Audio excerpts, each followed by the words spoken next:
Today's agenda, got the suitcase up in the central. Go to room 112, tell them Blanco sent you. Feel the strangers, if no money exchanges. I got these kids in ranges to leave them niggas brainless. All they told is stainless, you just remainers. Calm as possible, make the deal go through. If not, here's 12 shots, we know how you do. Please make your killings clean. Slugs up in between, they eyes like true lies. Kill them and flee the scene. Just bring back the coke or the cream, or else your life is on the shelf. We mean this, Frank. The cats we fucking with put bombs in your mom's gas tank. Let's get this money, baby. They shady, we get shady. Dress up like ladies and burn them in dirty 380s. Then they come to kill our babies. That's all out. I got cats that blow the wall out. Clear them all out, fuck the fallout. Word to stretch, I bet they pussy. The 7 digits push me, fucking real. Here's the deal, I got 100 bricks, 14.5 a piece. Enough to cop 6, buy the house on the beach. Supply the peeps with jeeps, brick a piece. Capiche? Everybody getting cream, no one considered the leech. Think about it now, that's damn near 1.5. I kill them all, I'll be set for life. Frank, pay attention, these motherfuckers is henchmen. Renegades, if you die, they still get paid. Extra probably. Fuck a robbery, I'm the boss. Promise you won't rob them, I promise. But of course, you know I have my fingers crossed. Niggas bleed just like us. Picture me being scared of a nigga that breathes the same air as me. Niggas bleed just like us. Picture me being shook, we could both pull burners, make the motherfucking beef. Niggas bleed just like us. Picture a nigga hiding my life in that man's hands while he just decides. Niggas bleed just like us. I'd rather go toe to toe with all of y'all. Running ain't in my protocol. Since it's on, I call my nigga Arizona Ron from Tucson. Push the black Yukon. Usually had the slow grooves on. Mostly rock the Osley. Stupid as a youngin', chose not to move wisely. Sharper with game, him and his crooks called the jooks. Heard it was sweet, about $3.50 a piece. Ron bought a truck, 2 bricks laid in the cut. His peeps got bucked, got locked the fuck up. That's when Ron vanished. Came back, speaking Spanish. Lavish habits, 2 rings, 20 carats. Here's the criminal. Nigga made America's most. Killed his baby mother brother, slit his throat. The nigga got back with the toast, beat it, took it to trial, beat it. Now we feel he undefeated, he mean it. Nothing to lose, tattooed around his gun wounds. Everything to gain, embedded in his brain. And me, I feel the same. For this money, you die. Especially if my daughter crying, I ain't lying. Y'all know the signs. Niggas bleed just like us. Picture me being scared of a nigga that breathes the same air as me. Niggas bleed just like us. Picture me being shook. We can both pull burners, make the motherfucking beef. Niggas bleed just like us. Picture a nigga hiding my life in that man's hands while he just decides. Niggas bleed just like us. I'd rather go toe to toe with all of y'all. Running ain't in my protocol. We agreed to go and shooting is silly because niggas could be hiding in showers with Mac Billy, so I freaked them. The telly manager was Puerto Rican.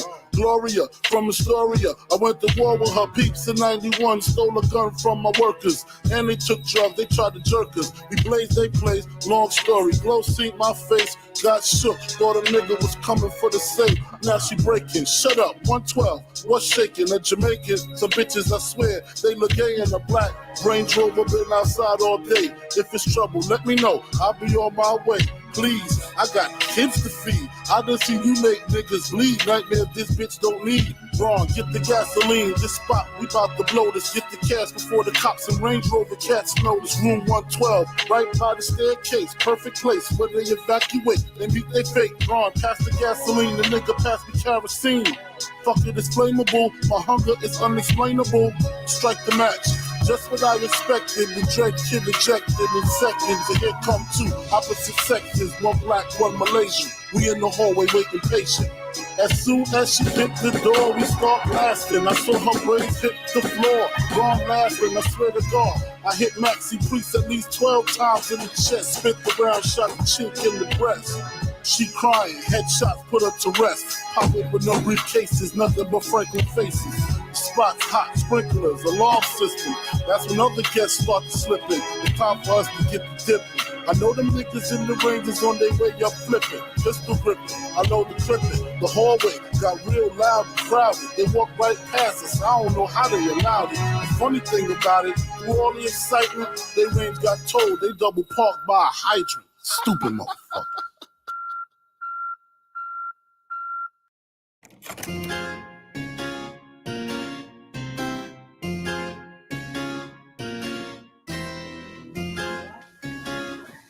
This is a haunted hotel. Someone's dying today. Go ahead and touch me, motherfucker. You can address me, motherfucker. Don't have to step up to a motherfucker. Let's be good with the lefty, motherfucker. It's been a long day for me, and tonight it got worse. Hit the sun shit low-key. So if you want smoke, I'll fuck a motherfucker up. You can catch me floating through your block, bitch. I got nice decorum. If you want my shoes, or we could run a fade, I'll fight you for them. Oh, I ain't scared of anybody. Bitch, I ain't got a penny on me. I done had too many try me. I swear I got a fire on me. I've been chasing beat down by the 12, I ain't worried about it. Yeah. Come and get these shits, I've been through hell, I ain't worried about it. Yeah.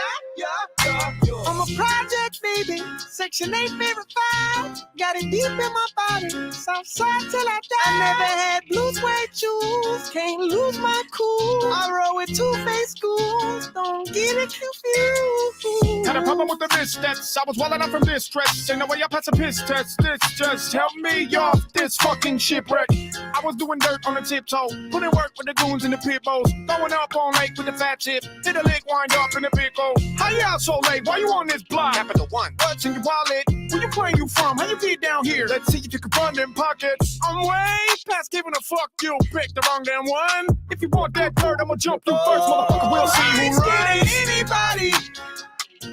Bitch, I ain't got a penny on me. I done had too many try me. I swear I got a fire on me. I've been chasing beat down by the 12, I ain't worried about it. Yeah. Come and get these fits, I've been through hell, I ain't worried about it. Yeah. I could give one fuck about what you gotta say. If you could leave me alone, I could be about my way. I could give one fuck about what you gotta say. If you leave me alone, I could. I need one more motherfucker to come and get in my space. And if anyone asks for another cigarette, then I'ma break your face. Like I just got booked, like you think I'm shook, like there ain't anywhere to sit. I don't care what you heard, I'm embarrassed, you nerds, motherfucker, I ain't scared of shit. I ain't scared of anybody. Bitch, I ain't got a penny on me. I done had too many try me. I swear I got a fire on me. I've been chasing beat down by the 12, I ain't worried about it. Yeah. Ice flickering and shit. Oh yeah, boy, I'll be out. We buy a shelf in this rap shit.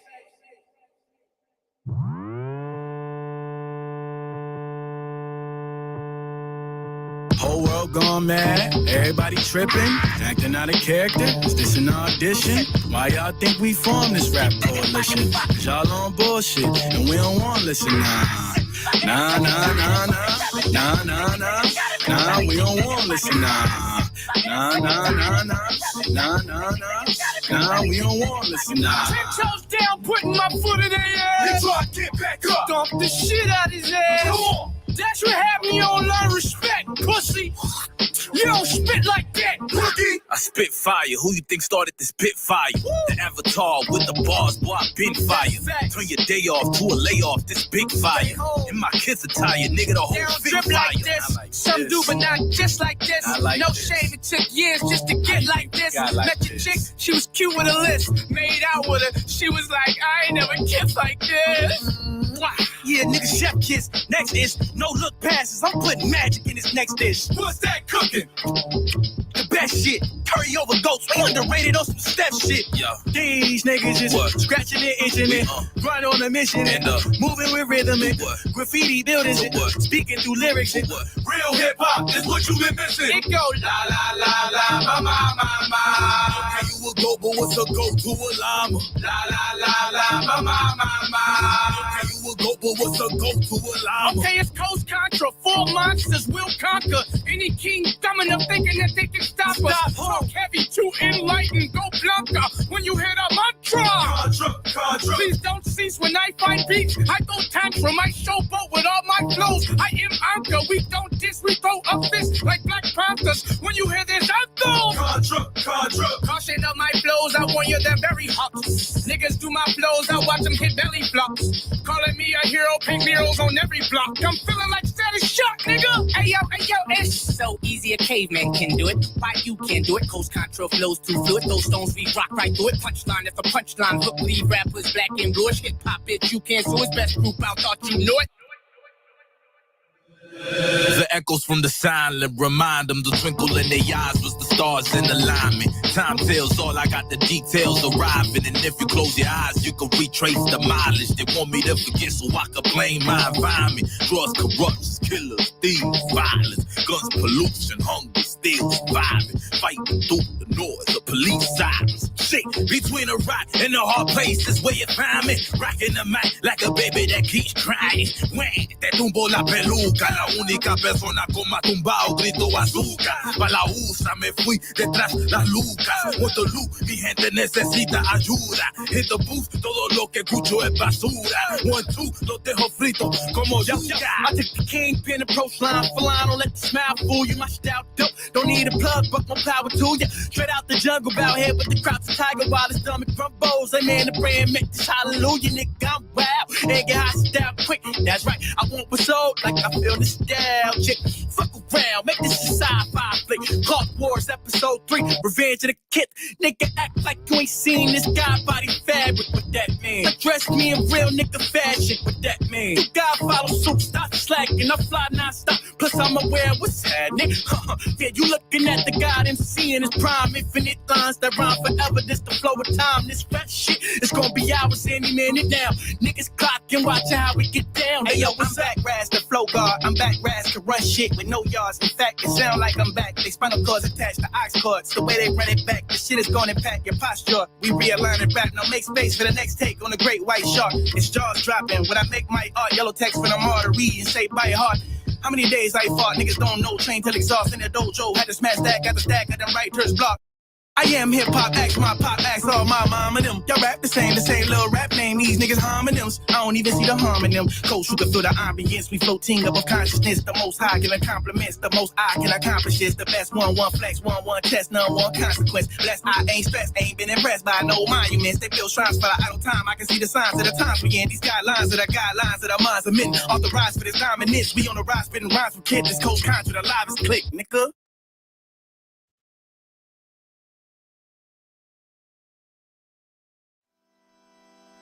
A lot of people ask me stupid fucking questions.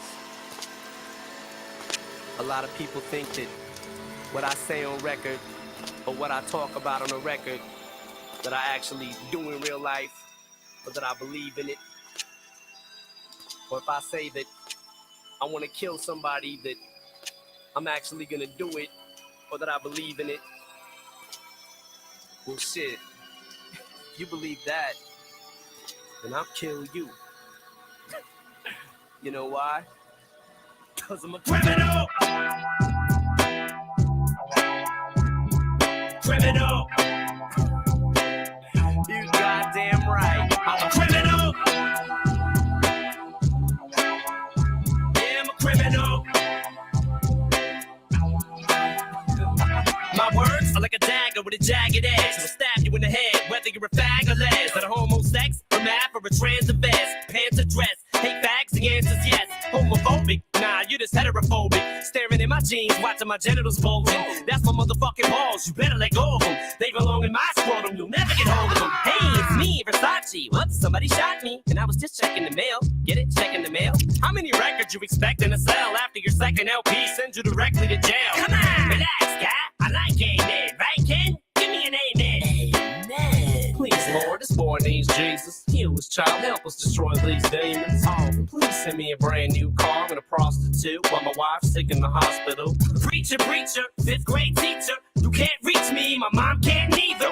You can't teach me a goddamn thing, cause I watch TV and Comcast cable. And you ain't able to stop these thoughts. You can't stop me from topping these charts. And you can't stop me from dropping each March with a brand new CD for these fucking retards. And the thing, it's just little old know me. Mr. Don't give a fuck, still won't please. I'm a criminal. Every time I write a rhyme, these people think it's a crime to tell them what's on my mind. I guess I'm a criminal. I don't gotta say a word, I just flip in the bird and keep going. I don't take shit from no one, I'm a criminal. Every time I write a rhyme, these people think it's a crime to tell them what's on my mind. I guess I'm a criminal. I don't gotta say a word, I just flip in the bird and keep going. I don't take shit from no one. The mother did drugs, hard liquor, cigarettes, and speed. The baby came out, disfigured, ligaments indeed. It was a seed who would grow up just as crazy as she. Don't dare make fun of that baby, cause that baby was me. I'm a criminal, an animal caged to turn crazed. But how the fuck you supposed to grow up when you weren't raised? So as I got older and I got a lot taller, my dick shrunk smaller, but my balls got larger. I drink more liquor to fuck you up quicker than you'd wanna fuck me if I saying the word. My morals went when the president got oral sex in his Oval Office on top of his desk off of his own employee. Now don't ignore me, you won't avoid me, you can't miss me. I'm white, blonde hair, and my nose is pointy. I'm the bad guy who makes fun of people that die in plane crashes and laughs as long as it ain't happening to him. Slim Shady, I'm as crazy as him and Kim combined. The maniac's in place of the doctor, cause Dre couldn't make it today. He's a little under the weather, so I'm taking his place. Oh, that's Dre with an AK to his face. Don't make me kill him too and spray his brains all over the place. I told you, Dre, you should've kept that thing put away. I guess that'll teach you not to let me play with it. Criminal. Alright, look, just go up in that motherfucking, get the motherfucking money and get the fuck up out of here. Alright. I'll be right here waiting on you. Alright.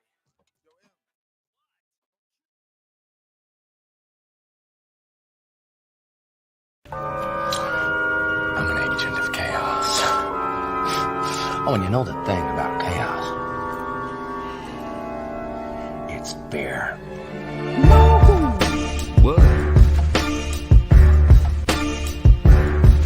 Yo, see, there's a motto here. Your job is just to piss them off, get them talking, arguing, and getting all their friends involved. Y'all can take it how you want it, getting gay and mad. It's all about ideas, and the good always outweigh the bad. Raise the flag, homie, take some fucking pride in that. We hate this fucking government, and ain't nobody hide that fact. It's a symbol of the freedom that they taking from you. Patriots accustomed to the darkness they've been fading unto.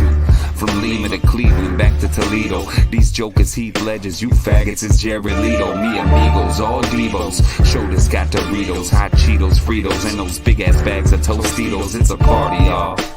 Don't mind a little argument.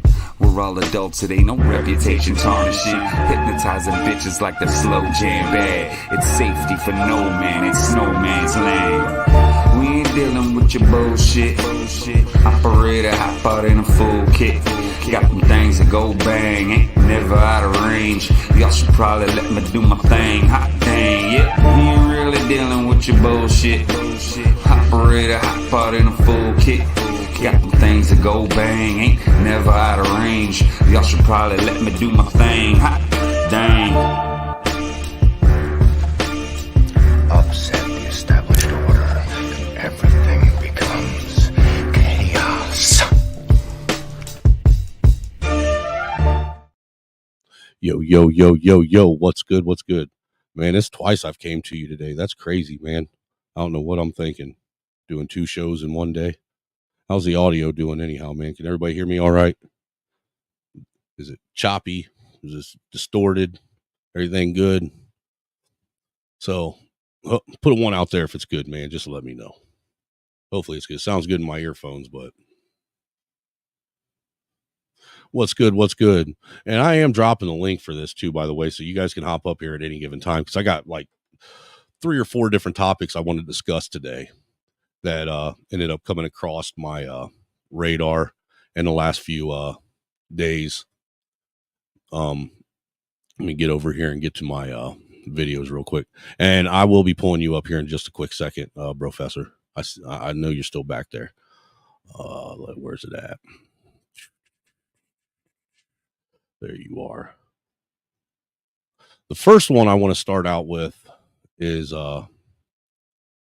it's just a little 23-second clip that I found. I couldn't find any other footage on it. I saw Survival was out there. He might be able to have some links to some other footage on it, but it's security footage of some people that tried doing a home invasion over in Seattle, man. And what happened was absolutely insane. And and truth be told, the way they tried to do this home invasion was absolutely insane. So I'm gonna go ahead and I'll bring you up here, Professor. That way you're already in the studio when I'm showing this. That way you can give your opinions as well. But I'm gonna play this video real quick, man, and just watch this and look at what they do and listen to what they're saying, man.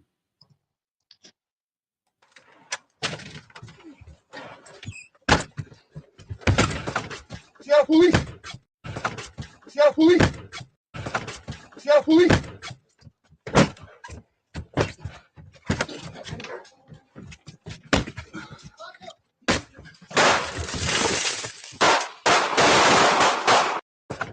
Seattle police!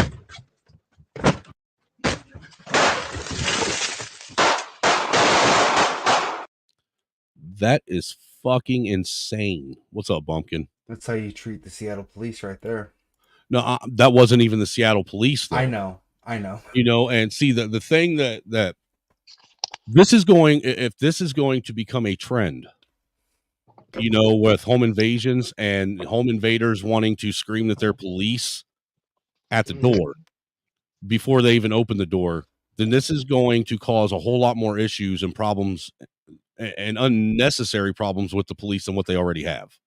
Okay, yeah. And good, because now we got something we can talk about, and that is how to reinforce your house.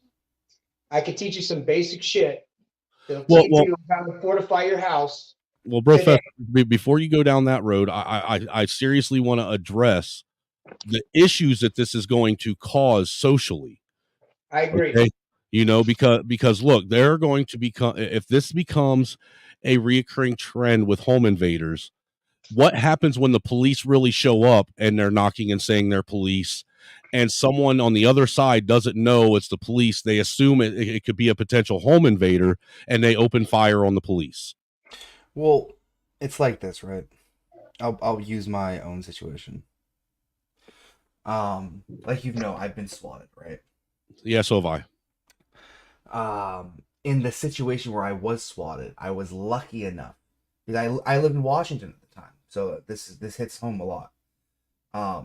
I was lucky enough to be getting out of the shower, so I didn't get to see the flashlights. I had to see all of that shit, because if I saw flashlights outside of my house at 3 a.m. in the morning, I'm going out there with my gun to get the tweakers off my property, because that was a reoccurring thing in rural Washington. Probably rural anywhere that's a reoccurring thing. You know this, Snowman. Right. And I absolutely would have been lit the fuck up by police. So, can you hear my cat in the background? I can. It sounds like a child being murdered. Yeah. Why are you fucking... Sorry. Why are you meowing? You just fed, dude. This cat, man. It's old as shit. But this has been happening for a while in Washington. I'm surprised it's the first time we're hearing about it. Well, like I said, for me, when I watched it, because it's the first time I've seen something of that nature. I mean, I've been victim of home invasion. I've never had anybody say that they were the cops on the other end of the door. You know what I'm saying? Yeah.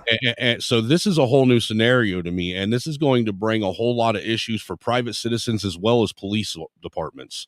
Whole lot of unnecessary and undue issues. I mean, this may be one of them situations where they might want to even rethink this late night no knock warrant raid shit.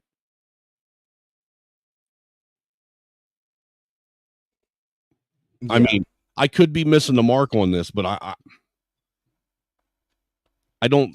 really don't believe I am. I think that this is, it's fucking crazy is what it is. I mean, let's keep it real. It's fucking crazy. I mean, it's bad enough that we already got to worry about, the potential of, our Second Amendment rights being violated and trampled all over to begin with. This is going to bring a whole new level of them wanting to put gun reform and shit into practice now. Because now, watch and see if they say that, cops aren't safe because of what criminals are doing. So now we need to take away private citizens' ability to defend their property because they don't know if it's a cop or a fucking a home invader on the other side. Yep. in Seattle especially, but you know, and the entirety of Washington is so terrible with their gun laws already. I couldn't imagine what more they could do besides just straight up restricting purchasing of firearms. Just absolutely without a doubt doing that. I mean, I'm floored, dude. I'm baffled. I'm enamored by when this came across my fucking radar. I was like, what the fuck is this? Because this is some bold shit.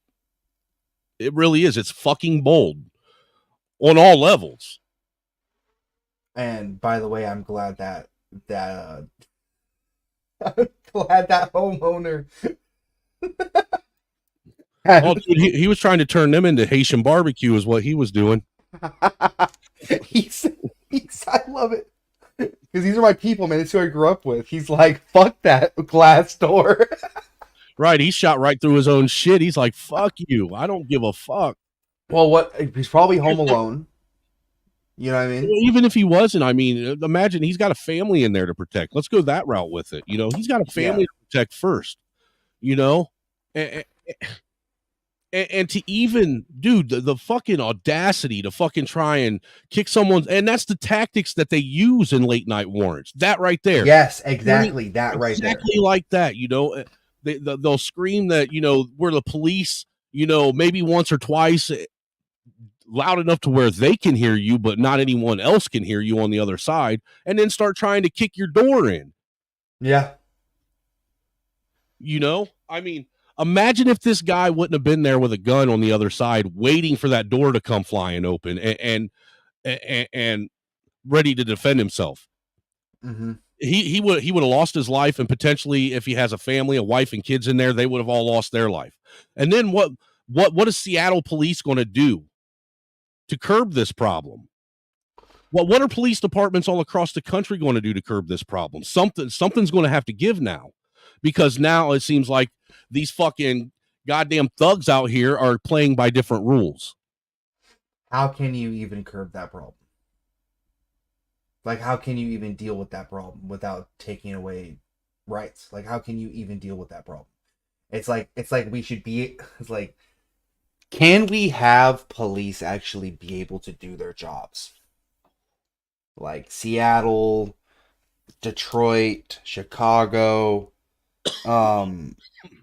Miami, all these major cities, San Francisco, the police can't do their jobs. No one wants to be a cop in Seattle, Washington. I know this because I saw the decline in cops in Seattle, Washington. I saw it go from there was a cop in every street in Seattle to there was one cop that was patrolling entire blocks of Seattle. Right. No one wants to be a cop, because who would want to be a cop? Not in Seattle. Not anyone, not anywhere really in America anymore. No, man. Listen, you guys. Right now, okay? Just so you guys know, I'm a firefighter. I'm private and I'm international. And so last month they killed 3 firefighters. The cartel. There's no fucking rhyme or reason why these people are. What they're doing is they kill a bunch of other people and they stuff them into cars, and then they set the cars on fire on the highway. And then we got to go there. We got to go there and put it out. And we go to put it out, they shoot us. So I'm not doing shit right now. I'm fucking home. And it's all a setup. Every single country down here in Latin America is having a similar situation where there's an uprising, but then again, the military is not helping the citizens. They're stealing from us. You guys remember we had a hurricane down in Acapulco a few months ago? So this is shit that's happening now. Natural disasters, and then normal people going in to give relief, and then the fucking military stole 3 truckloads of supplies that we brought down. And so it's a fucking wild west in every country right now, you guys. So I'm surprised it's happening in North America, but here's my theory. It is set to implode. Everything is set the stage to paint a picture for common citizens to have a fucking enemy to shoot at. So they have a reason to have a fucking civil war. So they have a reason to pull all the strings out, shut down our power grid, and try and fuck us for good. And they're all set up. They don't need to do anything. They just go underground and then fucking watch everything from the fucking comforts of their cameras and shit upstairs, while the rest of us die from fentanyl poisoning. So I don't see anything that beyond getting the fuck out of the big cities and finding somewhere that you can have some land to grow some shit, have some water source. But that's not going to save you. Nothing's going to save you. I don't give a fuck how many guns you got, how many bullets you have. Nothing is going to save you from any kind of chemical warfare. And if it's biological, it's going to be painful and we're going to suffer. But there is the very good possibility that none of this fucking shit happens. And that we need to, at the moment, protect ourselves by tribing up and being able to at least try to keep your own family secure within your radius. So here's what we did in Mexico, you guys. Every single person in the neighborhood has access to every single person in the neighborhood's front camera of their house. So at night, when they're suspicious of their husband cheating or something, I have 40 fucking people surveillance the whole area here in case there's any thieves outside. Because every single night there are 30, 40 people that walk through here at night and try and steal like car parts off of cars and shit. And sometimes cars or motorcycles. So I implemented this stupid fucking idea and I said, hey, look, I have an app and all of us here can share all of my cameras. So in nighttime, if you see anybody bad guys, we can like turn the lights on or make some noise. It has literally stopped all thieves from coming through here. So that was just a stupid idea. And it didn't cost anything because we all have cameras outside and we all have the same Wi-Fi shit. So I was like, it would help us. Zero fucking, no more stealing shit around here. So I don't hook my cameras up to my Wi-Fi. Well, I'm just giving you guys an example of something that I didn't have any fucking investment in whatsoever. I just said, hey, here's a fucking idea. They stopped doing a lot of shit. Then I started realizing how people were breaking into houses. So you want to make it, if you live in a certain area, if they're going to be migrants that are coming through, they're going to be just like, all they're doing, looking for is empty houses, you guys. So all this idea about them financing houses, fuck no. They're going to do what the Americans do. And that I don't is think those find were places to migrants squat. doing that. I don't think those were migrants we saw in this video, though. Those were just, you know, I'm thugs. not going to comment on what They look like dim-ass Negroes to me. They could have been, and you know what? A lot of this stuff, you guys are actors. I'm telling you, a lot of this professional fucking actors that are learning how to do this shit. Anytime that you hear people chanting and the person that is on the microphone, they have practiced this thing to infinitum to get it straight so they publicly can video stuff and position it in such a way that it seems like, oh boy, we're fucked now. You know what I'm saying? All it is just fucking trying to make you afraid, trying to give you a reason to provoke you into fighting with somebody. Tell me it doesn't provoke you into being pissed off. It's definitely got me feeling something. That's for damn sure. I mean, that's why I'm even addressing it as a topic on this stream, because it's going to bring a lot of undue and unnecessary harm to a lot of people. What's going on? Yeah, and unfortunately, the veterans are the ones that are going to have to be the standing army.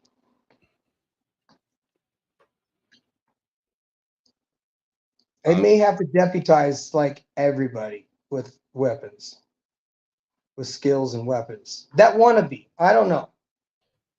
I'm more of a surveillance person. I love the idea of being able to be free to use drones and track and be 50 moves ahead, things like that. Because, you know, I mean, if you use the same tactics that the military teaches you to fight war as you do to keep your neighborhood safe, hello, why don't we just use the fucking shit that they dumped millions of dollars into training us to do and use it for our own fucking households?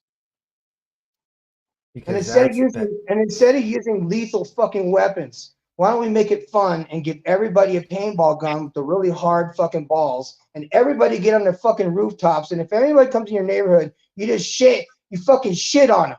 Rain fucking shit down on them. And give them the fuck out, and then go back in your fucking house and put on your loud phones and don't ever come back here, motherfuckers, and they won't.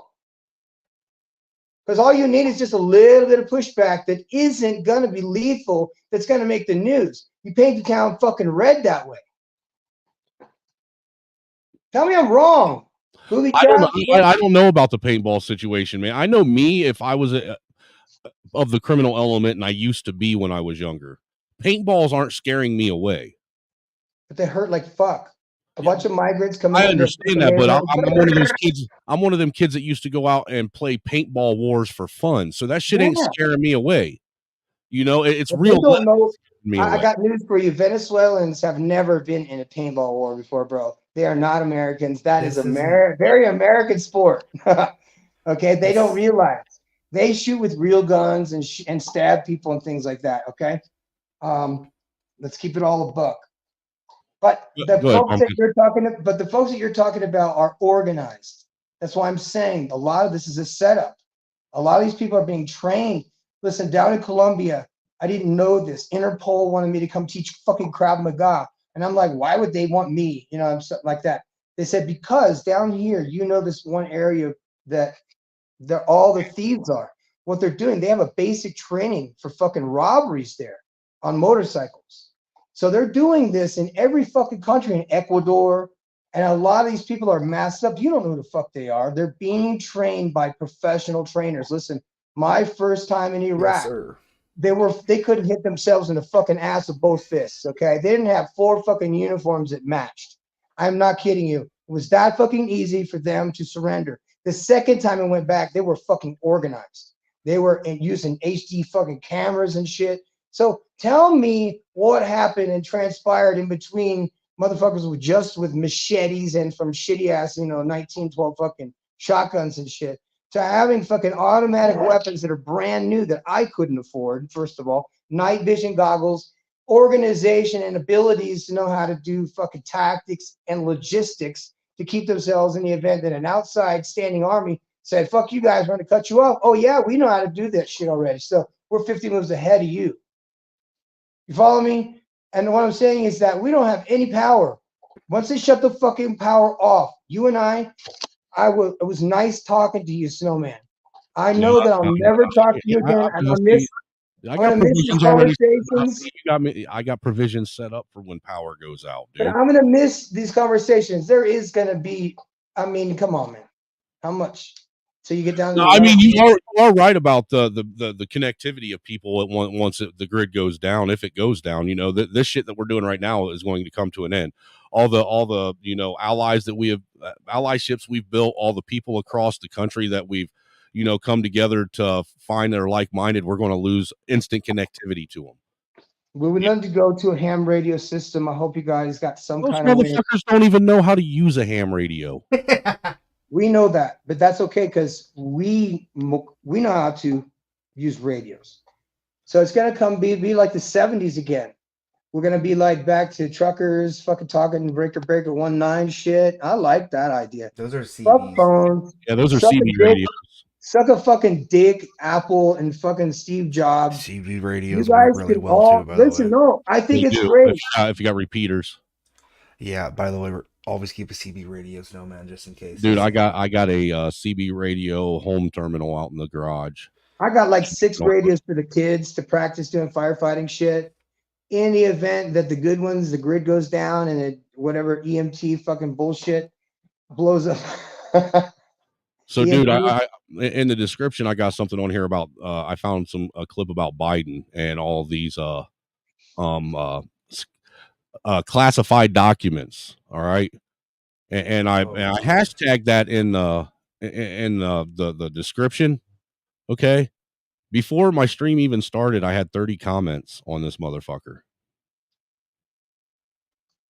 Damn. All over the Biden thing. So I'm saving that for last because it's interesting. That's interesting too. But what's your guy? I mean, Bumpkin, what's your so we can move on to the next topic of Joy Reid. What's your final thoughts on this whole thing? Being that you lived or did live in Seattle, and I no longer live in Washington, but but you actually have resident knowledge of this type of shit. I mean, what's your thoughts on the potential of this type of crime to start spreading across America and it actually causing more issues than what we already have with the public and police relations? Oh, it absolutely will. It absolutely will. Because it's like this, especially even in rural parts of Washington, it's like this. Cops aren't allowed to crack down on the people that they should crack down on.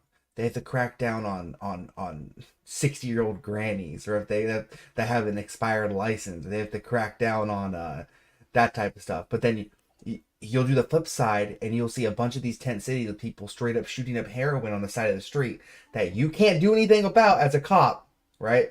Right. So until they allow these city cops, or until they allow even these sheriff's office that can't do anything about it, even the rural areas, until you allow them to be able to actually crack down on these people, the problem's just going to continue. Listen, I don't like the police like the next guy, right?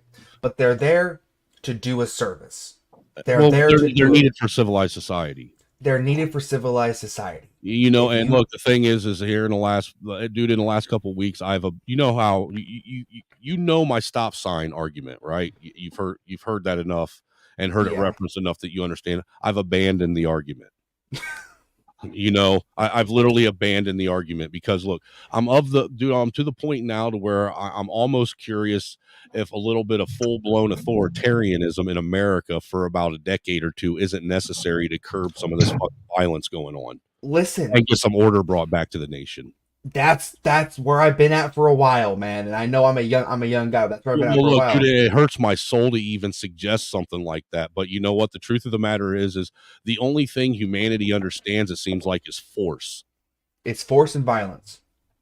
Criminals will understand. A criminal will understand violence over anything, especially a hardcore criminal. All right. I have a lot of family members that were correctional officers. Let's just say that. I'm gonna say family members.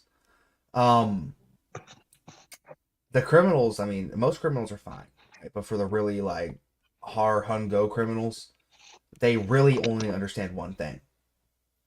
It's violence. It's the level of, oh, you're not gonna come out of your cell, or you're not gonna go back in your cell. Okay, violence.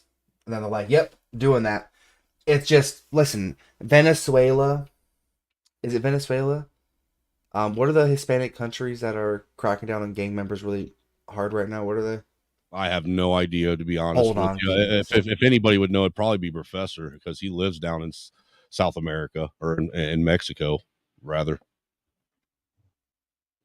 Yeah, 1 second. I just know that obviously being more lax on criminals isn't helping. It isn't doing the job. If anything, it's making things worse, creating a bigger powder keg than necessary. There's South American countries that are locking up. Oh, El Salvador. Yes. El Salvador. They're holding an entire war on gangs, because obviously the gang problem down there is bad. I mean, right. Listen. Now you know what the fucking rest of the world's doing, because now they're exporting instead of putting them in prison. They're letting everybody out of the prisons and giving them a matter of time to get the fuck out of the country and go to the United States. Not El Salvador. No, El Salvador's keeping them inside the jails. What I'm saying is in Venezuela. Now I'm going to tell you guys where I'm getting my information from. That I'm not making this up. Somebody that lives in San Cristobal, Venezuela, said that they let everybody out of the military prisons. Military prisons, not the fucking normal prison. In San Cristobal and Táchira, Venezuela, they let all the fucking hardcore criminal the military people out and said, get the fuck out of here. And they sent them all unpacking, and that's where they are now. So they cleaned up their fucking criminal element. The other El Salvador just put them in jail. The rest of them just said, get the fuck out of here. Cuba did it in the 60s too, in the 70s. And then again in the 90s. They let all their criminals fly, and they went straight to the States, and off they went. I know, because I was snook fishing down in Florida, and I saw these old boats floating. I was like, wow, what pretty boats. And then the guy that brought us on, snook fishing. He's like, yeah, those are all the Cubans that fled when Castro let them loose from the prisons. So this is a cycle, guys. Everything is happening. The same shit that happened in the 70s. I was too young for that to remember.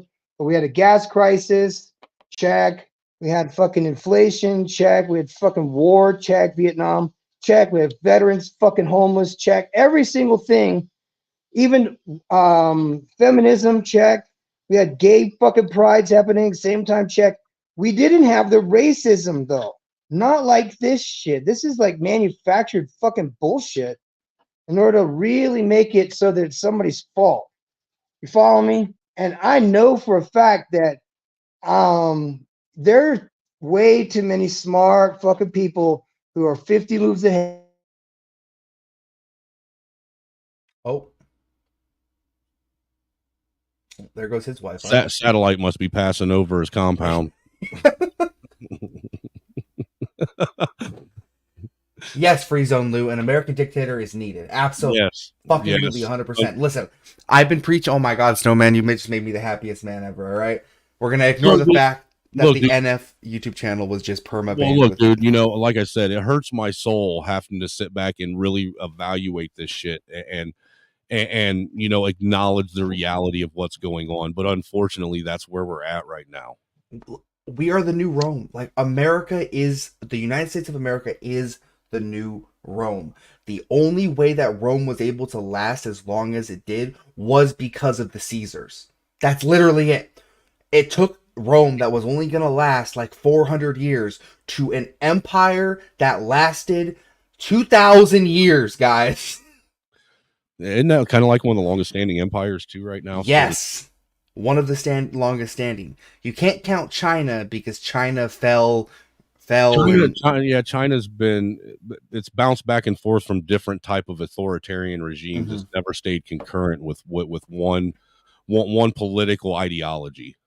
Yes, but Rome was consistent. Rome was always consistent.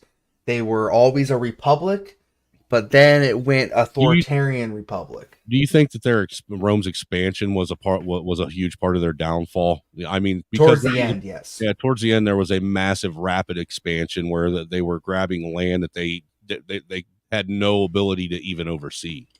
Yeah, it was just, and also their laissez-faire approach to culture as well. That was a big downfall as well. Right. Similar to America. You know, Professor. That was Professor, right? Yeah, that's Professor. Yeah, I think his connection cut out. But yeah, Rome, their laissez-faire approach to culture, you know what I mean? Oh, we're going to conquer this area and everyone else is going to die. But if you want to join our military and do service to us and become a slave, then you can stay. It's like, and that's not going to come back to bite you in the ass. You know what I mean? It's like, right. Come on, guys. But America does the same thing. America does the exact same thing. We have been for a while now. I mean, that's why our border has got a gaping hole in it right now. I mean, our military is guarding other countries and other nations' borders and not its own. Yeah. You know, and that's the sad fact and reality of what's going on with our military. We have the largest military, the most well-funded military, the most technologically advanced military, and it can't even guard its own borders and keep illegals out.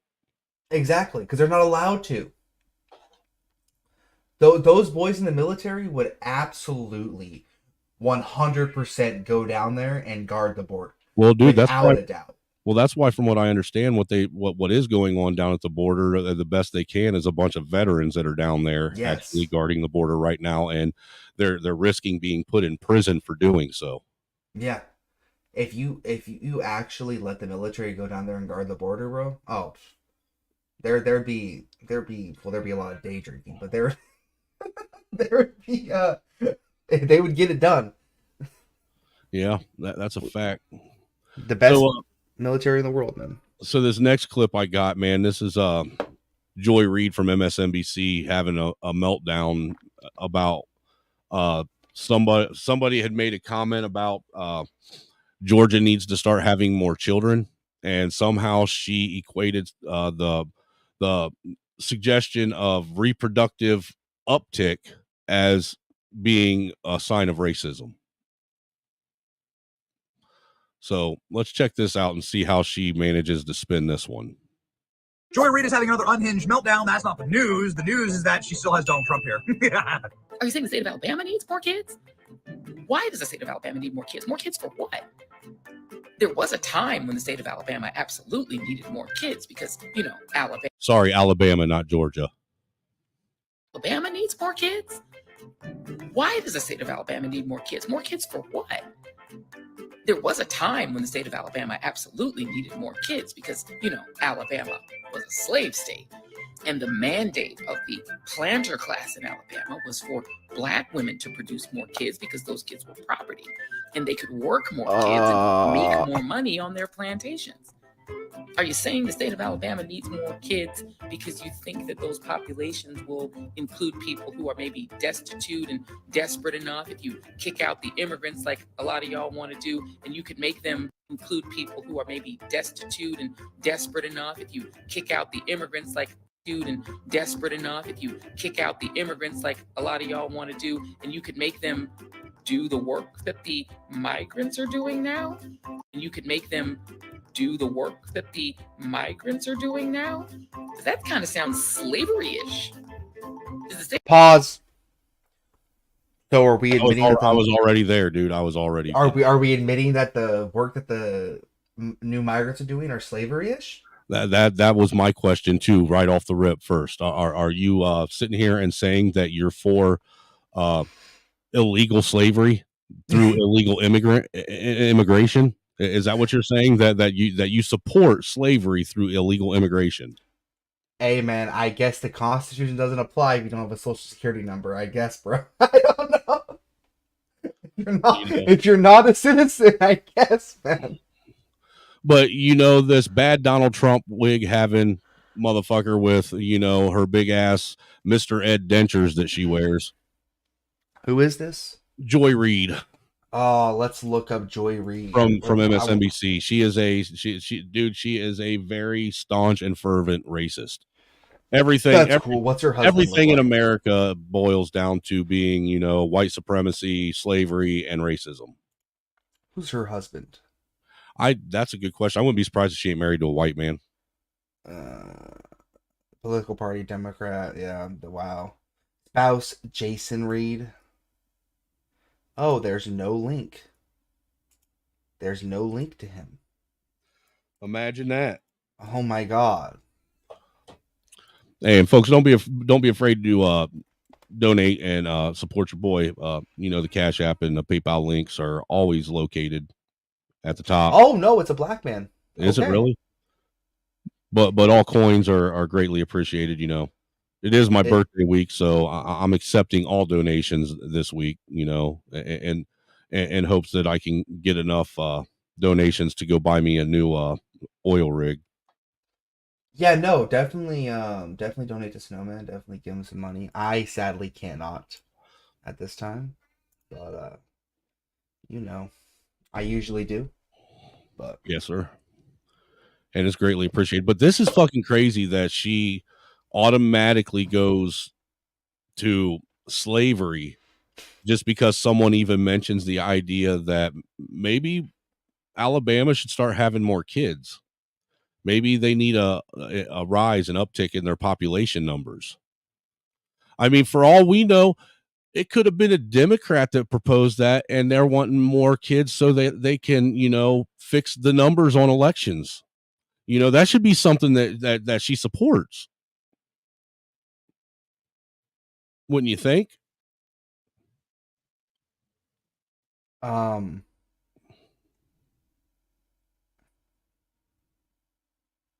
So, yeah, right. Did you hear about the whole Biden thing with housing, the Housing for Labor initiative? No. Basically, he wanted to make it that migrants coming into the United States, illegal migrants, would be able to be assigned a household that wanted them there, so the migrants could cook, clean. Like a fucking foreign exchange student? Cook, clean, do housework. And so a foreign exchange slave. No. And just wait, yeah. And also, he specifically said farm work. That's what I'm talking about, Biden. See, when they let him speak, he's not completely crazy. Hold up. We're just gonna gloss over the fact that this man said we're gonna bring back slavery, by the way, guys. They're gonna be a little lighter this time. They're gonna be a little lighter this time. They ain't gonna be completely burnt, just a little toasted. What the fuck is going on? Oh, wow. Oh, Deacon Dave says it would be a conflict of interest, though. Oh, yeah. Yeah, of course. Of course it would be a conflict of interest. I don't understand these people, man. I don't understand the thought process. Like, oh, yeah, let's let all of these definitely non-criminal migrants into our homes so they can work clean and do, farm work unpaid. Hey, does that remind you of something? Is that beef jerky? It's Haitian barbecue. Okay.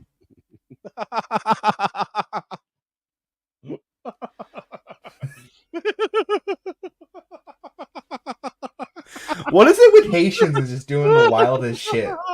What is it with Haitians and just doing the wildest shit? Dude. It's like, Haitians completely burned down their entire forest. Okay, so we were on a channel earlier this morning. And look, dude, the similarities between the Haitian Negroes and the similarities between the quote-unquote ADOS in America is ironically similar, dude. I don't think the ADOS in America are going to start eating each other, though. They're one barbecue away from it. I swear to God. Let them run out of pig's feet and watch and see how fast they flip. I'm just saying, dude. There'll be no white people left in Detroit. But, I mean, we went down into the Haiti's history, man, and broke it down. And you know how it took about 65, 70 years from Jim Crow for the black community to completely fall apart and start eating itself? In where? Haitian? No, in America. In America? Yeah. After Jim Crow, it took about 65, 70 years for the black community to literally fall apart and start eating itself, right? When it was given independence and allowed to, do whatever they feel is necessary. Okay? About the same length of time that it took for Haiti to fall apart after it gained its independence, dude. I shit you not. It's crazy. It is crazy. Absolutely insane. Now, see, if Haiti would have, and another interesting thing about Haiti, as you know, Haiti, at one point, they had enough slaves that the slaves outnumbered the French and the local populace almost 7-1. Okay? Yeah. So when Haiti gained its independence, if we would have just kept going with its slave trade, it would have been all right. Yeah. I'm just saying if they would have kept going with the gross domestic product that they had and just continued pushing forward, they might be a first world nation, but they had to give Nibba's freedom. I mean, it is what it is. And now because of that, you have skinny little crackhead looking Dave Chappelle motherfuckers eating Cajun fucking Haitian over there for breakfast, lunch, and dinner. And when I say Cajun, these motherfuckers are being burnt blacker than what they already are. For real, dude. I've seen some nasty videos. Like just 2 days ago, I showed a video of this one dude. He literally pulls a leg up out of a fire, a human leg, and just takes his machete and carves a chunk of that off like he's carving a side of lamb and starts chewing on it. Why? Because he's hungry. He's hungry. And the sad part is they're so malnourished over there, there ain't a whole lot of meat on them bones. So they're starving still while they're eating each other. I can't. Are we still allowing these people in? I don't know. I think that there needs to be a full embargo put on everything. Yeah, well, we can't allow cannibals across the border. That's like, you know, honestly, at this point, they probably would. I wouldn't be surprised if they. The greatest thing is Tariq Nasheed said that that it wasn't right for us to refer to them as cannibals because black people aren't cannibals. Huh? Yeah, he sure did. Tariq Nasheed is gonna have so much fun when he gets to meet God. Mm-hmm. Well, you mean I can't make it to heaven? He said Haitians are still coming into the country. Haitians are ah. It's only a matter of time before they try and eat one of your kids. But it'll be your fault, you evil white cracker. It'll be my fault. It's your fault for being so plump and luscious looking. Cannibalism is a white privilege. Yes, it is. That is actually how he framed it. Cannibalism is a white privilege. That is wild. He can't be real. This man cannot be a real person. Hey, man, I don't make the rules. I just live by them. Like, remember when people used to get assassinated? Yeah, the 60s was a great year for assassination. A great decade for assassination. I'm just saying. Assassinated. I mean, they weren't fucking around in the 60s, man. You said something they didn't like, they just fucking killed you. You didn't even have to be a member of the government to be killed. No, you get assassinated just being like a part of a political group, bro. Who was that? You could get assassinated for being a trailer park Barbie or trailer park fucking Barbie doll with the wrong fucking opinion. Yes. Who was that dude? He was an American neo-Nazi. He was big in the 60s. George Lincoln Rockwell. There we go. Okay. You know who that is? I've heard of him. Yeah, he was a commander in the U.S. Navy during Vietnam. No, sorry, during Vietnam and World War II. But anyways, that man was assassinated by one of his own people. They were just murking anybody that was going against the agenda, man. And maybe that's what we need again. Maybe we need that again. No, they'll be murking us. No, we are against the agenda. They would be murking us. Yeah, that's right, man. Well, we need to get this authoritarian control thing under control and then start murking people against our agenda. Yes. Well, politics. I better watch what I'm saying, man. I'm gonna end up with the FBI at my fucking door tomorrow. It's not that bad. You don't do anything illegal. It's not that bad. Hey, the wife's already, and the wife has put in for me to get Monday, Tuesday, and I think Wednesday for the RNC. Let's go. Okay. So I'll be there. You get to meet me, and that ain't why I'm going to meet you specifically. I mean, wow. I guess I'm not friends. Fuck you. I'm going because I'm hoping maybe it'll get me some more subscribers to my channel by live streaming it. Oh, absolutely it will. And as close as I am to it, it just makes no sense not to. I'm literally only like 3.5, 4 hours away.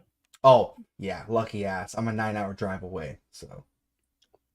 And dude, most of my drive is going to be going through Chicago to Milwaukee. Once I hit Gary, Indiana, from Gary to fucking Milwaukee is going to be the longest stretch of it. Right. Are you in Indiana? Yeah. Mm-hmm. That's good. So when all this shit falls down, I'm going to be driving all around Indiana in a convoy with my CB radio on, waiting for your ass to fucking respond. That's what I'm going to be doing. I may not ever respond. You know you would. You know you would. You know you want to go do gang shit. You know you would. Dude, there was a day where someone pulled up and said, "Hey, man, it's time to go do some Patriot shit." I probably would have hopped in a van without any question. Seriously, there was a day and time when that was actually a feasible thought and idea. Nowadays, and with all the fucking shit that I have personally witnessed and went through as far as the Patriot movement, the 3%ers, the fucking militias, anything that claims to be pro America first. Yeah, no, not so much anymore. I understand that. I hate the 3%ers. I hate the Proud Boys. I hate. You ought to be me. I got a fucking permanently tattooed on my fucking hand. Oh, I'm sorry, bro. I'm sorry, dude. It's like a fucking black eye. Listen, as much as I believe in what I do and all of that, see this eagle right here? That would never be tattooed on my body. That's just a me thing. No, all this is a gang tattoo anymore. I know if you got locked up in county jail, they would mark you down as affiliated gang member. Yeah, I'm already marked down as affiliated gang member because of my fucking militia ties. I got paramilitary attached to me. Yep. I got potential terrorist fucking ties attached to me. I'm surprised they let me on a fucking airplane. I'm surprised they let me on an airplane too. You know what they do with me every time though? Strip search. Yep, every time, baby. Same here. I walk up to the. And dude, I even go inside the one where it does the fucking 360 peekaboo on you. Yep. And they still pull me back and tell me to take all my clothes off. Yep. Whenever I walk up to the actual front desk of the NSA when you're going through the line, I'm like, I'm sorry, but you're probably gonna have to look at my balls. Like every time I walk up there, I say that shit. Like, what do you mean? I'm like, run my name. They're like, what do you mean? Nothing popped up. I'm like, why are you playing dumb with me? Like, we know how this is gonna go. Like, I'm gonna get up there, I'm gonna take off all my shoes, go through, nothing's gonna beep. I'm gonna get patted down, I'm gonna get strip searched because you guys think that I'm gonna do some dumb shit. Cannibal is racist. They identify as human flesh ingesters. Oh, so true. Human flesh ingesters, yes. They're people just like you and I, don't you know? Don't you know? That's crazy. Crazy. We live in crazy times, Snowman. We live in absolutely insane times. So, what do you know about the Fani Willis thing going on? I have no idea about the Fani Willis thing. Dude, she's in so much trouble right now. What's she She's looking at, well, as you can see right now, she's looking at about 22 charges. Any felony charges? A lot of them. Her and fucking her and that boy toy she had. Listen to this shit. It appears that Miss Fani Willis is at the moment getting hit from every angle. You have the Georgia State Senate completely independently launch their investigation into this matter, the one that we just read about. Then you also have the chairman of the Fulton County Audit Committee launching a separate investigation into the supposed misuse of county funds. Then you also have the House Judiciary Committee at the federal level launching their own official investigation into Mr. Nathan Wade and whether or not federal money flowed through Fulton County to him. Then you have the presiding judge in the actual RICO case against President Trump and his 18 other co-defendants. He's also demanding answers from Ms. Fani Willis, giving her a deadline of this upcoming Friday to answer questions in writing regarding this whole supposed affair.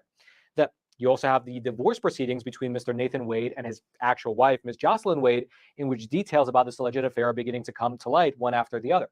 And if you thought that was interesting, that's a lot of shit going on for two people. What'd they do? Well, apparently she was misappropriating campaign funds to start out with. You know, she hired her boyfriend and paid him well above what they consider standard cost to be security. Then she was dating. She got busted lying about dating her security, the head of her security. Okay. Well, plus she's she's handing out money left and right that she can't account for. You know, so basically what she's doing is she's been busted misappropriating. Like, anytime somebody is a donor of yours, you're not allowed to give them money back in return, right? You're not allowed to do things that are have any kind of financial cost to them. Like, you're not allowed to do favors like that. You know, have somebody donate money and then turn around and then pay for like a trip overseas or some shit. You know what I'm saying? And there was a lot of this going on with her and him.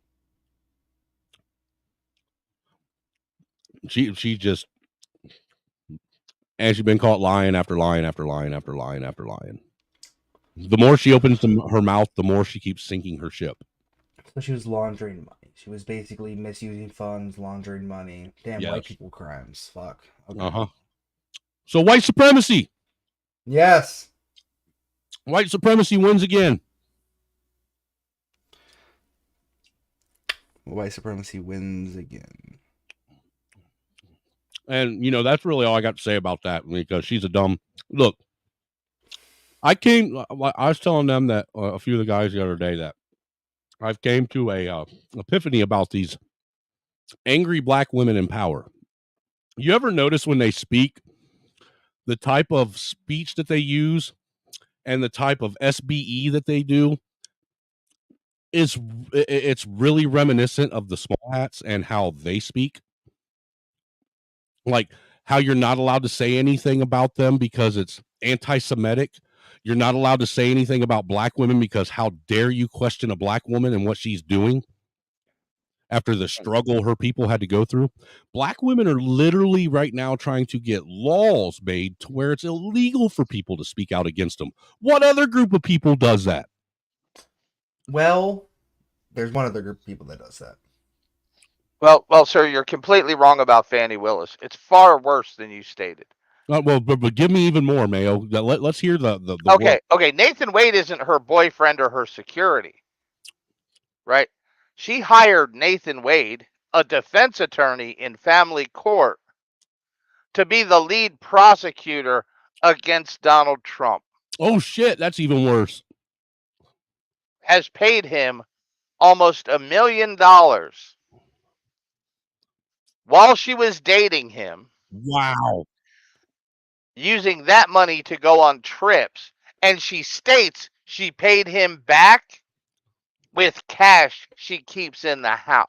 Yeah, that's right. I do remember hearing that because her daddy always taught her to keep liquid funds on hand at all times. Mm-hmm. That she says she took as a loan from her campaign funds, which is completely illegal. Why admit this stuff? Why would you? Because she don't know how to keep her fucking mouth shut. They are above reproach, sir. That too. They have been made. You can't question them. Well, it looks untouchable. In Fulton County, Georgia, she is untouchable. You don't think she's going to do any jail time for this? It all depends on the Georgia bar. See, the Georgia bar isn't Fulton County. But within Fulton County, she's untouchable. I mean, she perjured herself on the stand.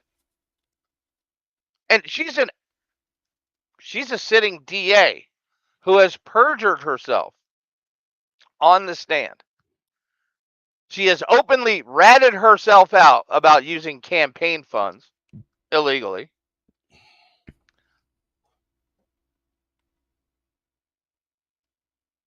I mean, should any lawyer who perjured themselves on their stand retain their law license? Hell no. I thought that was a fucking... It's not to count that the contract itself, number one, is illegal because it didn't go through the vetting process. There was no bids taken. It was just awarded to her boyfriend. Right. So she's just doing whatever the fuck she wants, basically. Yeah. Now, Nathan Wade, he's got another set of issues. Now, Mr. Wade was in a law partnership with a guy named Terrence Bradley. Now, Terrence Bradley was supposedly representing him in his divorce. But what Terrence Bradley was actually doing was letting Nathan Wade write all of his divorce court shit himself, and Terrence just signed it and submitted it to the court, which is fraud. He got this $1 million contract, and he didn't disclose it in his financial statement for his divorce. he is using funds out of a trust from his law firm to live his lifestyle, which is completely immoral and illegal, all in an effort to hide it from his wife in a divorce.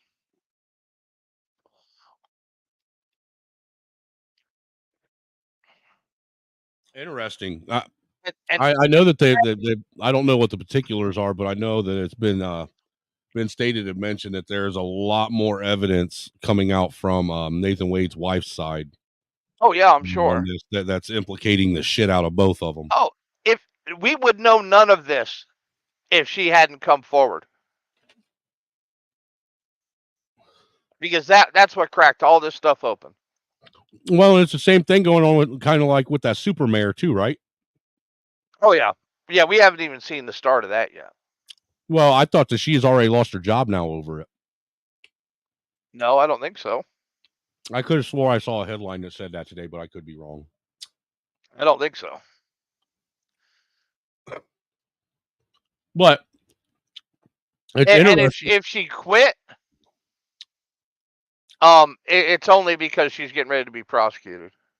Well, don't you find it interesting, Mayo, that in all these instances that keep coming up like this, it's these angry black women who actually acquire a position of quote unquote authority that claim that they shouldn't be questioned about anything, that are literally fucking defrauding their own citizens.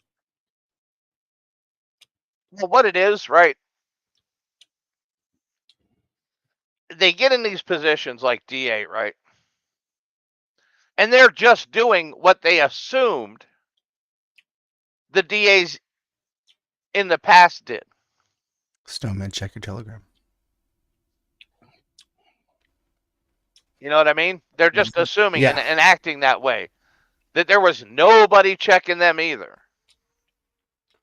But that's not how the system works. Right.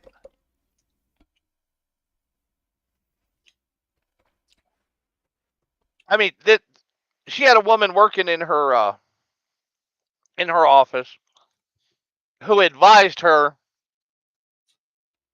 that one of her assistant DAs that was running a federal funds program was operating illegally. What do you think she did to that woman? Nothing. Get a phone She call. fired her. Back. I'll be right back. She fired her. I just know that this level of corruption is going on. Like I said, man, I don't know if you was here earlier, but I've abandoned my stance and argument on the stop sign. I finally abandoned it.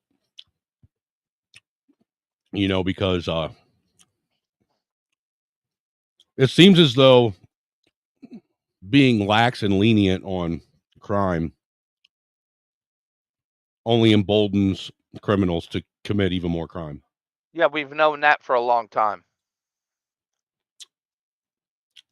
And it's to the point now, like I was talking with Bumpkin about that.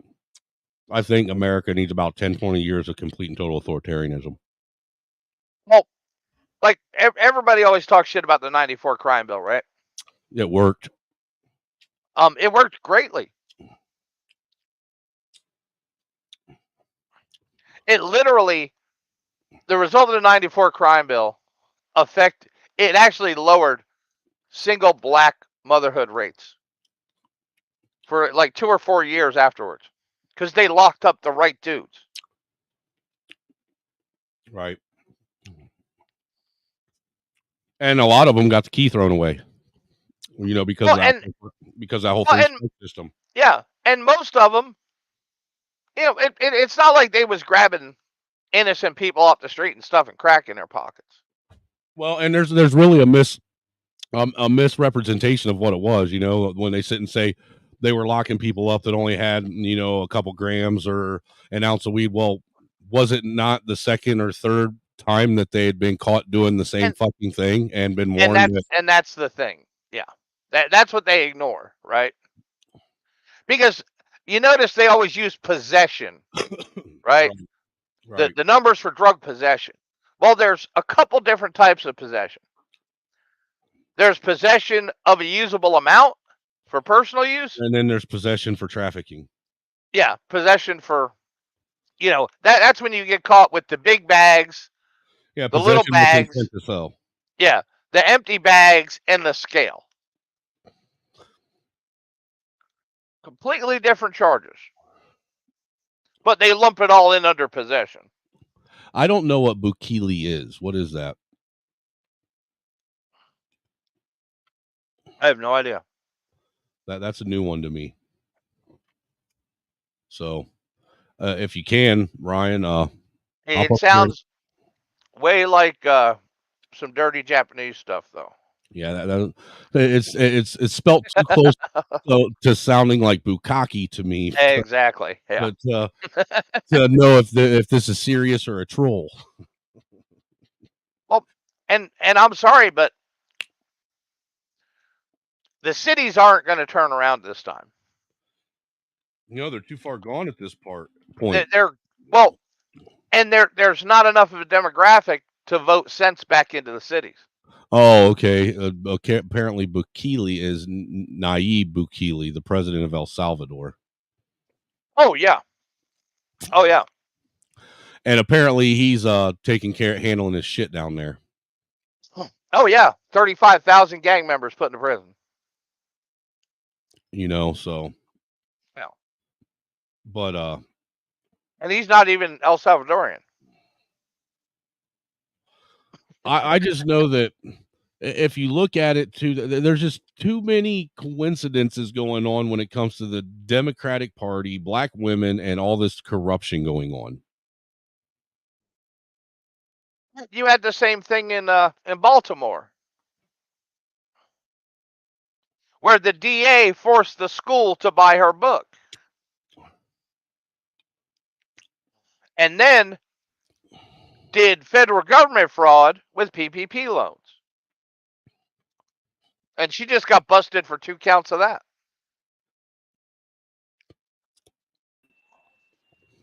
What's up, Ryan? Hey, man. How you doing? Not too bad, man. Welcome to the stream. I think this is the first time you've ever graced my panel. I think so. Yeah. I didn't even know you was a subscriber. I appreciate it. Yeah, I've tuned in a few times. But I'm limited on my stream time because I'm married, and she monitors it.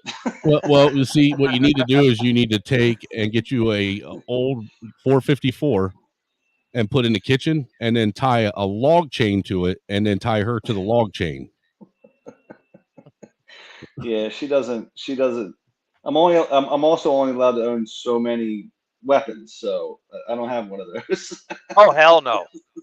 Oh hell no! Yeah, they just kick too much. So, well, the 454 I was talking about was an engine block. Was an engine block. Oh, I thought you were talking about a 454 Casal. No, it's because I have yet to meet a woman that can move an engine block. Yeah, that's a good point. So, no, I was calling in because I think that we're going to see what you're talking about, man. What, an authoritarianism take over to try there has to be a reset of some sort, it seems like, because things are it's getting out of hand at this point. Well, and there's a narrative on the left side that says that if you increase the punishment, it does not reduce crime, which is just really stupid, because if you think about it, if more people that are criminals are put away for more time, just mathematically it would reduce crime. Right, because they're not able to commit more crimes. So, but there was a study done, and I think that if you implement the right policies, like that 3 strikes and you're out. I think if they're violent crimes, you probably should get some time. You know what I mean? I know. You should get life in prison. Well, look, a minimum of 30 years. The bottom line to me is even a non-violent crime. If you're committing the same crime over and over and over again with no recourse, then what other option are you being left with other to incarcerate you for life? I don't disagree.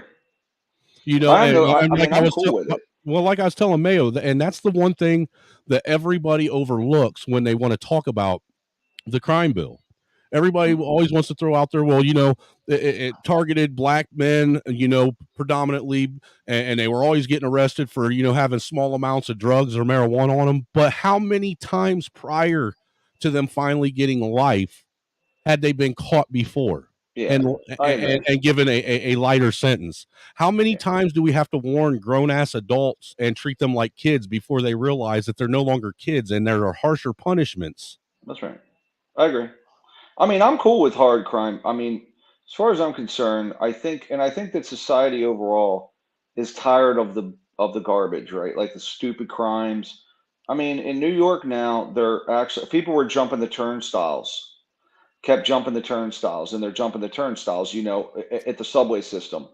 So I just saw this on the news. So now they got people showing up and they're grabbing people doing that. And it's reduced additional theft and other things because they're catching people that avoid this. So not only criminals were jumping the turnstile and stealing a handbag, right? Right. So it's reduced additional crime, I think people are just tired of it. I mean, but I don't the personally problem run is into it. the cops aren't the biggest part of the equation. As long as you have these DAs, like Alvin Bragg in New York, he's the DA for Manhattan, right? Yeah. He Well, lowered 60% of his charged felonies, to misdemeanors last year. Yeah. So that's why there's a drop in crime in New York. Yeah, There's not an actual drop in crime. Yeah, there's not. There's a drop in charging. Yeah, and if you look, so there's two ways of reporting crime that they use for data. There's the UCR, which is Uniform Crime Report. That's like a survey. They send that out and say, have you been assaulted? Have you committed assault? Have you blah, blah, blah, blah, blah. Those numbers are higher than ever. But the Leonsis data, which is the FBI data that most people talk about, those numbers are lower because Biden and the various people that want to show less crime are. So the FBI data is going down, but the UCR is going up, right? So because they've been playing with the data, like they changed mass killings to include anybody that was shot by 4 people, right? So that would include all your like drug crime, the traditional city type crime, whatever. Right, and prior to that, didn't it used to be there had to be 4 people killed in a situation for it to be considered a mass shooting? I think it was motive based. So if it was like crime in my area, it's down on like North Avenue, right? If it's that crime was specific, even if 6 people were killed, it didn't matter. That was a specific type of crime because it's economic. Versus mass killing is just a guy going out and shooting everybody at the mall, right? They were different. Now they're lumping them so they can show more gun issues because they want to get rid of guns ultimately is the goal, right? So they're lumping them together to say, look at all these mass killings. Well, is it really that, or is a part of it just that city piece that was traditional, and then the mass killings are over here, right? You see what I'm saying? The thing is, right? And the Obama administration did this. They separated gang and drug mass shootings from other mass shootings. Yeah, that's right. But because mass shootings are overwhelmingly minority based. Overwhelmingly. Well, I think they're trying to show the maximum number of mass shootings, though, so that because ultimately it indicts guns at that point, because they want no guns. They don't want anybody to have guns. But they concentrate on the mass shootings done by white people. Yes, which I believe is quite racist on their part. So, meaning ignoring. Well, that's it. I'm like, do you not care that 10,000 black people died in the city last year? They don't care. Well, they only show white people dying. Right, because really a drive-by could be, labeled a mass shooting. They are. That's what it is now.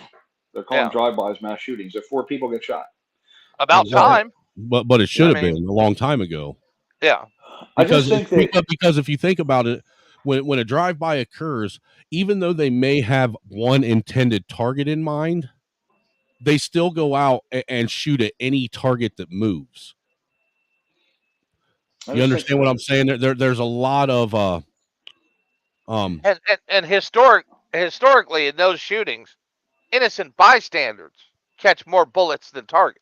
I just think they have less practice than your standard white guy mass shooter, who typically has a gun and has a lot of practice. Oh, surely. He's at the range all the time. He's at the range twice a week, honing up on with all his guns. You know what I'm saying? God, I wish I could afford to do that again. Yeah, it's a lot of fun. I go a lot. So, but I'm innocent. So, it is expensive now that they've jacked the ammo price up. Yeah, I just can't afford to go twice a week like I used to. Hell, I used to go 2 or 3 times a week, every week, dude. Take my kids with me and stuff, and I just can't afford it. Reload. You got to just get a 22 now. That's where we are. So, you got to get a 22 and shoot that for 6 cents a round. So, you ever seen the mass shooting database? No, I haven't. All right, no. I'll pull this up, okay? And this is it's complete from 2019 to 2022, and it breaks down all the mass shootings, including the drug shootings. Can I share this? Yeah, go ahead. Sure.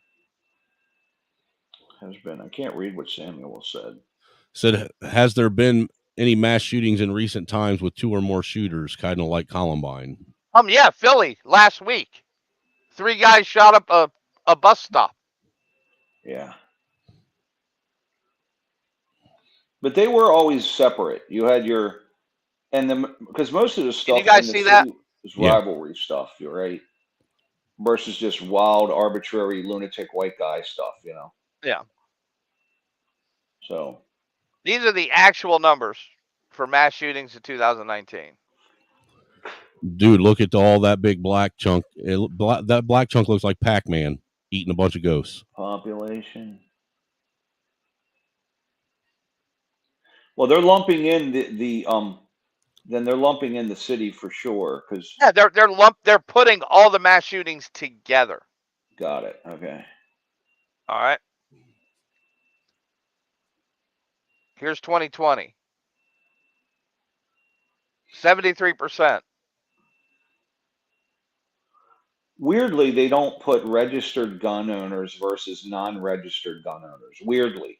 It doesn't matter because there's no such thing as gun registration in most of the United States. Well, there's we have to have there's a lot of stuff to do in my state to own a firearm. Oh, are you in Illinois?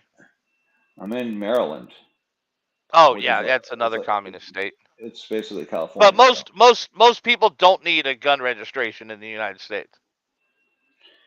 Yeah, I know in my state, you have to have an HQL to purchase a gun, and to get a conceal, you have to take a lot of its classes. It's a lot. It's involved. Yeah, in most states, you don't need any of that, and I'm talking probably 45 out of 50. Got it. Don't require any of that stuff. No, I don't think it's that. I know the whole Northeast makes you do a lot of stuff. Maine, no. Yeah, maybe not Maine, but I'm sure from Connecticut to DC is, you can't go in DC with a gun. You can't go near it. Well, even a long gun they don't want you. Yes, you can. Yes, you can. The Supreme Court turned all that over. You can get a permit in DC now, sir. I don't think so, buddy. Yes, sir. Yes, sir. You should double check that because I've read the Supreme Court case 100 times. They flipped a lot of stuff, but I know that when I look on the map, it has a map that says where I can bring my concealed gun, right? Yes, but what that is a state reciprocity map, sir. Yeah, but DC is not reciprocity with Maryland. No. But I they don't have to getting be. A concealed permit in DC is very difficult, I'm sure. Yeah, but it's getting easier every day because people keep taking them back to court. Heller versus DC. But so you can just, I'm not going to DC with a gun. I don't. I think you have to have a concealed gun, like the class 4 DC specifically. No. You need a DC permit. That's what I mean. That's not a class 4, sir. I think getting that permit is not easy, from what I understand. So I know that I don't bring. I can go to Virginia and Carolinas. If I go to Pennsylvania, I can't bring it there. So if I want to bring my gun in other states, and conceal it. So I just don't go north. I go south. But anyway. Actually, though, what you guys were talking about earlier when it comes to them wanting to do away with guns, the first clip that I showed at the beginning of the stream about that home invasion in Seattle, where the home invaders were kicking in the door, and while they were doing it, they were saying that they were Seattle police. That's going to start causing some issues leading in that direction too, in my opinion. Well, drug guys been doing that for years. I've never seen it before. I've never seen drug guys have done it for years when they're robbing other drug guys. That may be so, but well, drug dealers kicked in the door, or the cops did. No, bad guys are now kicking in doors, yelling that they are the police. Oh wow! And that I foresee that becoming even more troublesome. For private citizens that want to have home defense and the police. I think they're outlawing drugs again in Seattle, aren't they? Aren't they making them illegal again or something? I don't know. Yeah, they're trying to roll back their prior permission. The insane policies, the insane clown show that was going on. Well, San Francisco appears to be rolling back their policies. Also, they're cleaning it up, and I think there's a motive, and his name is Gavin Newsom, because they can if Biden continues to go in his direction, I think that they're going to want to prop up Gavin Newsom. Nope. And to do that, San Francisco can't be ugly because that's his city, The next Democrat, sir, that's going to be put up is your governor, sir. My governor for Maryland? Yes. Wes Moore. He is Obama with a military background. Well, so I think he's 4 years out, though. I'm talking when Biden eventually has his stroke or whatever, is incoherent. They can't keep giving him these shots of adrenaline or whatever they're doing, which is what I think they did to him at the State of the Union. Oh yeah. Oh no, he's completely on Adderall. He's completely on Adderall. Yeah, they gave him something, man, because he was pepped up. It's like I was like, I haven't seen him like this in years. Look at him, Yeah, sir, that's Adderall. You think it is? Yeah, that's Adderall. I guarantee it. I was like, look at this guy, man. He was going at it with the Republicans. I'm like, and actually I thought he won this. I thought he won that exchange. Later on in the night, he faded, but I was like, he held his own. I mean, he could give good arguments. He was spinning stories like he does. I thought he did a better job than I expected him to do. So, yeah, but that's because he stayed on message. Yeah. When he is allowed to speak for himself, that's when the truth comes out. It's just babble. Yeah. It's just babble. So, I don't know. But Gavin Newsom's got a... See, I would believe that if they were actually trying to clean up all of California. Well, I think a lot of the stuff on Fox and other, right-leaning outlets has been on San Francisco. But I'm sure LA is just as bad. I just know a lot of the coverage is on San Francisco because of the insanity of it. Well, it's because the tech industry is leaving San Francisco. Yeah. Because of their insane policy. They're far more leftist than LA is. Yeah, and it's an open air drug market at this point. But from what I understand, they're supposed to be tightening it up. I'm like, why are they doing it now? So seems a little convenient. So this last little clip that I got here is some of the latest that's come out on Biden and these classified documents. It's only a little 20-second clip, but there's a lot that's unpacked. Mr. Hur, classified documents were found at the Penn Biden Center? That's correct. They were found in President Biden's garage? In Wilmington, Delaware, yes. And in his basement den? Also in the same home, yes. And his main floor office? Correct. And his third floor den? Correct. At the University of Delaware? Correct. And at the Biden Institute? Mr. Hur, classified documents were found at the Penn Biden Center? That's correct. They were found in President Biden's garage? In Wilmington, Delaware, yes. And in his basement den? Also in the same home, yes. And his main floor office? Correct. And his third floor den?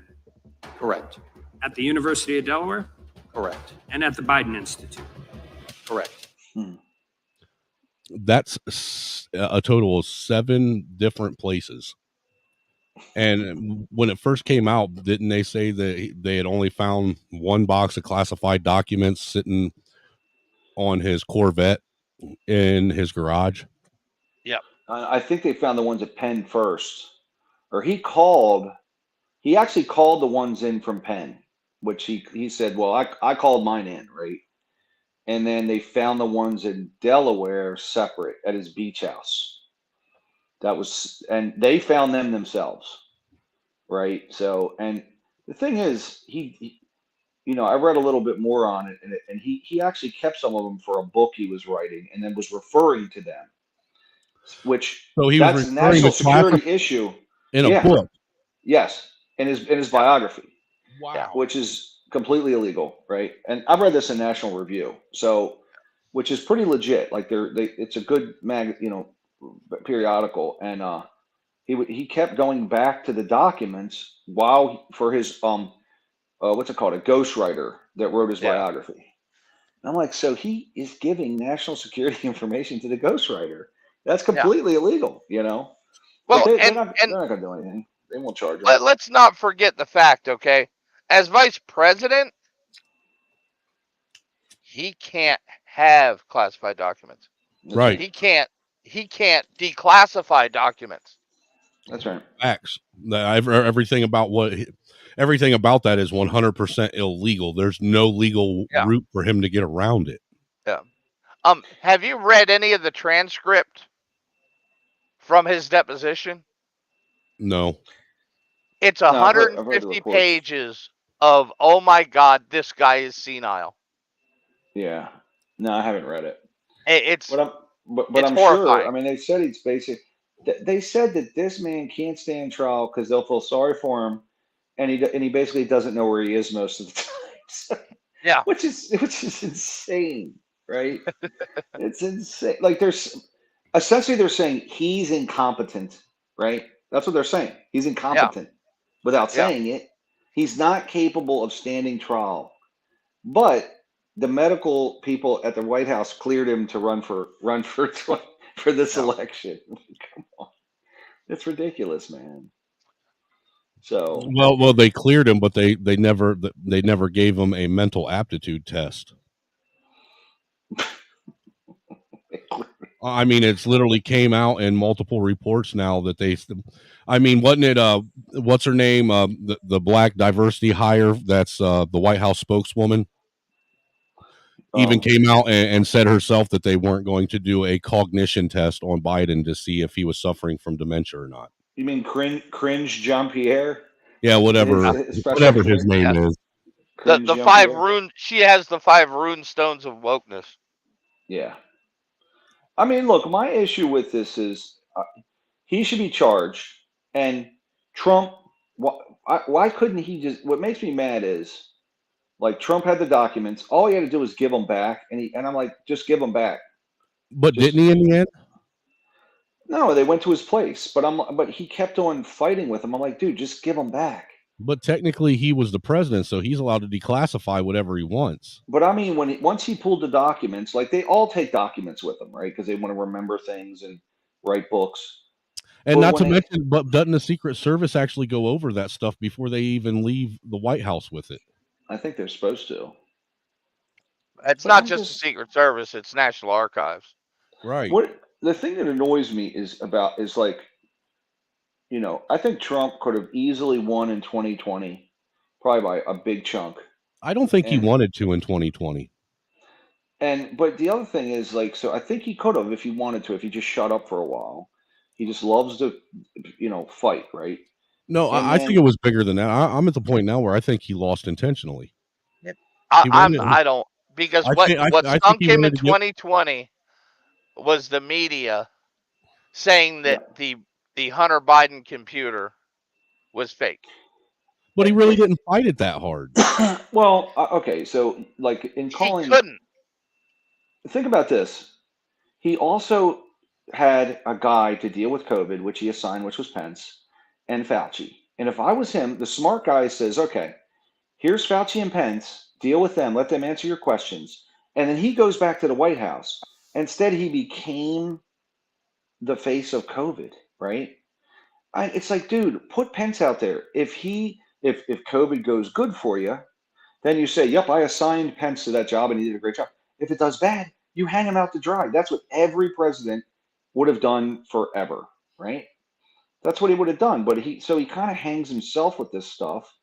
And that was a terrible strategic move by him, right? So in that last year, I'm like, Trump, if you just be quiet, you can win. But he kept getting in there and just Yeah, but That's but what a it wasn't what he megalomaniac was does, saying. though. It wasn't what he was saying. It's how the media misquoted him in what he was saying. Does he not give them ample ammunition at every turn? He literally arms them with I mean, every time he engages, he pretty much says, "Here, say this." You Yeah, know, but if you have to worry about everything you say, then you say nothing.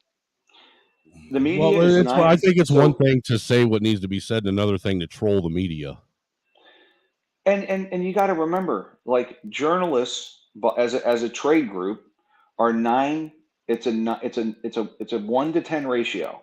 There's 1 conservative for 9 liberals. It ain't It's a even that. liberal It institution. ain't even that. Yeah, I mean it's a very liberal thing. So you got to remember, every time you talk, you can't give them sound bites, you can't give them clips. You got to be. But And you he just can't doesn't. He doesn't know how not to give play him them. those things. That's why he's stuck to Twitter. And that's why they took him off of Twitter. Because on Twitter, people could hear it from his words out of his mouth. So so here's another instance in that year. So the man dies by the cops, right? We saw it. It's on TV. You know, CNN's got it on loop in every airport for weeks. All like a smart guy goes, you know what? We're going to deal with this, and then he goes to the family, he does all this stuff, right? And instead, he kind of took a different position, and I'm like, dude, listen. All you got to do is just shut up and say it's a terrible thing, blah blah blah. We're going to investigate and do all that garbage, right? That's what most of them do. Most of the presidents, right? You know. So ultimately, I think he sets himself up for some of the stuff. But what And did he say about George Floyd?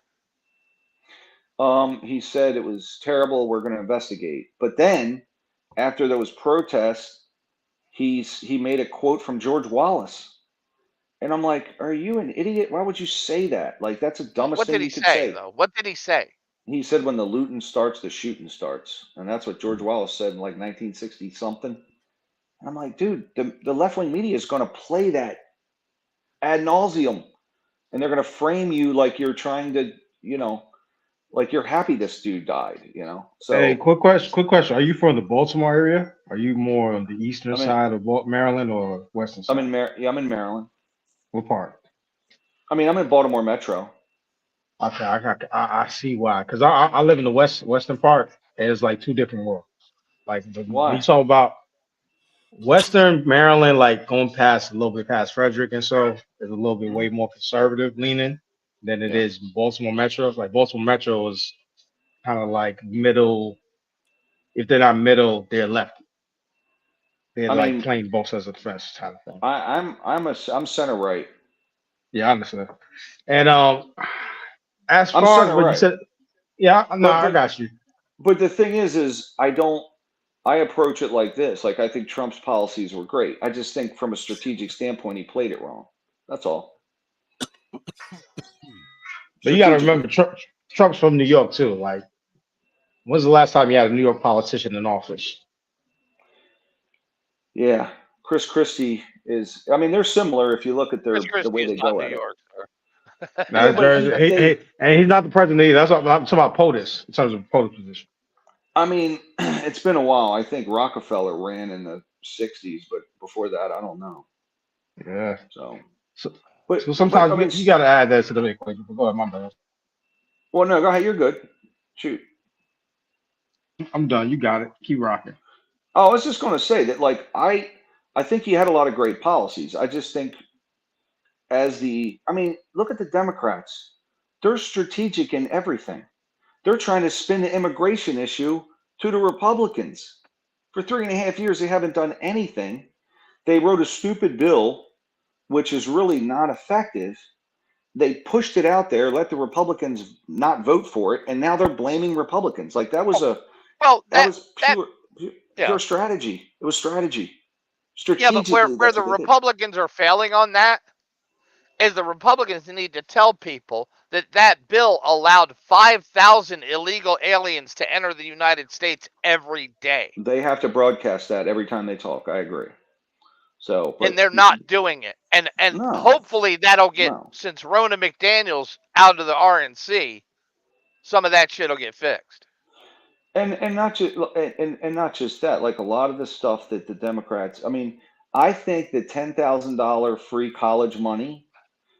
Biden knows they're not idiots over there. They know that was going to get gunned down by the Supreme Court. When you're talking about billions and $400 billion in free money, but he put it out there knowing the Republicans would say no, and it would get shot down at the Supreme Court, and he'd go, oh, I tried, but the Republicans shot it down, and blame the Republicans, right? So ultimately, I think it was a strategy move by them, and they But played. It never got shut down by the Republicans.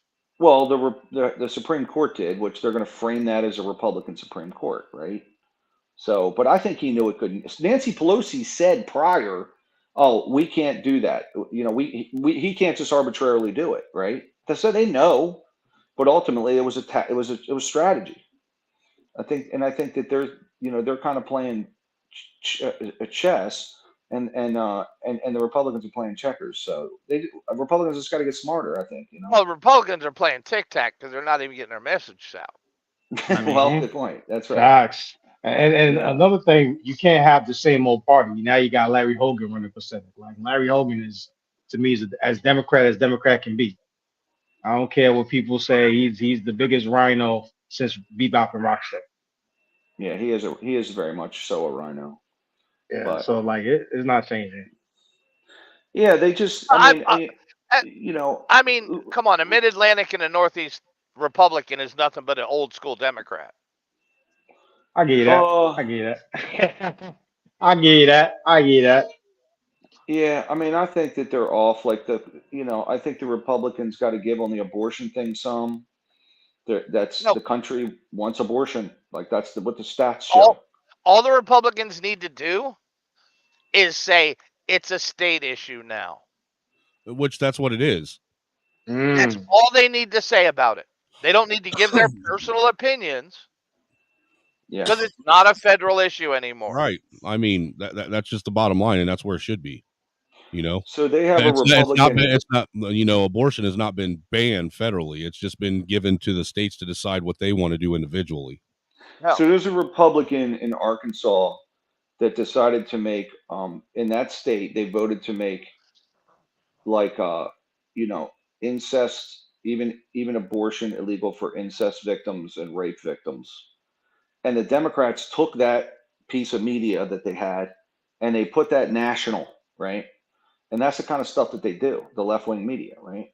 So the Republicans even want to make this okay for like outlaw abortion for everything, right? So that's what the Republicans are playing against. It's a very tough thing, Well, let me ask you real quick. What is right-wing media then? What's an example of that? Right-wing media. I don't know. I mean, you got Fox, you got Newsmax, and I'm talking just TVs.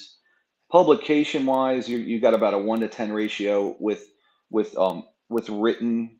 So like the Wall Street Journal is center, the opinion section's right. New York Times is left, and the Atlantic is left. I mean, there's every printed piece of information almost is left.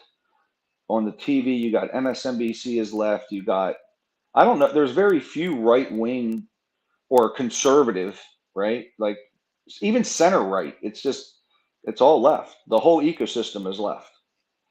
Media wise. Now real quick, and then YouTube, you get some right wing on YouTube, but there's left wing on YouTube. Yeah, hold on to that YouTube though. But you mentioned the printed ones. Is that a more of the older traditional way of media now? Like that's not the new form of media. Would you agree to that? I mean, I read the Wall Street Journal because it's very legitimate, well-sourced news, and then it's a legit publication, you know. And the New York Times is factual, but they only give you part of the facts, right?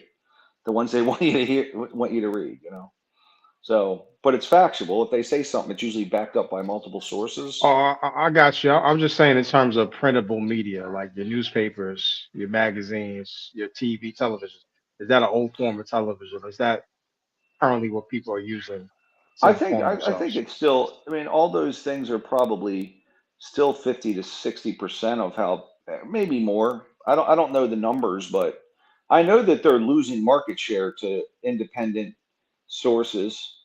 You know, YouTube and other places. So TikTok has taken pieces of the traditional media. Oh, and nobody's lost more market share than Fox News. That's true. Yeah. I mean, they got their own problems, you know. They don't know which way to go. Oh, I don't know about you all, but I still remember when mainstream media actually started being put on YouTube and shit. I remember because it was only like maybe 4 years ago. Prior to 2020, it wasn't on YouTube and any of this alt media unless somebody recorded it and put it on. I remember when Connie Chung sunk Biden's first presidential run. Yeah, it's 1988. Hey, you bringing it back with Connie Chung, man. But we used to have news that actually gave news and not opinion.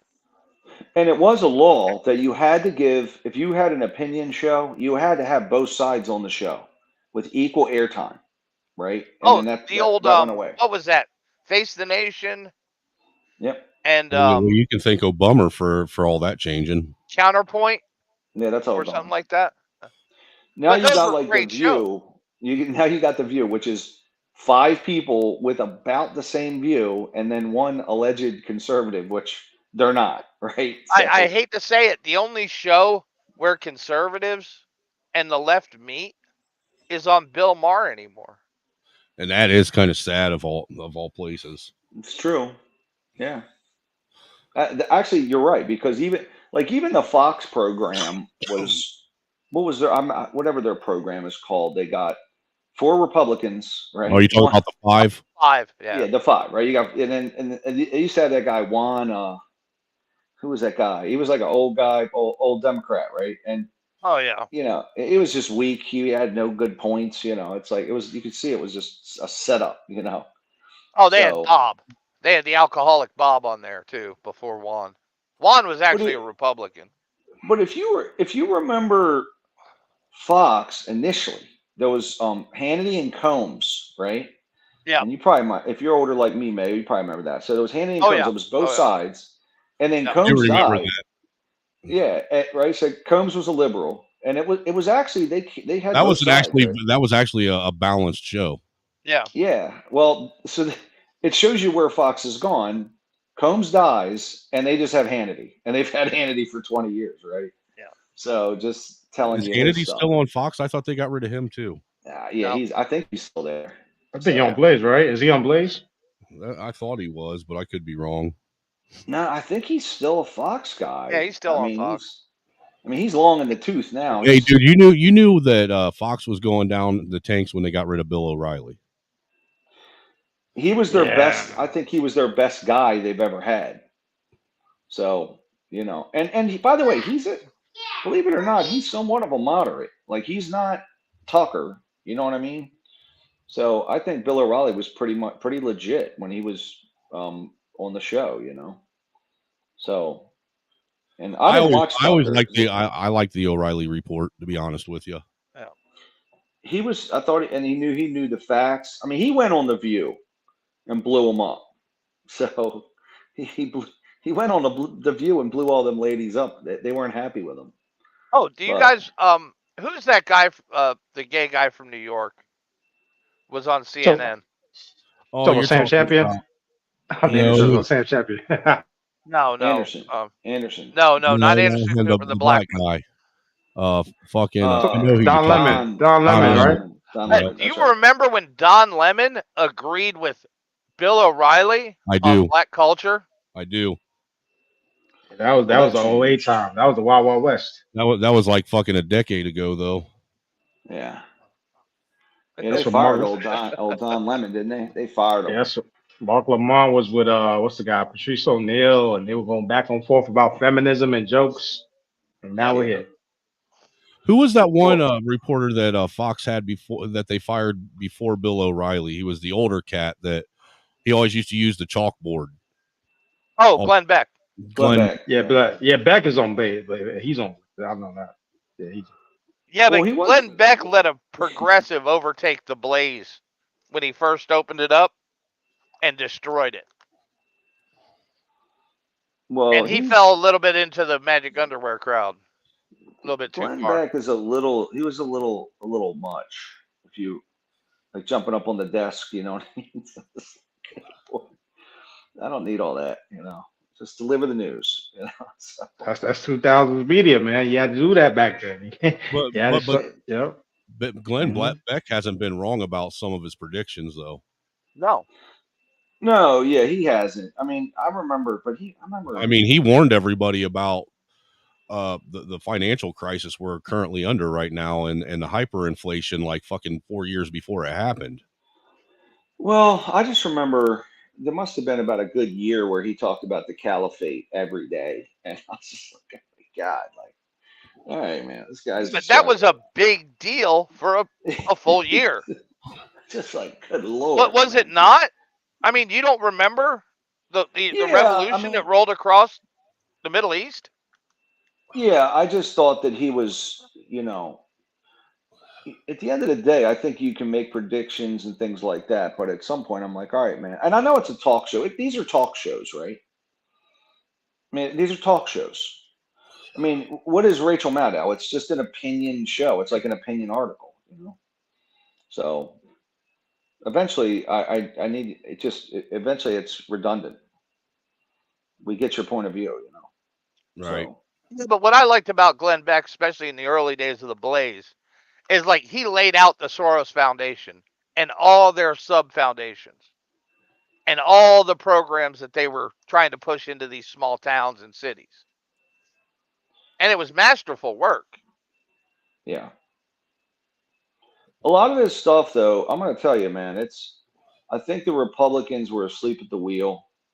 And I think that overall, you know, America was kind of asleep at the wheel with a lot of these progressive, crazy agenda items, like with the school system and things. It's been the problem with conservatives is they expect the system to work. They rely on the system to work. They've been busy raising their kids and working their jobs and taking their vacations for the last 25, 30 years. Yeah. Completely ignoring what's actually happened. And the thing that they've relied on to keep everything straight has turned against them. Yeah. And they've always treated Democrats and the left, the progressives, as if they just don't know or they're naive. When the left has always treated Republicans like they were the enemy. Yeah. And I would agree with the that. conservatives now need to treat the Democrats that way. No holds barred.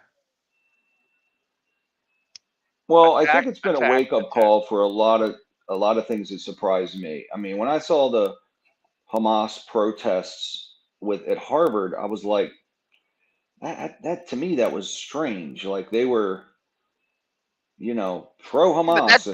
That's only strange because you haven't been paying attention the last 30 years.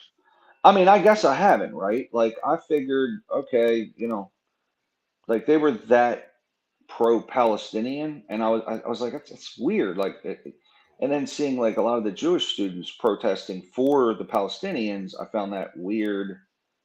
I just found that to be strange. I didn't understand it, you know.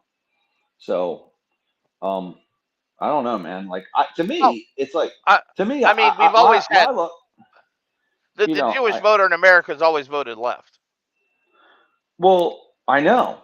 Like typically, it's a blue. You know, typically they go left, right? So why are all Because these they're protected kids? here. They're protected here in America, unlike those in Israel. I just found it odd that there were Jewish kids rooting for Palestine and talking about Palestine. Like this is so weird because it is a Oh, you know, you it found is kind out of their you country. found out that Yiddish is like Christianity. They got warm factions. Well, yeah, I just didn't realize there was that much support. And look, I don't want to see people getting blown up. Like I'm not about that, but I also look at it and say, well, honestly, it's not. You know, I'm neither Palestinian nor am I Jewish, but I do know that they're American hostages, and I think that's should be the focus of the U.S. and the And Joe citizens of Biden's the feeding their U.S. captors right now. Well, yeah. So I mean, you know, it's a very terrible. And It's a where very are the difficult Republicans place. on that subject? I don't even know. Exactly.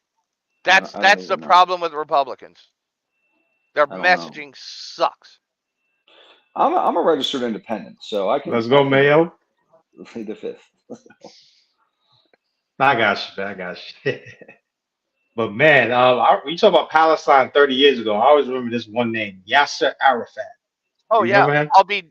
I'd be drinking tea with Rabin if I agreed with the Israelis. Yeah, I just remember that name, Yasser Arafat. Yeah, he was but I do, from everything I've read, that the Palestinians are generally just an Iran proxy and propped up by the Iranians that want the U.S. out of the region completely. And Israel destroyed. Yeah, and a lot of it so they can be aggressive towards the Saudis and the other people around them, from what I understand. So, from what I've read, you know, Yeah, it's more about them. Anytime Israel attacks Palestine, they lose support in the surrounding Islamic countries. I got to be honest with you, man. Here's what I see. I see Egypt with a closed border. I see Jordan, the Saudis, and Egypt condemning publicly Israel, but they're not doing anything to help the Palestinians. Nothing. And honestly, And why do you think that is? Because I think they're the natural enemy of Iran, and I think they like secretly are like, well, do what you want with the Palestinians because they're Iran's proxy and they don't like Iran. Well, it's not just that. The Saudis and the Iranians are arch rivals for power in that area. It's not just that, though. Palestinians have gone in and tried to overthrow every one of those countries. Well, that's a good point, too.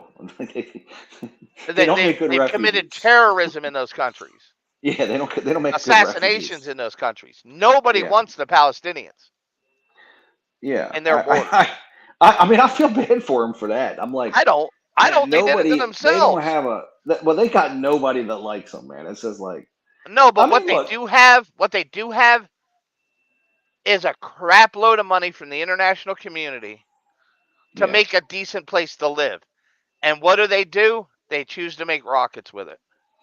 Yeah. Well, I mean, Hamas is they voted them in. Yes. I think that you're talking about a couple million people there. Like, I'm sure they don't all support Hamas.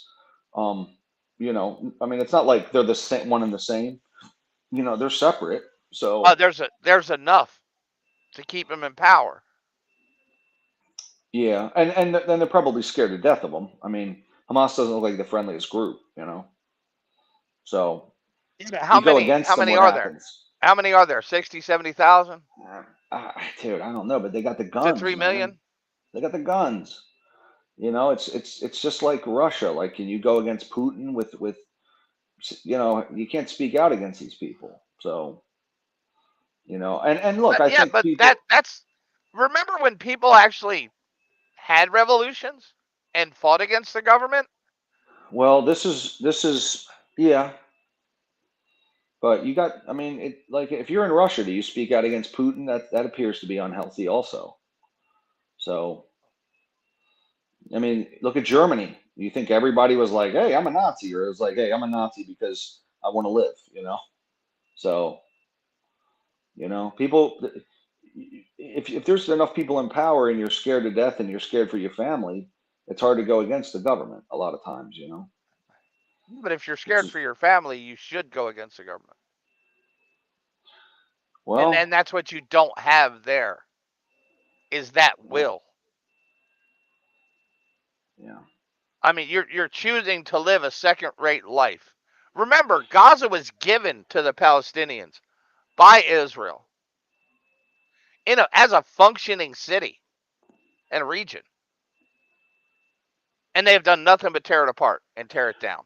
All I know is they took American citizens hostage. Yes. Israel did not.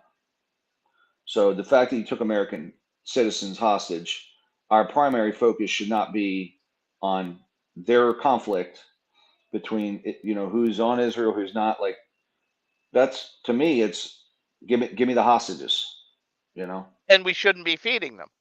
Yeah. So we should that's not my be problem. feeding the captors of our.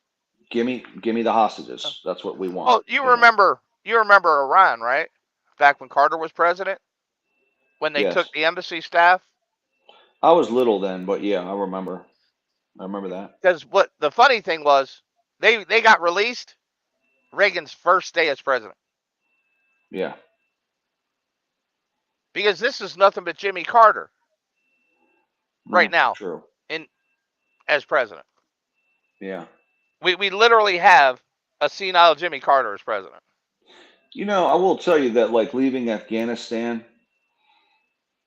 I can't not feel like that set a lot of this up because, if you look at where Afghanistan is located strategically, with China sitting there, Russia sitting here, Ukraine sitting here, Iran sitting there, like literally it's surrounded by these bad actors. It was a perfect base.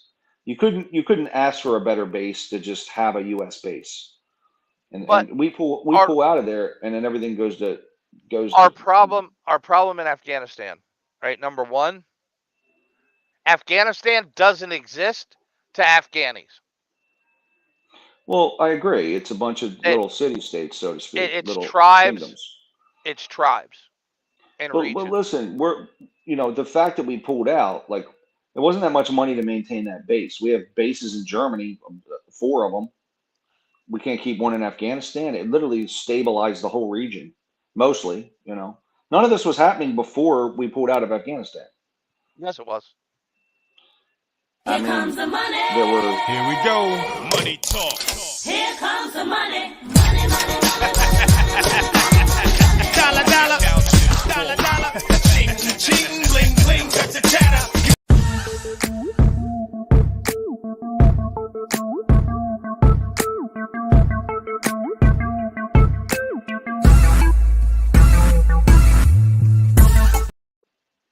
Shout out to Sam with that $15 ball he just sent, man. We greatly appreciate you and your support over here, my brother. You guys can continue on with your conversation now. But as we closed all the cops and fobs leading into Bagram, the country fell right behind that. It's been happening for years. We pull out of an area, and guess who pulls in? The Taliban. Been happening for years. That last base closure was just the final base to fall. We still held U.S. We had the ability to launch weapons from that place, though. You know what I'm saying? Yes. We can put planes up. Yes, in Bagram Valley. Other than nothing. Well, to me, you can't hold ground if soldiers are not standing on it. All the air power in the world isn't going to win you a damn thing on the ground. Yeah. Because they hide amongst the civilians. It appears that we left Afghanistan and then Ukraine happened shortly thereafter. And then Ukraine the next happened thing in you know, 2014, sir. well, Crimea did, yes, but I'm talking about this current situation that we're in. I mean, what do you think prompted this? What prompted Russia going into Ukraine? What was that about? President Biden's presidency. Yeah. Well, He would have never done this if Trump was president. He would have never done that. I don't know. Do you think that the Palestinians would have went into Israel? Do you think they would have done that? I don't think they would have had the money to. Yeah. Because, what was it, 2 months before, Biden threw another couple pallets of cash at him? Yeah, I think he freed up about $6 billion. Yeah. You know. Supposedly. That allows for a lot of weapons, untraceable weapons, to be bought and shipped. I think they actually stopped the money from getting there, supposedly. No, they didn't. Well, that's what I read. I read that they were able to tie the money up in the Qatar. The Qatar, apparently they supposedly they had tied the money up with the Qataris and were able to say, you're not getting the money. This is what the media has said. But they got the money. I mean, I'm just telling you what I read. They were able to stop it. It was about a week before, actually. It was very short. It was very shortly before. They literally sent the money, and the attack happened like a week later. It was quick, you know. Oh, So, I mean, and Biden claimed he was able to stop the money. Just in November, he released another $10 billion to him. Just in November. I don't know. So look. So what about the idea that Russia moved on Ukraine because Ukraine and Brazil and the United States provide China with most of their food? Why would China be helping Russia now? Well, because the most of the grain from Ukraine fed the Middle East and Africa. Well, China gets food from three places: Ukraine, Brazil, and the United States, most of it. And then they have some in-house, but a lot of it comes from everywhere else. So, you know, being in the DC area, I've had conversations about that concept, that if we can control the food in China, we can prevent the inevitable move on Taiwan that's going to happen sooner than later. So ultimately, you know, some suggest that the Ukraine is really about Russia making sure that China gets food. It's a theory. They're not going to tell you, obviously, national security. But what about that idea? I don't think so. I honestly. Let's get money, motherfucker. Get money. Get money, motherfucker. Get money. Let's get money, motherfucker. Butts and shucks in the sky, so the housing prices are not as high. Zillow cooked all of the books, so we keep the rent low. We don't hit anything. Just a couple bursts trigger the ring alerts, and we keep the rent low. Shout out to Corn Pops for that $20 ball. I love that clip, man. I love that. I know you do, Kamasi. I don't bring that one out enough anymore, man. That's for them nice size donos. You know what I'm saying? Nice. But yeah, shout out to Corn Pops. He also threw that 20 in because he wanted me to play this clip. It looks like it's I'll speed it up to probably 1.5 times. But it looks like it's a old 60 Minutes clip about foreign policy. So I'll let Mayo and Ryan finish their conversation that they were having, and go ahead and land their planes on that, and then we'll watch this video for you, Corn Pops. Because China produces 1/4 of the world's grains. with less than 10% arable land, they produce a fourth, 25% of the world's grains. And they have 1.3.5 billion people. Yes. Food comes from outside. Yeah. Yeah, and well, they bought Smithfield Farms, which is the largest pork producer in the world, based in the United States. Yeah, but if they move on Taiwan, we're going to sanction them, and we're going to squeeze Brazil. And if we have Ukraine, and it's still free, or whatever it is, it's blown up, but it's free, then it makes it hard for them to move on Taiwan because they know they're going to face the sanctions that we will give them and the world community by and large, you know. So that's a theory. That's a theory. Yeah, but what it kind of doesn't make sense. It doesn't add up. Well, so are you guys at a stalemate then on that? Probably. You know, it's just a theory. I mean, I think it makes sense. It makes sense in the fact that if you can't feed your people, you can't run the country. Like Xi is done. Xi's already backpedaling. He's already in trouble and has to do something. So, you know, his people aren't real happy based on the fact that their retirements have all gone into their real estate flunkery. Their population's imploding. They can't feed themselves. So at the end of the day, like he's not doing That's that why well. they're moving on Africa. But I mean, he's trying to develop in Africa. Like internally, there's a lot of pressure on this guy. Yeah, but you remember in the 70s, Africa fed the world. I mean, he's trying to mine Africa. All the Dutch and French farms in Africa fed the world. Long before the yeah, but that's what they're in there now to do, other than just other natural resources. I mean, he's trying to get everything he can, I'm sure, but yeah, I don't know. I think Xi's in trouble.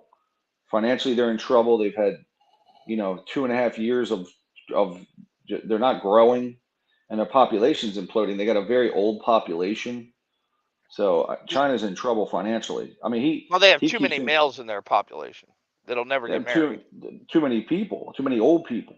All right, you guys got 2 minutes. You guys got 2 minutes each to make your final arguments on this. I just don't think the food thing is really plausible because Russia did this in Ukraine, right? Well, they're allied in doing it. With who? China? I mean, China and Russia aren't natural friends, right? But they can be naturally aligned against the U.S., right? Like they have their own skirmishes inside of their country. Like there's a piece of Russia on the eastern end that China wants. That's a problem. So they have their own conflicts, but by and large, they both don't like us. They don't want us to be number one. Russia definitely is not a pro-U.S. place. Putin but how does Ukraine hurt us? So Ukraine, I mean, like think about it. Ukraine really doesn't matter that much to the United States. We were talking about democracy and all this garbage. At the end of the day, if we control Ukraine, and Ukraine does feed a lot of Russia, like they have tremendous amount of arable land, and they feed China, and we can stop Brazil from doing anything, and the U.S. China can't move on Taiwan. China wants Taiwan as early as 2025, spring of 2025. There's, I've heard through various places that they want to move on Taiwan in spring of 2025.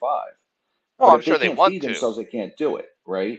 Well, they're planning to. This is not, like I've heard this. This is what their plan was. We're wargaming against that now, and they don't want to blow it up. They want to go in and get it, right? Because they believe it's theirs. This is and Xi has to do something to not look like he's failing when their population is not very happy with him. So. But if we control Ukraine and Brazil and the U.S. food supply, he really can't do a lot because then people are going to start starving and he's going to be out immediately. But we're not controlling Ukraine's food supply.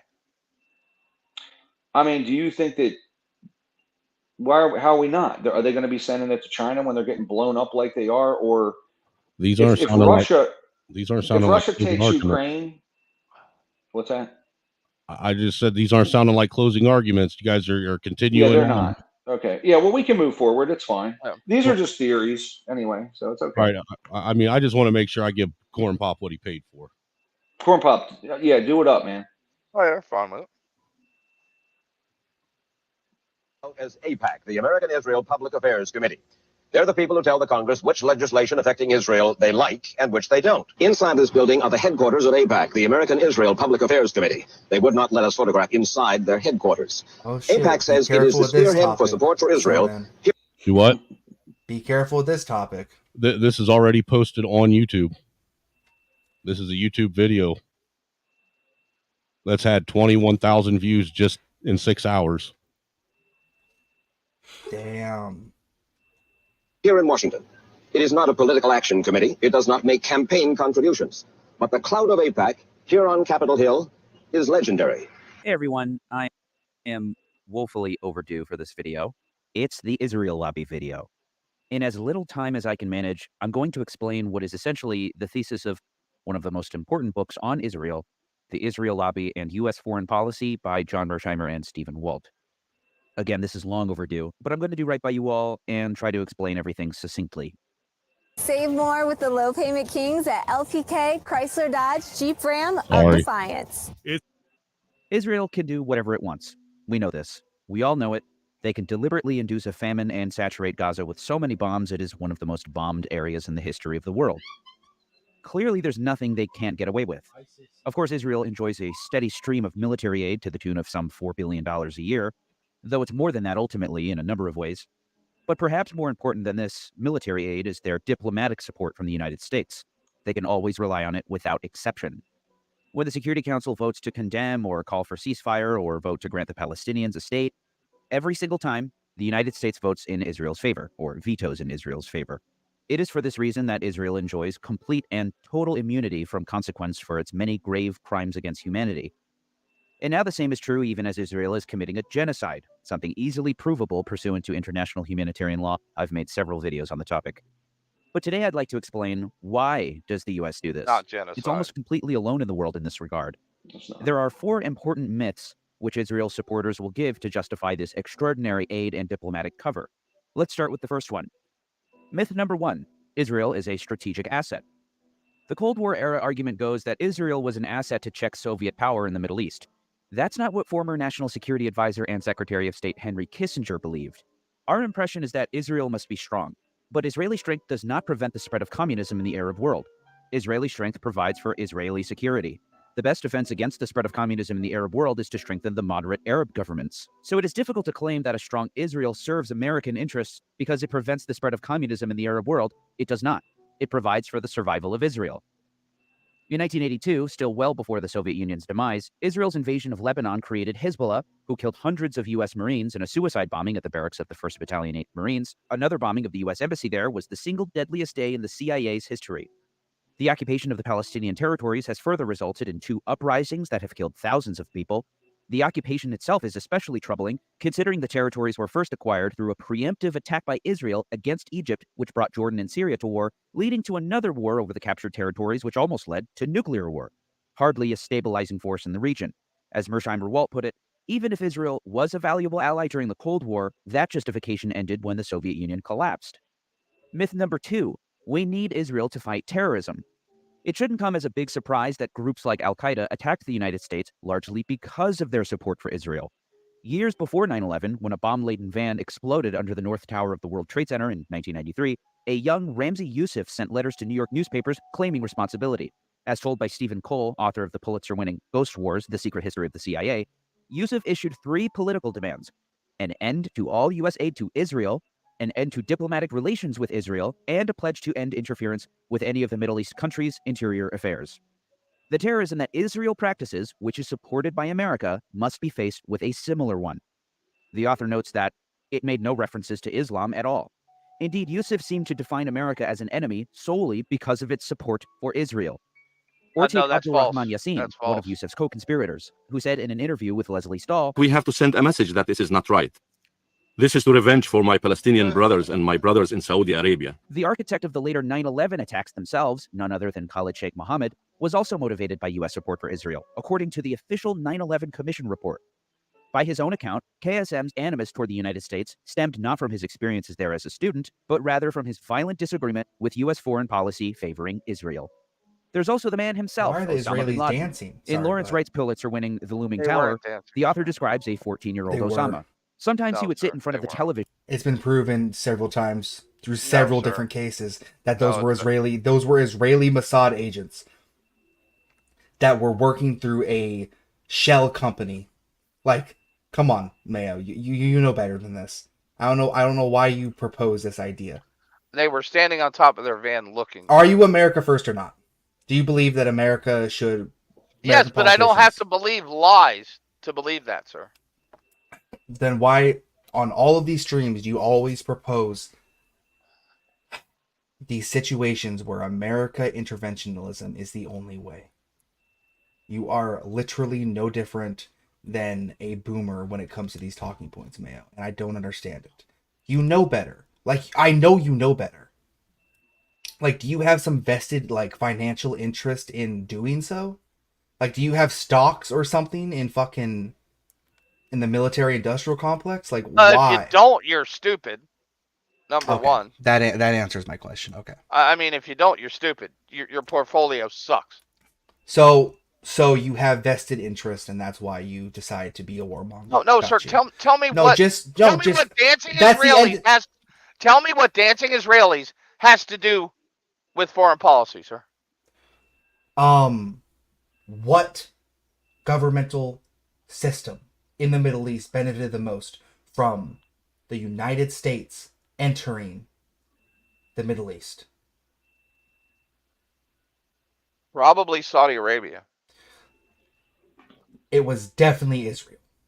No, sir. It was probably Saudi Arabia. We are Israel's bulldog, bro.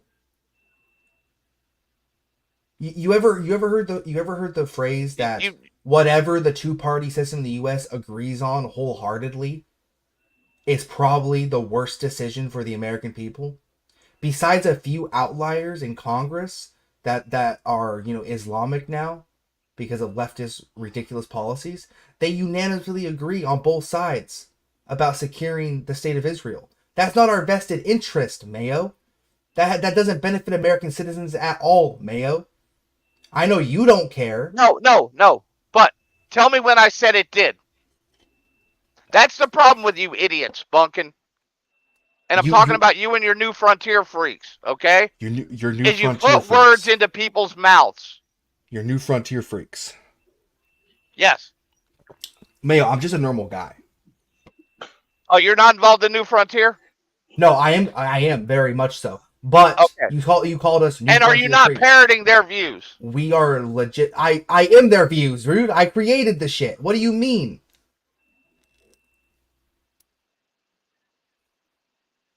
Case in point. Continue. Case in point, right? You have a Yes. vested interest in the military-industrial complex. Do you have a 401k, sir? Yes. So do you then. So does every stockholder in America.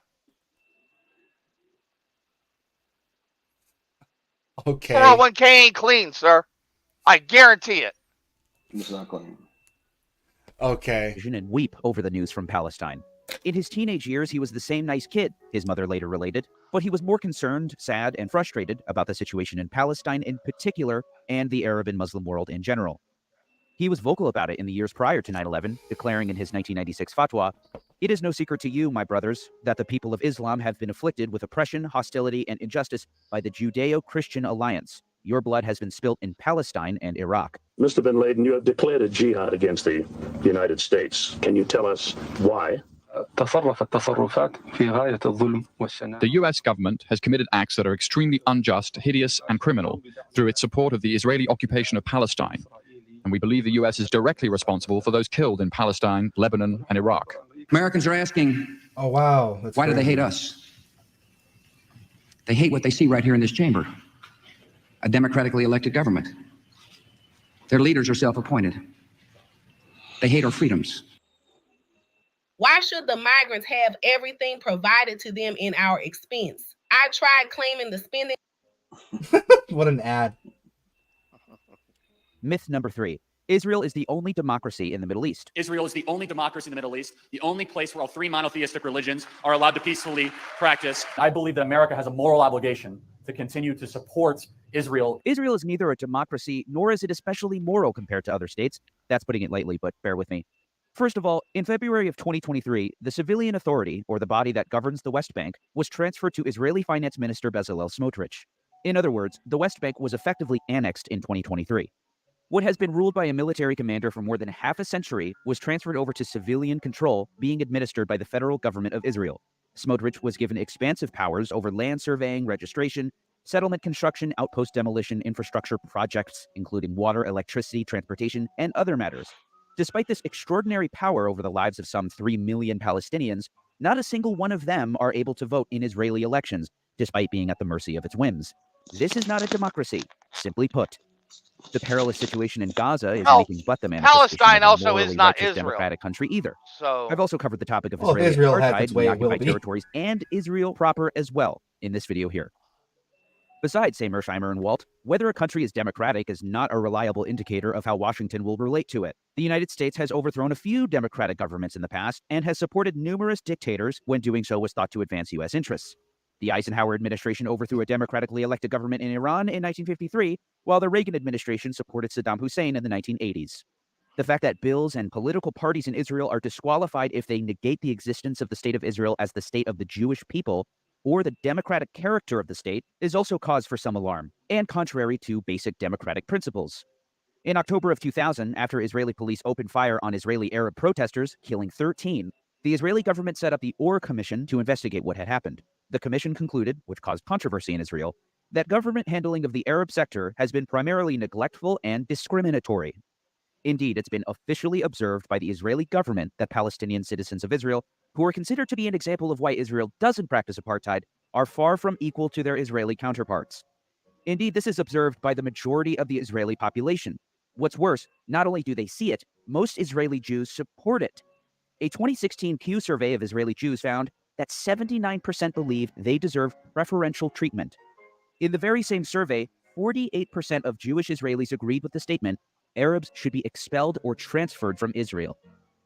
There's also the strive for a Jewish demographic majority, to which Israeli officials have employed language that is little different from words uttered by white nationalists in the United States. In a 2003 speech, then Finance Minister Benjamin Netanyahu told the Herzliya conference, if there is a demographic problem, and there is, it is with the Israeli Arabs who will remain Israeli citizens. In 2007, Bibi apologized to the Haredi community for child welfare cuts as finance minister, though he sought to put a positive spin on them as well. The unexpected result was the demographic effect on the non-Jewish public, where there was a dramatic drop in the birth rate. Mersheimer Walt posit, imagine the outcry that would arise here if a U.S. cabinet official spoke of the benefits of a policy that had reduced the birth rates of African Americans and Hispanics, thereby preserving a white majority. But such statements are not unusual imagine in if Israel. Democrats Myth number 4. supported abortion. Israel is surrounded by countries that want to destroy it. If I may, a caveat. In a 2004 interview with Haaretz, Israeli historian Benny Morris was asked if he identified with David Ben-Gurion after having researched him for several years up to that point. I do not identify with Ben-Gurion. I think he made a serious historical mistake in 1948. Even though he understood the demographic issue and the need to establish a Jewish state without a large Arab minority, he got cold feet during the war. In the end, he faltered. The interviewer responds, I'm not sure I understand. Are you saying that Ben-Gurion erred in expelling too few Arabs? Benny Morris, if he was already engaged in expulsion, maybe he should have done a complete job. I know that this stuns the Arabs and the liberals and the politically correct types, but my feeling is that this place would be quieter and know less suffering if the matter had been resolved once and for all. If Ben-Gurion had carried out a large expulsion and cleansed the whole country, the whole land of Israel, as far as the Jordan River, it may yet turn out that this was his fatal mistake. If he had carried out a full expulsion rather than a partial one, he would have stabilized the state of Israel for generations. The interviewer, the term to cleanse is terrible. Benny Morris, I know it doesn't sound nice, but that's the term that they used at the time. I adopted it from all the 1948 documents in which I am immersed. On the Palestinians, Morris opined, it is a very sick society. It should be treated the way we treat individuals who are serial killers. There is a wild animal there that has to be locked up in one way or another. All right, so just so we're not confused, Benny Morris is no Palestinian sympathizer. Morris, one of the Israeli new historians and author of The Birth of the Palestinian Refugee Problem, is well known for debunking the conventional myths of Zionist history. One of the most tenacious myths relating to 1948 is that of David and Goliath, that the Arabs were overwhelmingly stronger militarily than the Yishuv. The simple truth is that the stronger side won. Rashid Khalidi has gone into detail on this himself. Israel, in fact, outnumbered and outgunned its opponents. There were only 5 regular Arab military forces in the field in 1948, as Saudi Arabia and Yemen did not have modern armies to speak of. Just 4 of these armies entered the territory of Mandatory Palestine. The minuscule Lebanese army never crossed the frontier. And 2 of these, Jordan's Arab Legion and Iraq's forces, were forbidden by their British allies from breaching the borders of the areas allocated to the Jewish state by partition, and thus carried out no invasion of Israel. So much of the Arab coalition wouldn't even invade Israel proper, much less seek its destruction. Indeed, as Benny Morris wrote in his 1948 and after, none of the Arab states, save Transjordan, committed the full weight of their military power to the enterprise, indicating either inefficiency or perhaps a less than wholehearted seriousness about the declared aim of driving the Jews into the sea. But even Transjordan, Morris writes, neither expected nor planned for Israel's demise, nor were the Arab Legion's operations from May onwards designed to bring this about. As previously noted, the 1967 war was sparked not by Arab states seeking to destroy Israel, but by an Israeli attack on Egypt.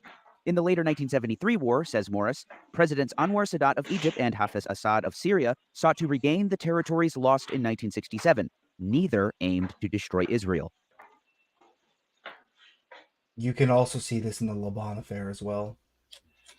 I was going to say, I was just going to stop it and pause for a minute, give you guys a chance to discuss what you listened to. Yeah, you can see this in the Laban affair as well. It was a failed attempt by Israeli Mossad to bomb a British, I believe, let me look it up. I'm pretty sure it was like a British, not outpost, but hold on.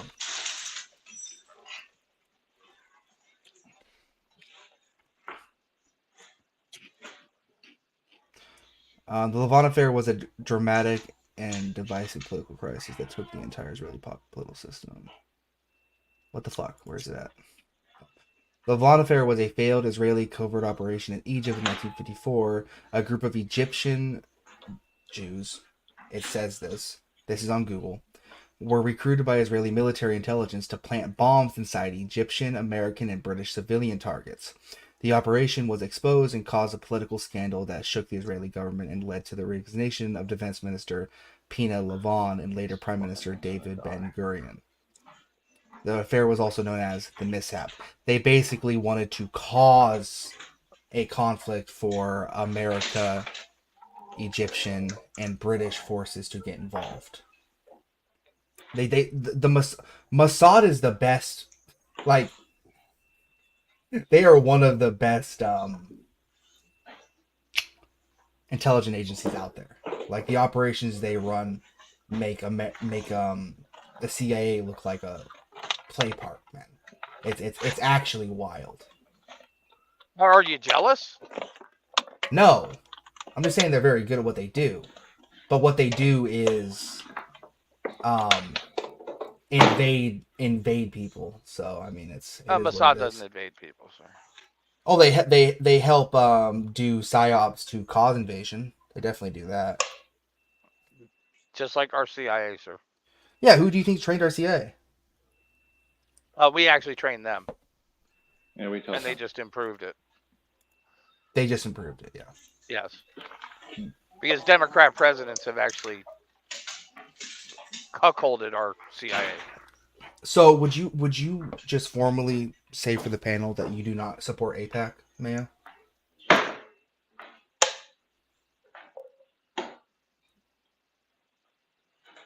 I don't care about AIPAC, sir. Well, just like for instance, right? AIPAC doesn't affect my life. It does though. It does. Because you have a show us on the doll where AIPAC has hurt you, sir. Yeah, so you have you can try to be funny with it all you want, Mayo, but the fact of the matter is you have foreign influence on American politics, and it's straight up out there and in your And you face. have that I'm from not Germany. You have that from China. really. Do You we have have that from do Brazil. we have a do we have a We have a German embassy in Washington, sir. we have a What do you German think they embassy do in here? Washington? What Do do we you have think they do here? the same level? Wait, is there like a German equivalent to APAC? Can I get a link to the German equivalent to APAC, please? Hold on, let me look this up. Is there a German equivalent to APAC? Fuck, is there a Sweden equivalent to APAC?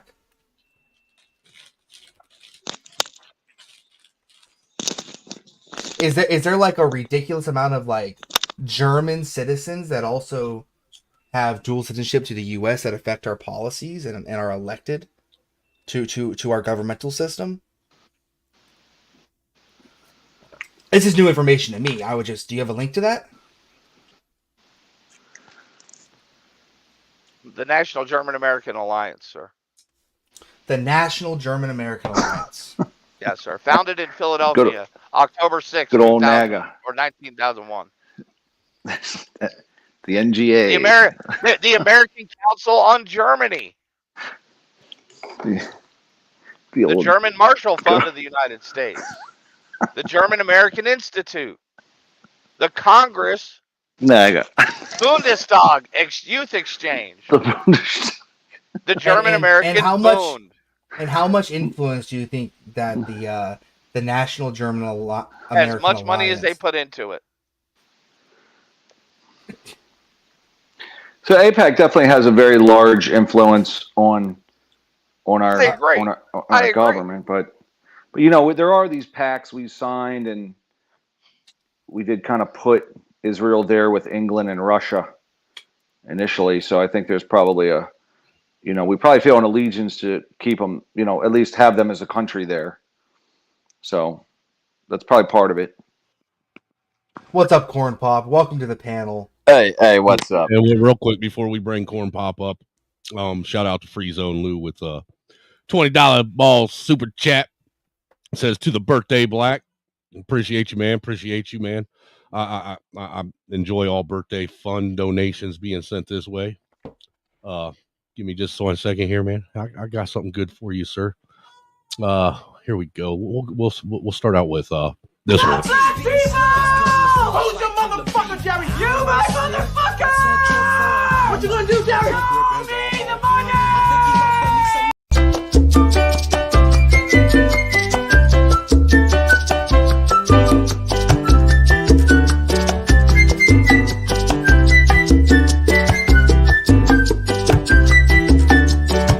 Wow, that's the first lottery a black person's won in a long time, Billy. Yes, and they'll probably still complain. Man, fuck you. Thank you, sir. Greatly appreciated.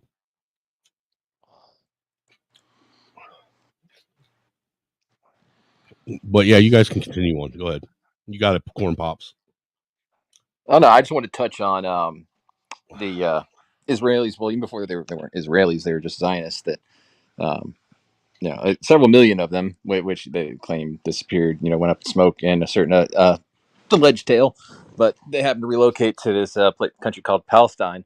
The first thing they did was they went and they they were killing some of the Arabs in the area and everything, but the main thing they did was there was a British outpost in the country, and they went and they bombed that building, and they got into a bunch of skirmishes with these British. And if you think about tactically why they did that, it's because they had plans on further they had but from the Balfour Declaration, there had been a settlement for quite a while. There had been small hats that had lived down there for hundreds, probably thousands of years, and we didn't have this tumultuous relationship between the West and any of these Arab countries. Actually had quite good relationships with them. It wasn't until this massive, it's very coordinated effort. It's hard to explain it in a short amount of time, but you talk about Schofield revisionism and Christianity, where you have pretty much what we think of today as Zionism, Christianity, like, oh, they're the chosen people, we gotta kiss their ass and worship them, and oh God, or Jesus was one of them, so that means that all of them they're like Jesus, because Jesus is one of them. So we got to worship them, right? It's this very low IQ, like elementary view of Christianity. Sadly, most of the country has fallen to, because it's too much to research things for yourself, or like go outside the mainstream narrative. But the then you go into like you look at. I highly recommend. It's way too long to play here, but if anybody actually gives a shit about this stuff, check out the Tantura documentary. I have some books too for any readers out there, but I figure this is more of a documentary crowd. But yeah. I do want to talk about the National German-American Alliance real fast. You mentioned that, and I'm just going to read an excerpt from the Wikipedia. In an atmosphere of rising anti-German sentiment, the NGAA's outspokenness against prohibition, its stance for neutrality during World War I, and its support of Germany, especially its practice of raising money for German war relief, led to its character being revoked in 1918. Following a Senate investigation, Congress passed a bill to revoke the charter in July, and President Wilson signed the measure into law on August 31st. Under political pressure from all sides, the NGAA had already folded in April 1918. So the United States government actually did something about them, because it's a foreign influence influencing your political agenda. Yeah, but they didn't close all of them, sir. Yeah, but Mayo, you can't, like, I know you went and you Googled like German. One out of No, I didn't cherry pick one, Mayo. You brought up this one fucking point. It's the first one you said. I named you know that's not a fair comparison, trying to compare these German organizations to AIPAC and their influence on the United States. I know it's not. I know it's not. And like, I know you made the argument. But you're he saying acts like there is only one group trying to influence Washington, and it's not true. No, there is one group that basically overpowers any other group and any other group that possibly becomes a threat or becomes rising either gets co-opted, bought out, or otherwise eliminated. They have an extreme, one example. We had a president called JFK. He went for a ride down in Texas in an open top car. He had the audacity to sent a bunch of nuclear inspectors down to this place called Dimona. And as you watch all these like JFK docs, they don't ever talk about this stuff because this is the real story. This isn't like the bullshit. Like, oh, here we're gonna lead you down a freaking rabbit hole that leads to nothing. Like, this ain't the crafty nose story. This is the actual shit. Yeah. Well, if the short-term version, or condensed version, because I don't want to. Each of these topics I could spend like 3 hours on, but. Is that he was, during that time, nuclear proliferation was obviously a big deal. In the late 50s, Russia just dropped like Tsar Bomba, like the biggest nuke ever. All the different kinds of countries were getting nukes, which, by the way, if you know the history of how Russia got nukes, there was people that snuck a bunch of secrets, considering our nuclear technology, over to Russia. Guess what? They weren't white Europeans. I'll give you one guess of what group they belonged to. And who built our nuclear program and our rocket program? Who built our nuclear? Yeah. Well, anyway, like people always say, "Oh, well, they're so smart. Are you jealous that they're so smart?" There's a guy. He was a German named Heisenberg. He's the one that came up with all that stuff. They just followed his work. So, America had a big untouched country that wasn't being, bombed night and day into oblivion. So they had much comfortable working conditions. But yeah. It's like anyway. It's not. I love the argument. People say like, "Oh, are you just jealous of them? They're better." It's like, if someone's like a criminal, like scumbag piece of shit stealing from someone and they're very successful at it and they have a bunch of money now, it's like, oh, does that make them better than me because they have lower morals than me, and their lower morals allowed them to acquire more wealth or allowed them to be greater? It's like basically, oh, you cheated better. It's I don't know, man. Sorry, that was a little side quip because I forget, somebody had said something. I don't know if it was Mayo or somebody had said something about like this inferiority complex that's always an argument they try to use. It's like nobody's ever the anti-Semites that it's an inferiority complex. It's you're attacking them because you're jealous of them. I've never said that, sir.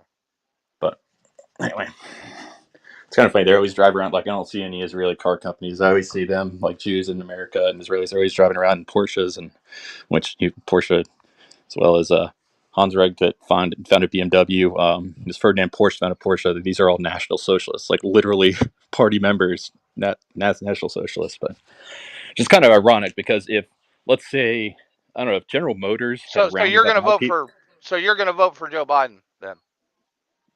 why would I vote? No, I'm going to vote for fucking Trump because he's like the best. He's the least stinky pile of shit. But Put it that way. But you're a National Socialist. I am a national. I like the ideals of National Socialism the best in an ideal world. First of all, America isn't 100% white for National Socialism. You kind of have to have a. You have to have a, what's the word I'm looking for? Like a homogenous culture. You have to have people that are all. There has to be an Aryan culture. You can't the best hope we can have now is some sort of civic nationalism. Like the National Socialism in Germany was in a very unique state. I mean, there isn't really, maybe some of these smaller European countries, I don't know how like Latvia or Czechoslovakia, like I think some of these smaller countries have still maintained like their ethnic majority, and like they haven't been affected in the same way like Western Europe and the United States has been. But yeah, they're probably, I'm sure they're next on the list after because Europe and America are pretty much been thoroughly de-Western. Well, they will be. They've been Damascus. The seeds have been planted to de-Westernize us because, this is going to be a controversial thing, I'm sure, to some people in the crowd, but, culture stems from race. It was white European Christians that, were the unique people that founded Western ideology. Samuel says, and that's not to say that like, oh, well, we have to only be white. No, like America worked great, like with blacks and Hispanics and Asians in the country. The thing was, you have to have a large majority of that, like whatever group like created that ideology, the Western ideology. If that group no longer is the dominant group, i.e. the like demographically having, let's say, a 70%, I'm just going to pull a number out of my ass, 70%, 80%, because you look at I think up until it was like the high 90s, I think we were still 80%, or we were right on it. It was like 78, 79%. And when you start really looking at when America really started struggling with, the battle of, what we believe in, you started seeing, you had stuff like pro-life or abortion, that type of stuff, but you started seeing a lot more LGBTQ stuff being normalized. You started seeing just everything that we see nowadays that, makes you raise an eyebrow. Like, where'd this come from? Like, why is this being pushed on us? That's not like a organic movement. That is a strategic movement that happened in other countries. Typically, if you really want to study history, there's one country that really fought back against it, and that would be Germany. Quite successfully, I might add, at least for about a decade or so. Yeah. I'm not even necessarily getting into that. Under the Obama, listen, I gotta get dressed for work. But I will say this: night shift's a pain in the ass. But I will say this: under the Obama administration, 89% of senators and congressmen held dual citizenship with Israel. Mic drop. We have an infiltration problem. We have a fucking problem. We need to address this problem. Bullshit, Mayo, you need to say that you don't support AIPAC. You're saying 90% of Congress had dual citizenship with Israel. Yes, buddy. That is a lie. Under the Obama administration. That is a lie. 80% of the Biden administration is either, identifies. That's not 90% of Congress. They granted them citizenship. I will deal with one lie at a time. No, it's dual citizenship. You can have a dual citizenship in the United States. But I bet it's over 80. They requested citizenship from Israel and were granted that, or do they automatically get it? I don't know how the Israeli citizenship works. I'm gonna be honest with you. I think actually, once you're elected, you have to give up dual citizenship. No, you do not. Yes, I believe so. You definitely for the president. For the president, you can't do that type of shit. But for Congress and for senators, you do not have to do that. No. Oh, by the way, guys, Mexico has their first female Jewish president. Oh, small hat. Sorry. They can just grant you citizenship. but it doesn't mean that you are a citizen. If like Svalbard does not have a citizenship. Everyone in the world can go there, right? But I can just say you're a citizen. It's not like you can grant it to people. It doesn't mean that they are a citizen of that country. do you not see the problem with it's not dual citizenship, it's dual loyalty. Like, okay, if you ran a company, right? Hold on before you let me get this out. There's a big difference between dual citizenship and dual loyalty, sir. Hold on. Shout out to Deacon Dave. Dual loyalty. Let him read a super chat. Shout out to Deacon Dave with his $10 super chat, man. It says, happy birthday. Go buy a big cake. Go buy a cake big enough to hold all 45 candles. Hashtag old as shit. You're not old as shit. You're not old as shit. 40. Black people! Who's your motherfucker, Jerry? You, my motherfucker! What you gonna do, Jerry? Show me the money!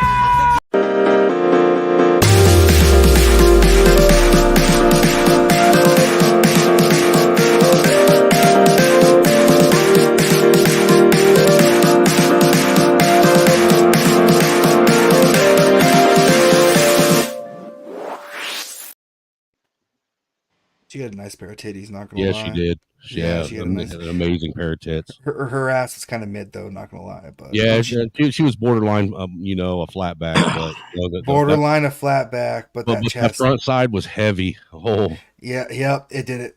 It definitely did it.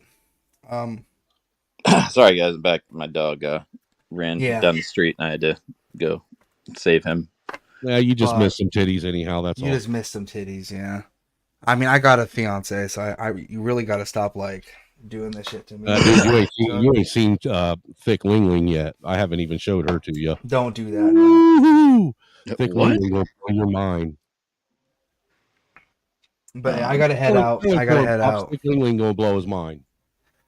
It's gonna blow his mind. I gotta head out. Thank you for having me, Snowman. I wanted to be more active. Oh, you're good, man. I appreciate you coming through, brother. It's been a hot minute. I'm gonna hit you up on Telegram later. I'll let you know. I'll send you a message. All right. Right on, brother.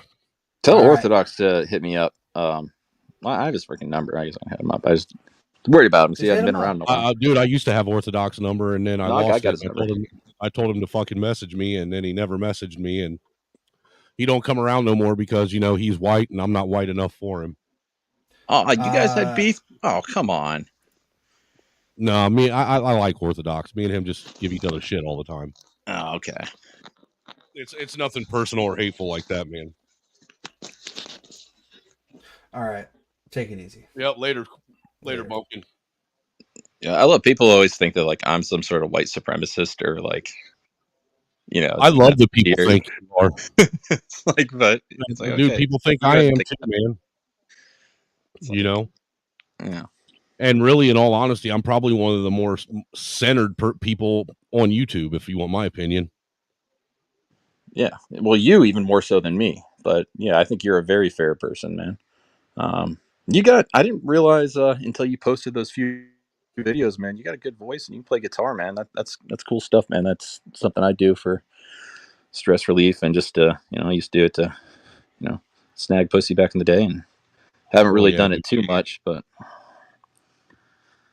yeah, I used to actually play live shows and shit, man, and then COVID and everything happened. And after that, I all my gear that I used for live shows all got invested into live streaming, to be honest with you. Yeah. To pay better? No, not at all, dude. got paid a whole lot better being a solo acoustic artist. I'm sure. And it pays even better when you're the only person in a band that's got to split the money with the band. Yeah. Well, some of these little bands around me, they seem to do pretty well, man. Because I don't know. I'm sure it's different depending on their population and stuff. But there's a couple small bands, just cover bands around here, and I don't think they had rich families or something, and they just their daddy had bought them a nice car. But it's I saw the cars they were driving, and they seem to be making a decent living. But they went all over. They weren't just this county. They were. I only did I think maybe at most I would do maybe 8 shows a month, and I'd get paid $100, $150 to go do 2-3 hours. Yeah. You know what I'm saying? Good side cash. And that's what it was. It was a nice side hustle. You know what I'm saying? It actually was able to get me my unemployment benefits during COVID. Yeah, I'll see I'll see a band. I'll go to go out and I'll see a band with 4 people, and then they got the light man, and I'm like, by the time you split all this money up, everybody's going to get about $80. Well, usually the light and the sound guy are actually getting paid separate by the bar. Most generally, usually the bar pays them separate because the bar usually will have their own sound equipment It and depends light. on I used to actually do light and another guy did sound at weddings, and it would all depend on the venue and things. So Now me, when I would go do stuff, as a solo guy, I had a little 4-channel mixer that I would use. You know what I'm saying? Because that's all I would need for me, my mic and my guitar. You know what I'm saying? And then I would have a little light thing that I would set up that was on a computer algorithm, doing everything. So it just all did its own thing. I didn't need anybody, but I had to provide all my own equipment because I was a solo guy, Yeah, when I did it, you had to actually manipulate the cans. So it was 30 No, my shit was all LED, man. Yeah, you guys got way further than me. I just do what? I just got an electric acoustic. You guys got way further This is than an me. I've interesting never played topic. bands. I think that I don't know, man. All I know is this: I don't really care about Israel, nor do I care about Palestine, but I do care about American hostages. And I care think the about focus America of the in whole general. country. The whole country they are should dual be citizens, focused on our but citizens. yes, Well, if they're American citizens, you don't. And the message to the world needs to be this: if you take Americans hostage, we will absolutely brutalize your country. Well, and we will not give you aid. But here's the And thing. we will agree. terrorize Hostage taking you. is shitty. But if you're looking at playing devil's advocate, working with what they had to work with, knowing there was going to be a huge military response, that was a very wise move to have some leverage. But because if you look, but listen, their calculus was this: oh, the Americans are going to chill and try to be peacemakers. The policy should be no, they know better than that. They knew some carriers were going to be coming over and some F-35s and F-18s going to be dropping some ordnance on them. They knew that was coming. But they're not. But they're not. The problem is they're not. The calculus needs to be this: if we take American hostages, we're going to be in trouble. I'm sure those weapons that they're dropping, whether it's 500 pounders, thousands, or whatever, they're made in a USA. They aren't made in Tel Aviv, yes, man. But they're not being dropped by our planes. But our tax dollars are funding them. We're just giving them to them. They have an arms industry. They got a tech industry now. We shouldn't be sending Israel money. They have their own money. I don't know why we're doing that. They actually do have a decent size, military industrial, their own, domestic. They do. They have they take our weapons and improve them. We the Markovitch tank. They got the IWI Israeli weapons industry. That defense system definitely don't need our help. There's the one that protects from incoming rounds. Yeah, they co-developed that with the UK. Yeah, so at the end of the day, they have their own money. They're good. I don't want to send them any. I don't think we should send money to people that don't need it. But I also think that if you take American hostages, we're going to terrorize your nation. If that's a policy, people won't do it. If you want to look at who did what first, there was, you remember when they were saying oh, we want to do a prisoner exchange. Well, the quote unquote prisoners that are being held in Israel are family members. An entire family would be scooped up. They wouldn't say why it was or anything. And you know what? I'm going to say I'm sure some of them they were planning something or up to no good. I'm not saying oh, these are all innocent. But you look at the number of them that they have in captivity, how many people's wives and how many kids, it's pretty, distasteful. It's how the wives and kids can't be terrorists. Young kids, dude, kids 2 years old to anywhere from infants to 10 years old, man. A 9-year-old can be a terrorist. But do you think? I mean, I have to ask you. Do you think that the video you showed was simply that the Arab nations were all the innocent bystanders, and it was just the United States, and it was just us and the Europeans who the video, put Israel there? Well, it's not over yet. It's not done yet. It's only about halfway through. I wanted to take a pause from it to give people to actually get a chance to discuss what we did see. Yeah. So thus far in the video, I see a lot of different opinion-based information, and all this is opinion, right? And But these I are do coming think from there's Israelis too. Like this, like the two books he's mentioned. Like one was co-authored that's by, fine. I think. Yeah, it could be. And literally the one said that his biggest mistake was not casting all the Arabs out. Yeah, yeah. So, well, so that guy said that, but at the end of And the it was day, true. It was 100% true. I do know that Israel appears to be the most liberal democracy in the Middle East. Okay, in terms of allowing various things that I don't necessarily agree with, and I do think that it's a nation, and I do think that they should probably have a two-state solution, right, so that everybody can get along and everybody gets equal amounts of everything. I don't think it's good they kind of got the place barricaded off in Gaza. But I do think that both sides definitely have a part in the problem that they're in now. Both sides. I mean, Yes, it's they've not been like offered. Palestine's no longer They've this been world, offered but a they're state. They've been offered a state 3 times and have turned it down every time. Well, there's people caveats like to say like, that. There's oh, well, nobody caveats will to all accept them. It's like, this. Well, literally oh, sorry, nobody go will ahead. accept Yeah, Palestinian but they won't refugees. accept them because they don't want the ramifications of accepting them. Like they would take them in if they know damn well that if they take them in, whether or not there There's actually going to is be a like a group that they're gonna get some sort of bullshit. It's gonna be on the news about, oh, some terrorist group came from Egypt or came from Jordan or came from whatever area went in. Syria's taking in a shit ton of them. I mean, they kind of have their own problems. Do you know why Jordan kicked out the Palestinians? Yeah, know the because history on that? supposedly a lot of Do you know attacks they going have on there. started shit in every country they've been allowed in? Yeah, but I'm sure we could go back and forth on like the details of like what stuff was started and what I was It's going to say that sounds a lot like the And whole there small. have been 4 wars for that area. Everyone's claiming the land. They're all full of it because the land's never really. We could call it Turkish, Ottoman, Byzantine, Romans. They had a claim to it. There were people there before these people, right? Like I'm this just saying land has that like been fought over forever. not really forever. Like we've been forced into a real shit sandwich that like none of us they preyed on our like religious values. Well, first subverted and then preyed on religious values of like, oh well, this idea of like man's gonna This bring isn't. about like the second coming by like, oh, No, the Jews are gonna return to they Israel and all that. exterminated a lot of them too. Like that. I mean, you don't think that plays into it? The fact that they rounded up and I don't exterminated believe that a they third quote of them unquote in the were world. exterminated anywhere what they claim it. Nothing. Like the number's gotten smaller and smaller every year. The number that the Red Cross has said from the beginning, they still claim to this day, it's like 279,000, which is mainly from either typhus, starvation, or direct whether bombs being dropped or whatnot. Do you think that only Or malnutrition. 279,000? There is very small amount of the only sort of we can't get into this.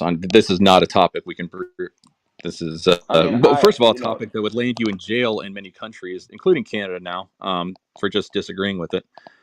If you were to have flyers with this information on it, and even in my state, because HR 269, which DeSantis went over to Israel and signed in front of them, like to be like, oh yeah, we're not going to put up with any anti-Semitism. Da, da, da, da. It's basically a way to completely eliminate free speech without like doing something unconstitutional. Basically, it said if there's any litter that has what is deemed hate speech on it, it is now a felony charge, like not a misdemeanor, a felony charge. So if like because there's people going around in Florida, like how people will like, I don't know if where you guys live how it is, but if you live in the suburbs, there'll be like lawn companies or maybe roofers or whatever. They'll throw a little bag in your driveway with a rock or mulch in it, and it'll have their paper ad on it or whatever. Well, there's people doing that with just the exact same way, but with flyers in it with like info on it. And well, that's ridiculous. And hate speech in and of itself isn't a thing. So it's not even. Well, it might be a law, but it's stupid and ridiculous. There's 15 people in jail so far in Florida from that that deal. That's ridiculous. What's the number? What's the number for that bill in Florida? HB 269. That's dumb. Also, if you do a burnout over an LGBTQ, oh, I heard about that. The flag on that the was street. You can go to jail. Like, where was that at? Like, really? But burning an American flag is considered free speech. You put their flag on the pavement, and you're saying I can't. I mean, it's ridiculous, right? It's the dumbest thing I've ever. That's a hate crime. I'm like, what are you talking about? It's the road. Don't paint the road, and it won't happen. Well, What do burning you the want? American flag should be treason then. I guarantee if you, I like, accidentally spill oil on it, am I going to jail for that? Like, what are you talking about? It's the stupidest thing. And by the way, the American flag is an item that has been burned, and I've burned the American flag because if it touches the ground, you're supposed to burn it. It's called flag code. If you dispose Right, of it, there's a difference in proper disposal of a flag and burning a flag under protest. Well, I don't agree. Look, I'm very patriotic. I'm pro-American, but if someone wants to have a right to do that, and it means that I don't have to go to jail for "quote unquote" hate speech, then it is what it is. I agree with you, but what I'm saying is you can't tell me that you have the right to burn my flag, but I don't have the right to your flag. No, exactly. I agree with that. Right? You should be able to burn the flags you want to burn. If you the own funny them thing and about all it's this legal in your is, state. like, Mayo stuff is like how my view was probably up until, I don't know, 2021, like damn near exact. Like I remember several of my papers have always been in guns. Was I was some sort of paper I was allowed to write on like a political topic or something, I would do it against gun control, and I would always cite as one of my issues, like, oh, look at how these small hats in Germany, like how they were disarmed and taken and all that kind of stuff. Like I was totally on board with, I just want to note that, like, this is not something like even everybody in my family and whatnot has always been very supportive of that group and everything. It's not like outside influence was a completely unique discovery. Hell, I kind of really he's not practicing, like, just to appease his father a couple times a year. But he does send his 2 daughters to a. Well, you guys want to watch more of this video? Sure. Why not? I'm gonna speed it up just a tick more, though. Despite a still widely held belief, I mean, if it's apparently, too since fast. Helen Mirren starred in a movie which declares the opposite. If the Arabs reach Tel Aviv. God damn. And then things changed. Israel will be wiped off the map. Of course, today, Israel is one of the most powerful militaries anywhere in the entire world. The 4th most powerful military after the US, Russia, and China, according to US News and World Report. It is also the only country in the Middle East, and in fact, one of the very few anywhere with nuclear weapons.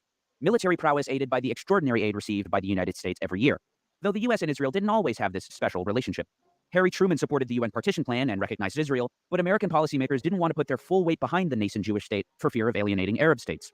It wasn't until John F. Kennedy's presidency, when he authorized the first major arms shipment to Israel in 1963, that the floodgates opened. Anti-aircraft missiles and tanks were among the first arms. Why? J.J. Goldberg, editor of the Jewish Forward newspaper, explained in his work Jewish Power. Zionist influence increased exponentially during the Kennedy and Johnson administrations because the affluence and influence of Jews in American society had increased. Jews had become vital donors to the Democratic Party. They were key figures in the organized labor movement, which was essential to the Democratic Party. They were major figures in liberal intellectual, cultural, and academic circles. More than any of their predecessors in the Oval Office, John Kennedy and Lyndon Johnson counted numerous Jews among their close advisors, donors, and personal friends.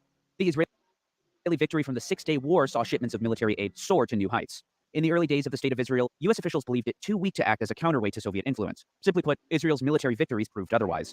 From 1949 to 1965, U.S. aid averaged $63 million a year. By 1970, it was $102 million. And in 1971, U.S. aid reached a staggering $634 million, 85% of that pure military aid. This amount quintupled after the Yom Kippur War in 1973. By 1976, Israel was the largest recipient of U.S. foreign aid, a status it has held ever since. Over the years, Congress has granted Israel myriad special privileges in order to receive more aid and quicker, Mersheimer and Walt explain. Most recipients of American foreign aid get their money in quarterly installments, but since 1982, the annual foreign aid bill has included a special clause specifying that Israel is to receive its entire annual appropriation in the first 30 days of the fiscal year. It's required that they have to buy American weaponry. The Foreign Military Financing Program normally requires recipients of U.S. military assistance to spend all of the money here in the United States to help keep American defense workers employed. Congress grants Israel a special exemption in the annual appropriations bill, however, authorizing it to use about 1 out of every 4 U.S. military aid dollars to subsidize its own defense industry. Jeremy M. Sharp noted in a 2006 report for the Congressional Research Service that no other recipient of U.S. military assistance has been granted this benefit. Another CRS report from 2005 reveals, amazingly, that because U.S. economic aid is given to Israel as direct government-to-government budgetary support without any specific project accounting and money is fungible, there is no way to tell how Israel uses U.S. aid. Again, a privilege not granted to any other recipient of U.S. aid anywhere in the world. Why does Israel get all these special privileges? If not for being an asset, but rather a liability, if not for being a democracy, a war on terror partner, or surrounded by states wanting to destroy it, why does Israel get all this aid? As Mersheimer and Walt would put it, simply it's because of the lobby. But they maintain that the lobby isn't all that different from other lobbies. There are various ethnic lobbies that fight for their respective interests. There's a Mexican lobby, an Indian lobby, a Turkish lobby, a Cuban lobby. Mersheimer and Walt provide extensive literature on ethnic lobbies. Cuban Americans have lobbied to maintain the embargo on Castro's regime. Armenian Americans have pushed Washington to acknowledge the 1915 genocide and, more recently, to limit U.S. relations with Azerbaijan, among other examples. There's one important difference with the Israel lobby, though. It's extremely powerful. We use Israel lobby as a convenient shorthand term for the loose coalition of individuals and organizations that actively work to shape U.S. foreign policy in a pro-Israel direction. A loose coalition indeed, though the Israel lobby is quite easy to identify. The 50 largest groups all belong to a conference of presidents of major American Jewish organizations. Here are all its members. But the American Israel Public Affairs Committee is the most important group. Back in 1997, Fortune magazine asked nearly 2,200 insiders, including members of Congress, their staffs, and senior White House officials, to rank the mightiest lobbying groups. AIPAC placed second, behind the 33 million-member AARP. A key pillar of the lobby's effectiveness is its influence in the U.S. Congress. Whether the issue is abortion, arms control, affirmative action, gay rights, the environment, trade policy, healthcare, immigration, welfare, there is almost always a lively debate on Capitol Hill. But where Israel is concerned, potential critics fall silent, and there is hardly any debate at all. To understand why that is, we must examine AIPAC's grooming of congressional candidates. As former AIPAC President Howard Friedman explained in August 2006, AIPAC meets with every candidate running for Congress. These candidates receive in-depth briefings to help them completely understand the complexities of Israel's predicament and that of the Middle East as a whole. We even ask each candidate to author a position paper on their views of the U.S.-Israel relationship, so it's clear where they stand on the subject. In 1990, Democrat Harry Lonsdale challenged the Republican senator from Oregon, Mark Hatfield. The word that I was pro-Israel got around, he said. Lonsdale described a visit to AIPAC headquarters during his campaign. It was an experience I will never forget. It wasn't enough that I was pro-Israel. I was given a list of vital topics and quizzed, grilled, for my specific opinion on each. Actually, I was told what my opinion must be and exactly what words I was to use to express those opinions in public. Shortly after the encounter at AIPAC, I was sent a list of American supporters of Israel that I was free to call for campaign contributions. I called, they gave, from Florida to Alaska. There's a reason Bill Clinton referred to AIPAC as better than anyone else lobbying in this town. Life is good on AIPAC's good side, but another reason why AIPAC is so effective is its ability to punish those who incur its wrath. In one stark example, Americans will remember what happened in February of 2019 when journalist Glenn Greenwald reported on Twitter that Kevin McCarthy was seeking to reprimand Representatives Ilhan Omar and Rashida Tlaib over their criticisms of Israel. Ilhan Omar, the newly elected Somali-American representative from Minnesota's 5th Congressional District, responded with 6 words. It's all about the Benjamins, baby. But Omar was far from finished. When asked, would love to know who Ilhan Omar thinks is paying American politicians to be pro-Israel, Omar replied with one word, AIPAC.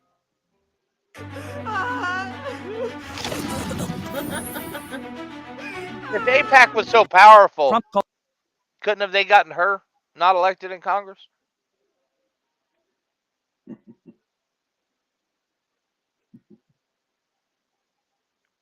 Called on her to resign. And I think she should resign from Congress, frankly. Democrat Majority Leader Steny Hoyer, House Majority Whip Jim Clyburn, and Speaker of the House Nancy Pelosi published a statement which read, "Anti-Semitism must be called out, confronted, and condemned whenever it is encountered without exception. We are and will always be strong supporters of Israel in Congress because we understand that our support is based on shared values and strategic interests. Congresswoman Omar's use of anti-Semitic tropes and prejudicial accusations about Israel supporters is deeply offensive.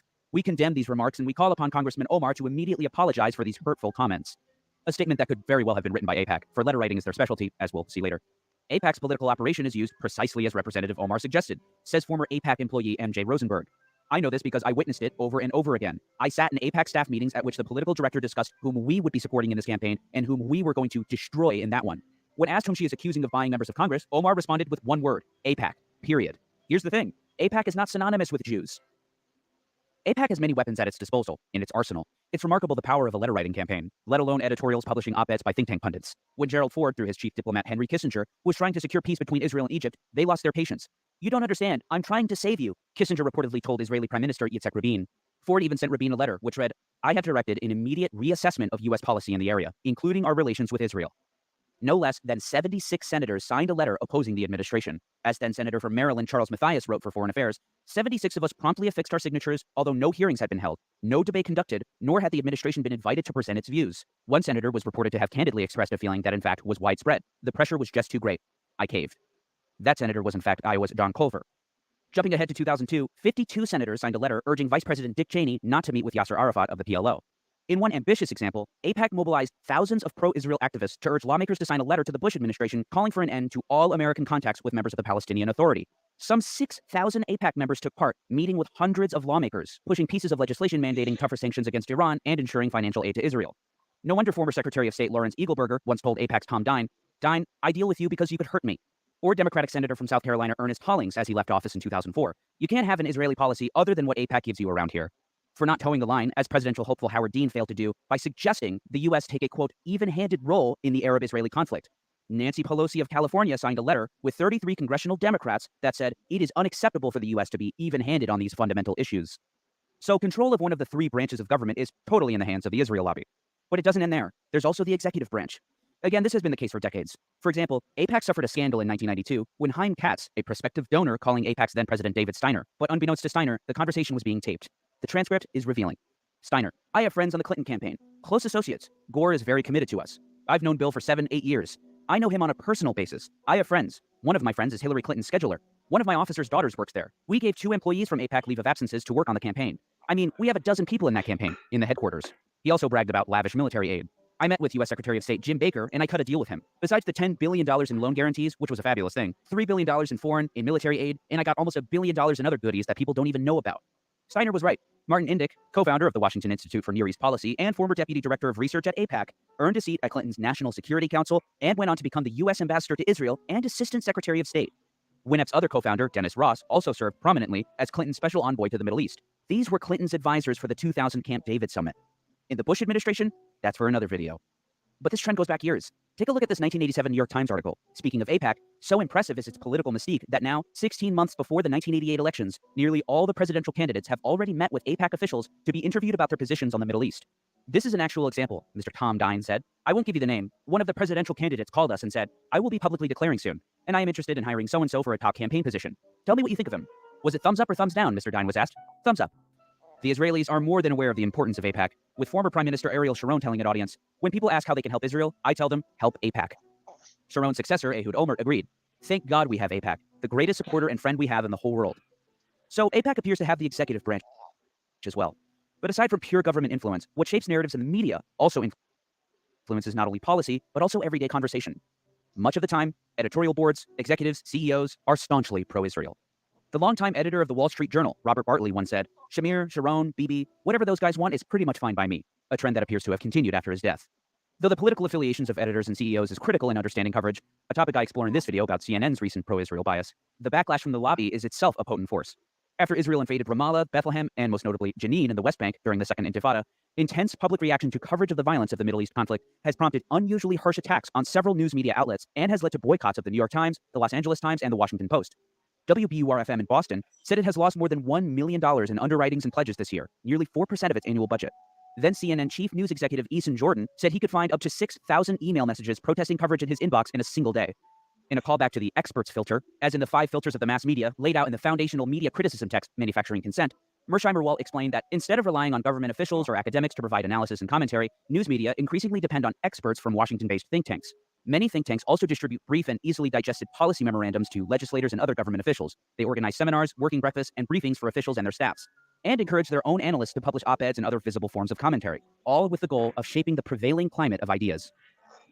So rather than Israel's democratic values or superior morality or there being a David among an Arab Goliath, the real reason for the absolute and total lack of accountability for Israel is the fact that Israel, through its powerful lobby in the United States, has effectively wrested control of our most important political institutions from the hands of the broader public to a small group of right-wing ideologues whose concern is territorial expansion and ethnic cleansing of the Palestinians and hawkish policy toward Iran with the ambition of one day bombing it. All at the expense of the Palestinians, the Arab world, the Muslim world, and Israel and the United States themselves. Indeed, Israel's hand in the invasion of Iraq hurt, most of all, millions of Iraqis, but also Israel and the United States, by alienating Arab leaders and ultimately strengthening Iran and providing it numerous safe havens in the Middle East.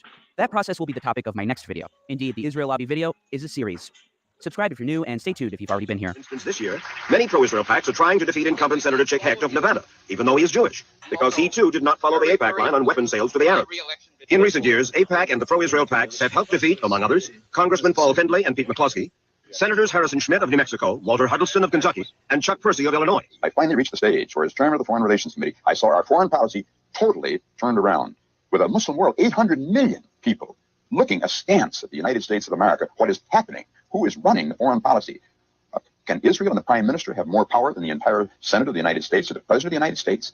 And that, to me, I simply said, enough is enough. Altogether, Israel gets more than $3 billion a year in assistance from the United States. Sometimes the votes go through without a single debate involving billions of dollars. You couldn't spend that kind of money in this country without a huge debate going on. But a foreign government gets this money without debate because simply it's just organized to get it.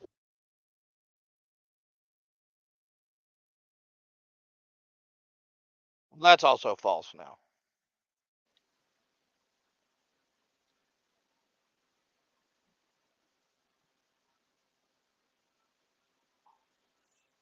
You're muted, Corn Pops. I saw you was talking, but you were muted.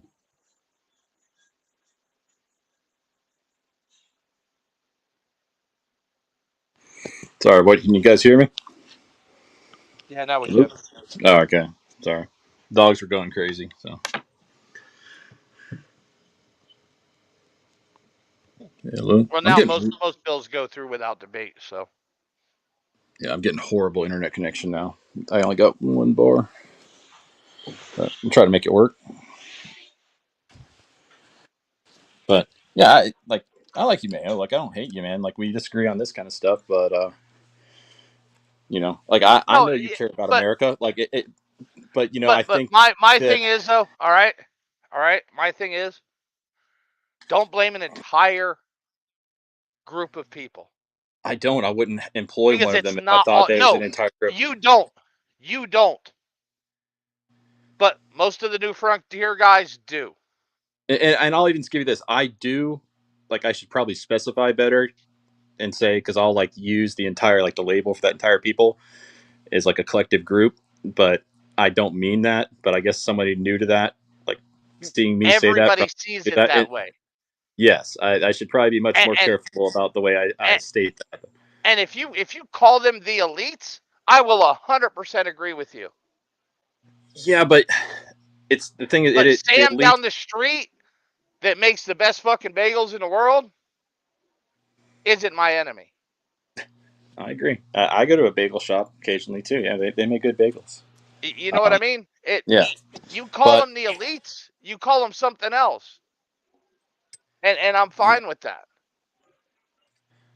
I just think that we've all been programmed to like walk on eggshells and be so careful when, man, like if you look into the stuff that they try to hide, like there's patterns, man. Like there's patterns. Yeah, but yes, I don't even think these people that identify it are even quote unquote religious in that aspect. No, they're not. They're not at all.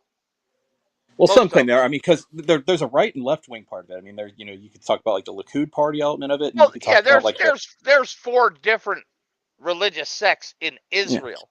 Yeah. There's Hasidic. There's like the liberal. Yeah. You could say like the Sarah Silverman-esque.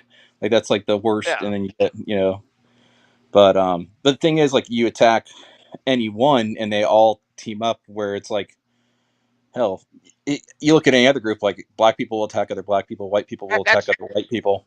But that's because you're not attacking them by name.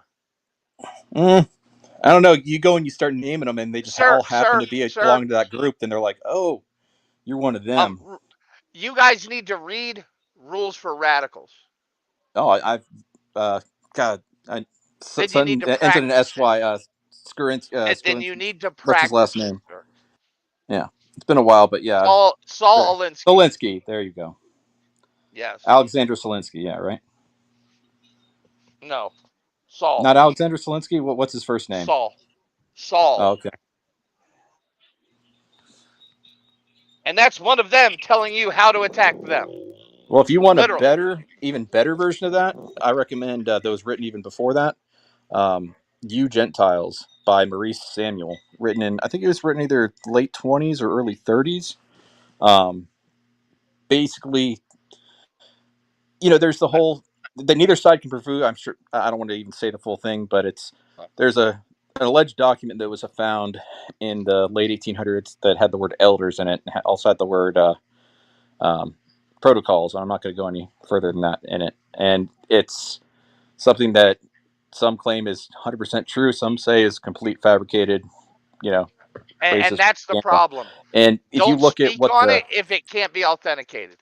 Yeah, well, yeah. So that's why I'm just throwing this out. But if you look at what Maurice Samuel wrote in his book, where like he's advocating it like he believes this stuff. Like he's saying this is how we're going to do it. As far as like the Yeah, but it can't be all the breakdown of each sovereign nation, and like the bringing about globalism. Like we're not going to have borderless nations, and basically we're going to have one ruling class, and they're going to be the ruling class. Like basically getting into all that. And well, that's obviously not happening. Well, it's that was a joke. That was a joke. Okay. I don't know you that well, look, Ryan. I know you're kind of into guns a little bit, so I know you're cool on that, but I didn't know how much you're into. I love guns, but look, here's I the was thing. impressed you knew for about 454 Casull, man. That's a pretty exotic caliber. That impressed me alone right there. When they said 454, it's not a fun gun. It's not a fun gun. It's no, it really hurts your wrists. Yeah, it does. Very snappy. So, but look, I think you got to look at it like this, man. You got a population of people that's been around for a long time, right? They've been around a long time, and there's not many. There's not many, right? It's not like a lot of people. We got there's very few, right? And like between the U.S. and Israel, that's all of them. That's all of them in the world. Kind of diaspora of them, if you will. So you can't look at these people and say, man, these guys have really, they're really killing it, because that's a small population. Now, part of that is due to their policies and how they transfer their religion, which, by the way, is ingenious. I just want you to know. And I don't think they made it that way, but it's carried through the mom, right? So yeah, that means that. Yeah, but you said it's ingenious. Like the way they made a lot of their money was operating outside of the rules of the rest of civilization. Like one example, you look back to like medieval Europe, Christian Europeans weren't allowed to lend with any interest rates to one another. They had to have 0% loans. So they made a lot of money in the banking industry by obviously lending money out. But that was their policy. Like that was usury to them as Christians. So they were okay with doing that. But the other thing is, they weren't allowed to join guilds, right? They couldn't be a blacksmith. They couldn't be a bricklayer. So, which I think gave them a lot of ability to learn trade and mercantilism, which is their, and it's been handed down. They're good at business, so to speak. They're certainly they're very, very good at organizing. I mean, that's. And by the way, you can't. There's no engineer. They don't build anything still, right? They're not builders. They don't. Like I think, I know in my family as a white dude, it's about tools, building. It was always that. And so and I'm still in in commercial buildings, and it's predominantly just, there's not many Jewish people. And I'm like, where are all the Jewish people in engineering? You'd think there'd be a lot, but there's almost none. I deal with almost none. I've known a couple over 25 years. Yeah, I'm an engineer by trade, and also do welding and fabrication, and run a dealer service business on the side too. But I can break that stereotype. Hush, Roscoe. I can break that stereotype, because actually the guy that works for me is actually one of the best riggers I've ever had. Like he cuts fiberglass to run hydraulic wire channels. So it's kind of I completely agree with you. There is that stereotype. That stereotype is true, where they're not very. They don't work with their hands a lot. They're very. Well, even engineering wise, none of the engineers I deal with, right, and have in terms of buildings, it's very few. So I think, but I know that in some of the businesses that I deal with, and they got it from their dad, who got it from their dad, that kind of thing. So, but I think they were trapped. They were locked out of the guilds, so they never really got into it, and they had to trade. That's kind of what they got stuck with doing. But I just think if you look at the population. I wish white people had that. I wish we had the same amount of nepotism for our people. And every people should essentially have that. You should be looking out for your own people. That doesn't mean you hate other people. It just means you want the best for your own people, and you want to bring about policies that support that, which, I think it doesn't matter what race you're. I think we all agree on this, is we need to get this freaking immigration thing under control. I think it's about I think it's about just being an American. And I learned bricklaying from, it was predominantly black dudes, and they were bricklayers. I learned the trade from them. But I'm pro-American, Israeli American, Muslim American, Black American, White American. I think that we got to come together as a country, because we're stuck with each other, And I don't even like the hyphens.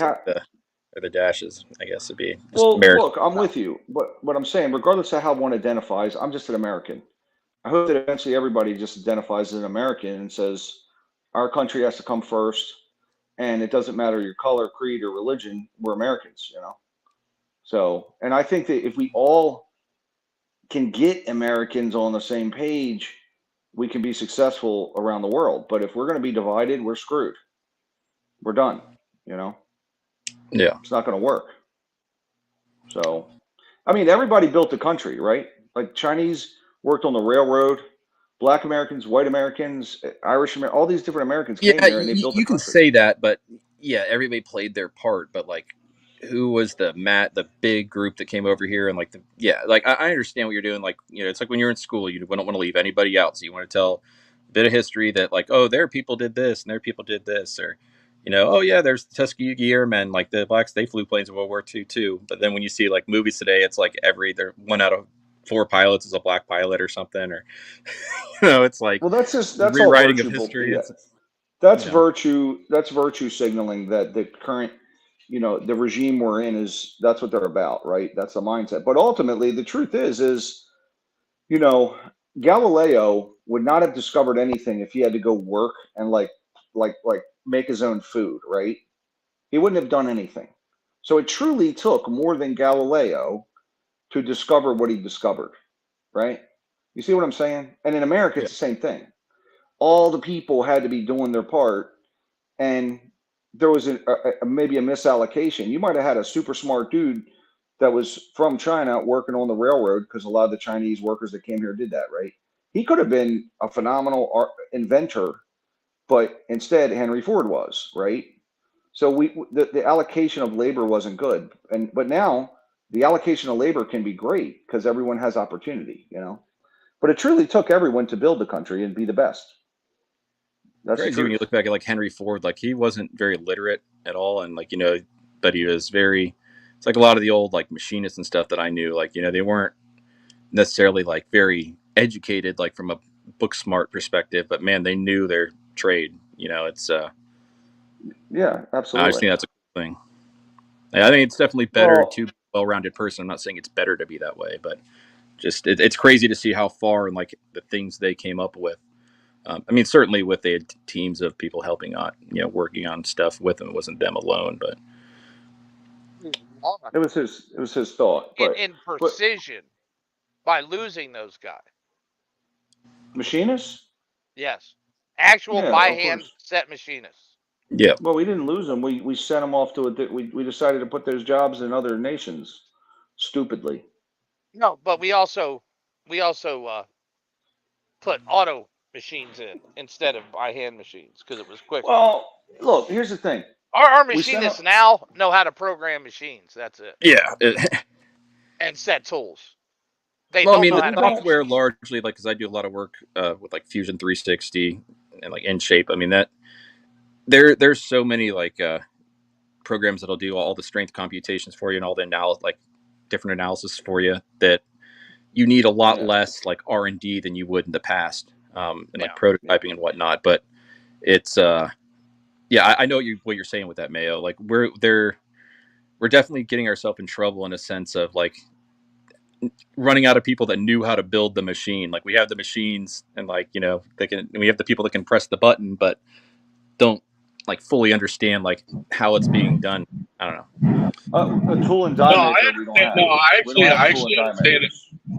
I actually understand exactly what you and Mayo are both saying, because when I started out in the workforce, one of the first things I did was tool and die work, you know, and back then that was when you had to know how to not only write the program the machine, but the machine, you had to literally sit there and make consistent adjustments to that machine all day long while you were running it, you know. Yeah, and I now got a Bridgeport mill. Yep.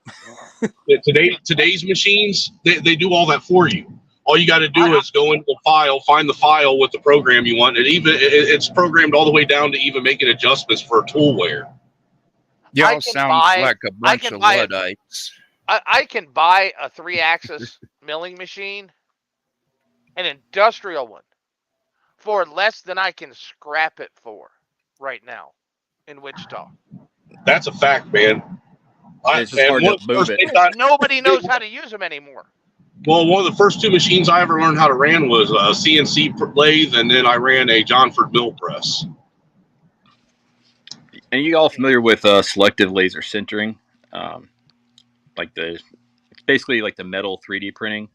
That stuff's crazy, man. Like there's companies now, it's mainly used like in the aerospace industry because they can do stuff with Inconel, stainless steel, aluminum, any metal you can think of. They have it in like a powdered form, and it's how it works. Basically, you start, at the bottom, and then it has like this little like scooper that scoops over. Like think about with a dustpan, just brushing a small layer of dust over, and then the laser comes and does the next.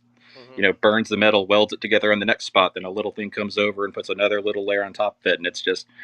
If you look at like I've walked through a couple of like plants in the firearms industry and seeing how this is done on a industrial level, and man, like that part of the future is freaking cool, man. Like those machines are extremely expensive you can get them on a consumer level. I've seen ones from China for like $35,000-$40,000, but you got to put them all together, and they're kind of sketchy on how well they work. But I don't know that I'm excited for the future in that aspect from like a technological. Engineering perspective. Here comes the money. Here we go. Money talk. Here comes the money. Money, money, money. Dollar, dollar. Dollar, dollar. Ching, ching, bling, bling. Cut the chatter. You ain't talking money.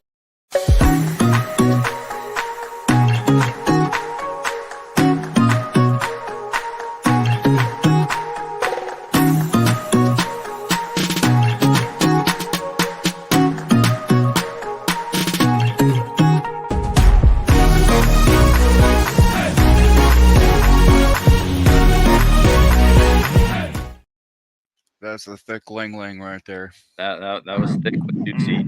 Hey, that was thick ling ling. Shout out to Green Lord for that $5 super sticker. Greatly appreciated, my guy. You guys got the floor. I do appreciate technology and such, but if we get too heavily dependent on it, we're going to end up in idiocracy. Oh, 100%. And that's And my thing with the precision, because the problem with CNC machines are the built-in tolerances. Well, yeah, you have what's called tolerances. But we don't have anybody that you've even looked uses at machines. you've looked at a Thompson that was made in World War You met II, these right? people? Yeah.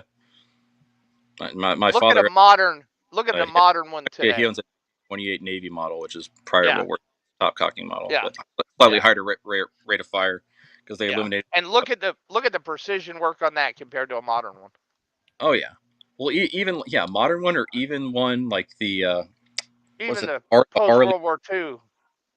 Well, yeah, and that was the crazy thing was if you look at how quick, not just with firearms. I have several M1 Grands. I have one made by International Harvester, one made by IBM, one made by Universal out of Florida here. Really? Oh yeah, dude. Awesome. There is I got an M2 50 cal like side plate that was made by General Motors. I'm just saying like the grease guns were made by the headlamp division of General Motors because they had a lot of experience with stamping technology. And that you ever look at like a M345 grease gun, it's just like two stamp pieces of metal that are welded around the seam. It's just pieced together. It's crazy how quickly they put that whole thing into effect, and it kind of it's scary because it's kind of like almost borderline communism, you could say, or the way they did that. But it is pretty cool from looking at like America's like industrial power. I mean, that's what really won the war. If you really want to say it, like specifically, that's what won it. Yes. Look at World War II. It's just like the Germans do good in a certain area, but it's like, oh yeah, you knocked down 15 B-17s and 11 B-24s today. We got 150 more that'll be here tomorrow. Like that's right. Yeah. If you outproduce them and then take away their capacity to produce, which is why Ukraine and China will never end, because Ukraine and Russia will never end, because you can't take away anybody's ability to produce weapons. Ukraine is sending them out, and Russia is in-house. We're not bombing them, so they'll make them. It'll be forever. I was multitasking earlier, which is part of the plan, though. Were you guys talking about I heard you guys talking about Ukraine and their food stuff earlier. I don't know if this is exactly what you guys were talking about, but have you guys seen the farmer riots in Europe right now? Because Ukraine is sending they were sending it to like Africa and places that really need it and have bought it from Ukraine traditionally in the past, and they're now sending it to Europe. And that just strikes me as one of those things that, like, talking about like the if there are these evil people, whoever that is, of trying to fuck over like Western nations. Like, why would you send it to Europe? Because you're by doing that, you're killing off the domestic farmers in Europe that usually supply the Because Russia stuff to Europe. keeps shooting. Because Russia keeps shooting the ships in the Black trying to sell Sea it. that are supposed to be exporting it. Yeah, but I feel like that's the main problem. It's sticking local. We're probably preventing them from sending it to China. I don't know, but those are the things that it's like, yeah, well, whatever reason you're doing it for, you're hurting the consequences of, like, not doing what you usually would do is hurting us more. It's or not us directly, but hurting Europe, like a It people comes that down are. to the German government saying, "Hey, we're not going to allow. We're going to tariff this," or that's what it comes down. They have to do it. Well, they relieved the tariffs on Ukraine. Yeah, so The boom, EU did, they're hurting. not the Germans. There is no German. Oh, the government EU did. anymore. Oh, you're right. Yeah. Yeah, the EU. That's right. I think this was Finland that I saw. It was not Finland, Poland. There was, because it's a whole bunch of countries, not just farmers. Just in Western Europe. I mean, it's Germany. I think even England. Like the entire, basically when I said farmers, like the entire European continent, and I don't know if it affects Italy too, but that's the EU. Yeah. I mean, there is no government of Germany anymore. The EU controls every EU government in Europe. Well, Germany is kind of the government of the EU because it's the biggest country. I mean, they're big companies. Like you look at Mercedes or BMW or Porsche or anything. Yes, they are publicly traded companies, but they are like the mind power, if you will, of those is still pretty much all German. Like, it's not like you see, there's not a lot of Indian guys working there or other races. It's still like German people working there. But I know what you mean. The Germany's the, I think, third largest world economy now. So I think it's the U.S., China, and then I think Germany surpassed Japan recently. So no. I think they did. I'm pretty sure. India is the third. Oh yeah, India. Getting ready to be second. I don't think so. They're making a bunch of. I'm pretty sure it's Germany. Some of the small motors. No. Motors GDP wise, I thought it was a lot of motors. Or maybe they're fourth.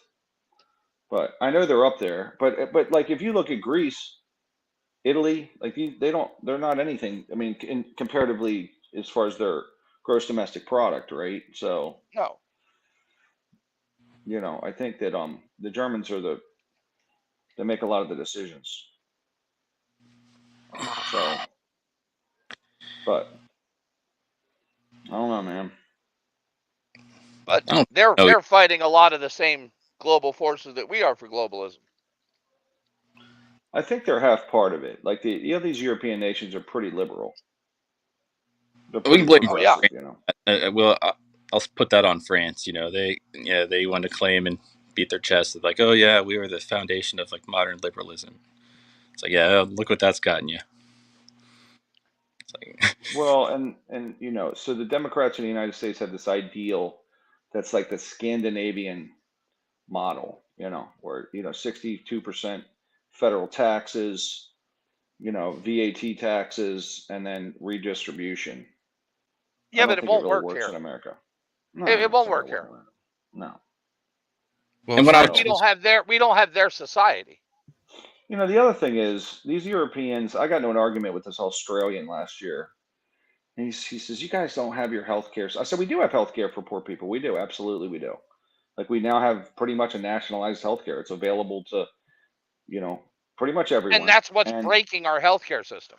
Well, it's definitely It's definitely hurting. It's a lot of money for sure. It's a huge amount of money that the government's paying. But whatever the government is funding today, they'll be seeking to control tomorrow. Did you guys know that a lot of the price will just go up tomorrow? It's going up. Did you guys know that a lot of the transgender ideology was enforced in the medical field through Obamacare? No, I didn't know that. I thought that was sure. a thing. Yes. It was. You know, the transgender phenomena is insane, Cyber. I don't. This thing took the country by storm, and it seems No, like it it's didn't. just. No, it didn't. Well, Anybody who could see the future could see that gay marriage would lead to this. Yeah. I got to be honest with you, man. I did not think that they would be. I didn't think I'd see a 6'5" tall dude, right? That was transitioning. Why? You saw this before. I did because What? I knew through Germany, but yeah. This existed before. I never saw that. All this. What, a 6'5" tall guy dominates swimming, and everybody go, yeah, it's normal. That's sure. That's fair. I mean, come on, man. Like, you thought that was going to happen? Well, it's the next stage in feminism and the next stage toward transhumanism.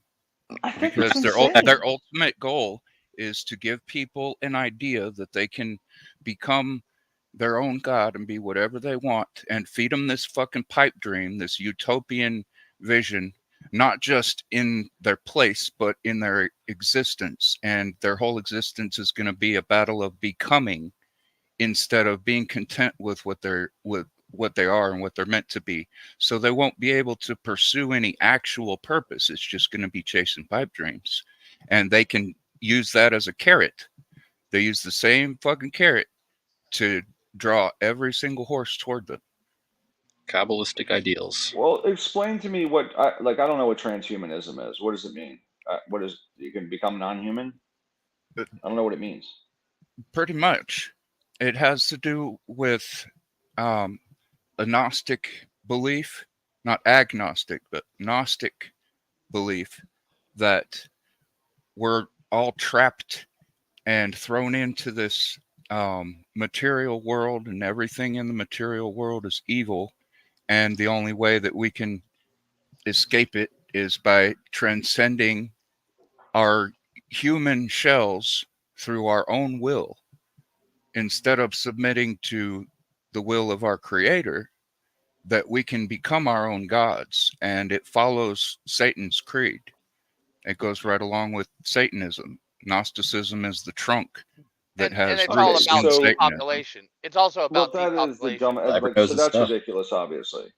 I mean, anybody that believes, just in fairness, can see a 6'5" tall man dominating women swimming like he did is ridiculous. Like, just from fairness standpoint. Then how come half the country agrees that he's a woman? I mean, dude, it's nuts. A lot of them are afraid of the cancel culture and the backlash and that's for disagreeing enough. with and it. That's enough to push it forward.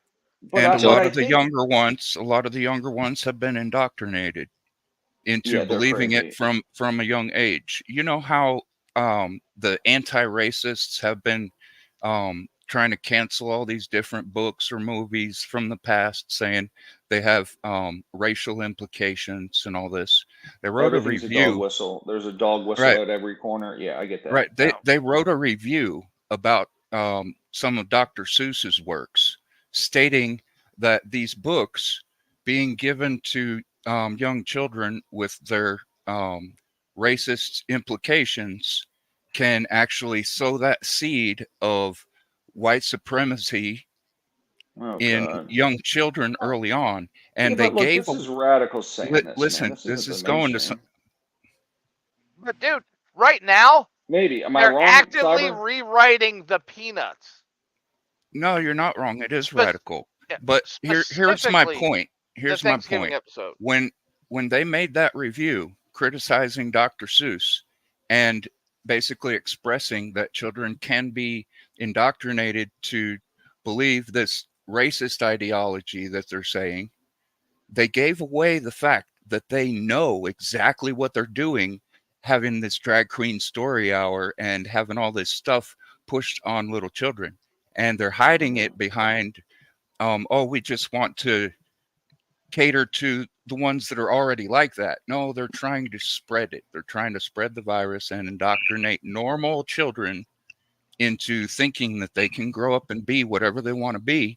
And then when they find out that they can't, they're logically stunted and they're emotionally overwhelmed.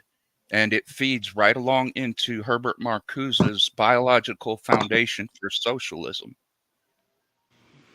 And can I? Yep. Remember when they came out with the Sesame Street DVDs? No, I was more of a Which- Thomas the which- Train What, in kind of like guy the back 80s or then. something? But yeah, you remember Sesame Street, right? Yeah, of course. Yeah. All right. Printed on the DVDs is a warning to parents. These early Sesame Street episodes are intended for grown-ups and not suitable for the needs of today's preschool child. Show me the radical agenda of Sesame Street, 1978. It's because it teaches them to grow up and to mature from a very early age. And the driving force behind all of this, which is basically communist agenda, as Herbert Marcuse said, the driving force is a refusal to mature, a refusal to grow up, a refusal to behave normally in a society that, and then he lists all these other things that forces them to work in these jobs and do this and that. So their driving force is discontent and immaturity, because children have a tendency to engage in magical thinking in their imagination. So what better way to rally a whole bunch of adults that are of voting age into this utopian ideology than to stunt their logical development?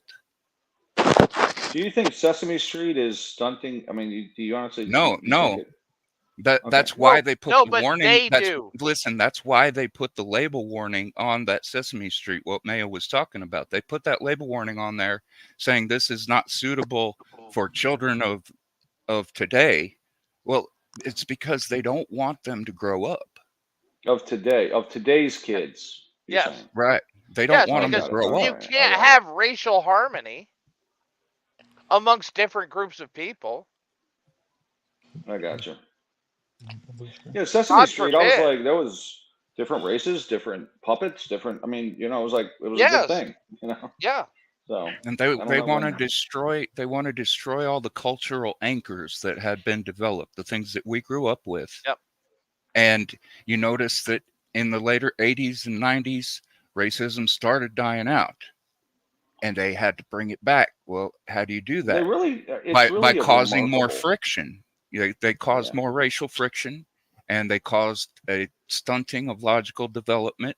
And they start amping people up with these emotional projects, so that people have this overwhelming sense of emotionality and a lessened sense of logical ability. It's all about the feels, man. That's why so many men fact. are acting emotionally erratic, because they haven't matured logically.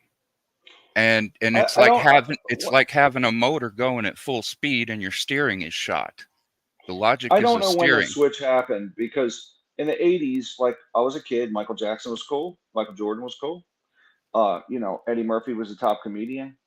It seemed like we were just trying to get to this colorblind place, which people aren't colorblind, right? But like you can treat people in a colorblind way, right? So I don't know. I felt like there was a lot of harmony, and I mean, my first girlfriend was a minority, right?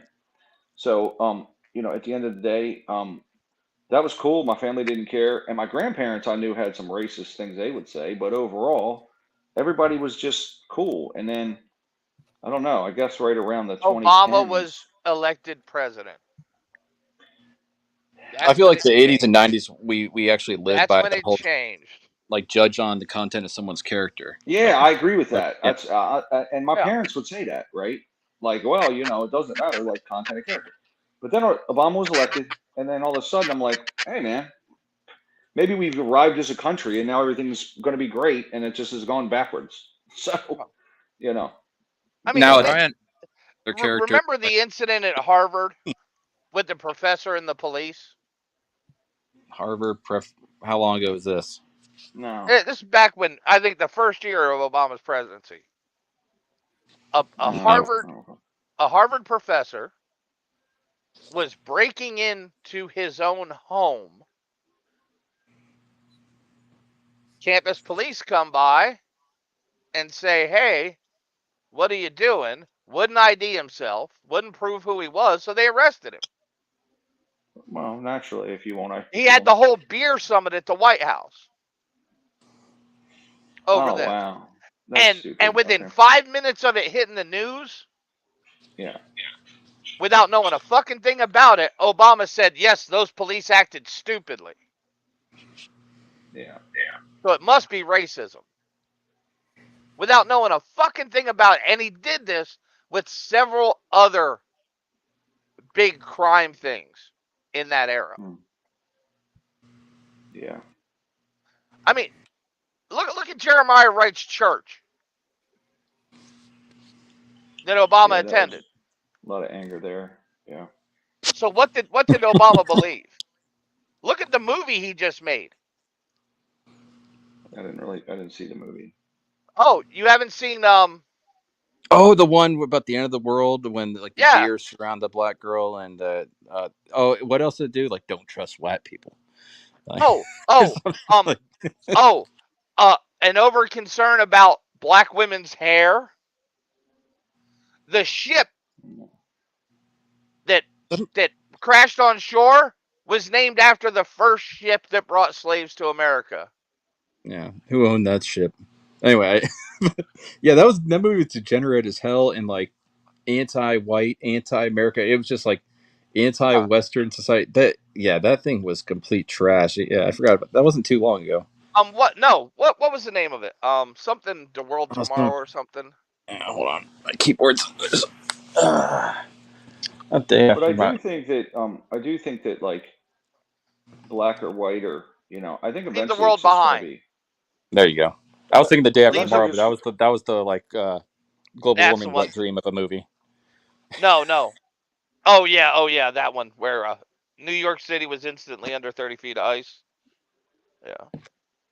But yeah, it's called there has to be this. Either you want to be a part of it, you want to make the country better and be a good country and put into the system, or you don't, and then you got to live in like some other god awful place, like Which one's you either easier? want to be a part of it or you don't. Yeah, but which one's easier? I think the right thing to do is you got to get. No, I didn't ask you what the right thing is or the wrong thing. I asked you which one is easier. Because that's the way most people will follow. Well, to make and that's America, going along to get along. But what I'm saying is like, I think everybody should be given opportunity, and then you got to harness the best and brightest to make a great country. Right? That's what you got to do. White, black, Asian. Like Harvard's probably going to be 97% Asian because affirmative action's gone. But if they're Americans, cool. Maybe whites and blacks should work harder, right? I don't care what it is. If they're Americans that are put into our system, yeah, so but be it. You know what Harvard did in response to that? They removed their SAT requirement. Yeah, well, I think they did that before, but now but believe me, it's Harvard. They're gonna want a DNA test and then declare your race. They're gonna check for little characteristics because they're insane. Right, but I think that's eventually going to go away, and they're just going to say, "Okay, we need the best and brightest, and it don't matter who they are." No, and like I said, it's going to be a very Asian school. Cool. It won't. If it's 90% Asian, I look at it and say, "Hey," but it won't be. Whites should work harder. Blacks should work harder. But it won't be. Latinos should work harder. It should be. I would welcome more. It should be, but it won't be. Or Japanese, I mean. The Japanese are my favorite people. Yes, they like. I love everything about Japanese culture except them not having like guns. I mean, but they still love guns. It's just they have airsoft. Like since they're not allowed. I mean, they can have like hunting shotguns, but that's it. They're not terribly creative, but they're very industrious. They're very industrious. They're like the only non. I made that statement before about like white Europeans creating Western civilization, and yes, that is correct. But I also kind of implied that like any other group, like if you look at South Africa, Rhodesia, When you look at any like now failed country that was formerly like white majority and very successful and industrious and whatnot, Japan after the fall of the emperor, after World War II, and we kind of just they wrote a new constitution, and we wouldn't let them militarize or anything. They did. I mean, Germany did pretty well bouncing back, but we helped them a lot.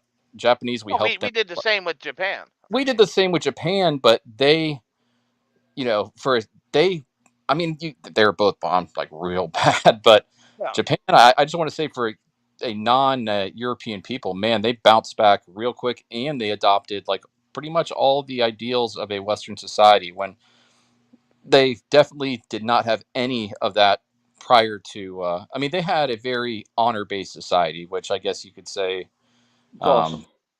falls in line. Yeah, it's awesome, but They had an honor-based society to a fault. yes, which there's a lot of parallels in that.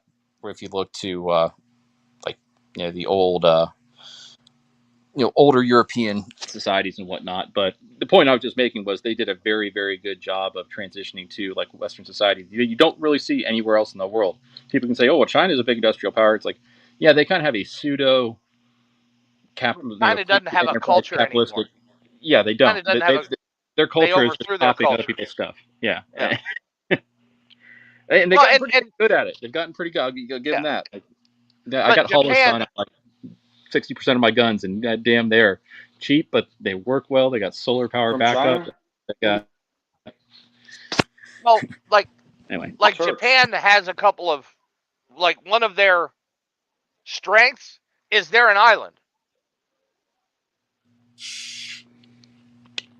Meaning they're isolated, or Yes.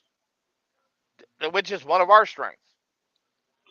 The reason we were able to build like we did in World War II is because nobody was bombing our factories. Nobody could.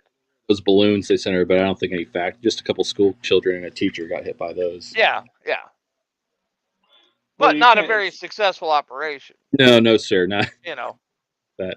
I mean, China's current balloon attacks are much better.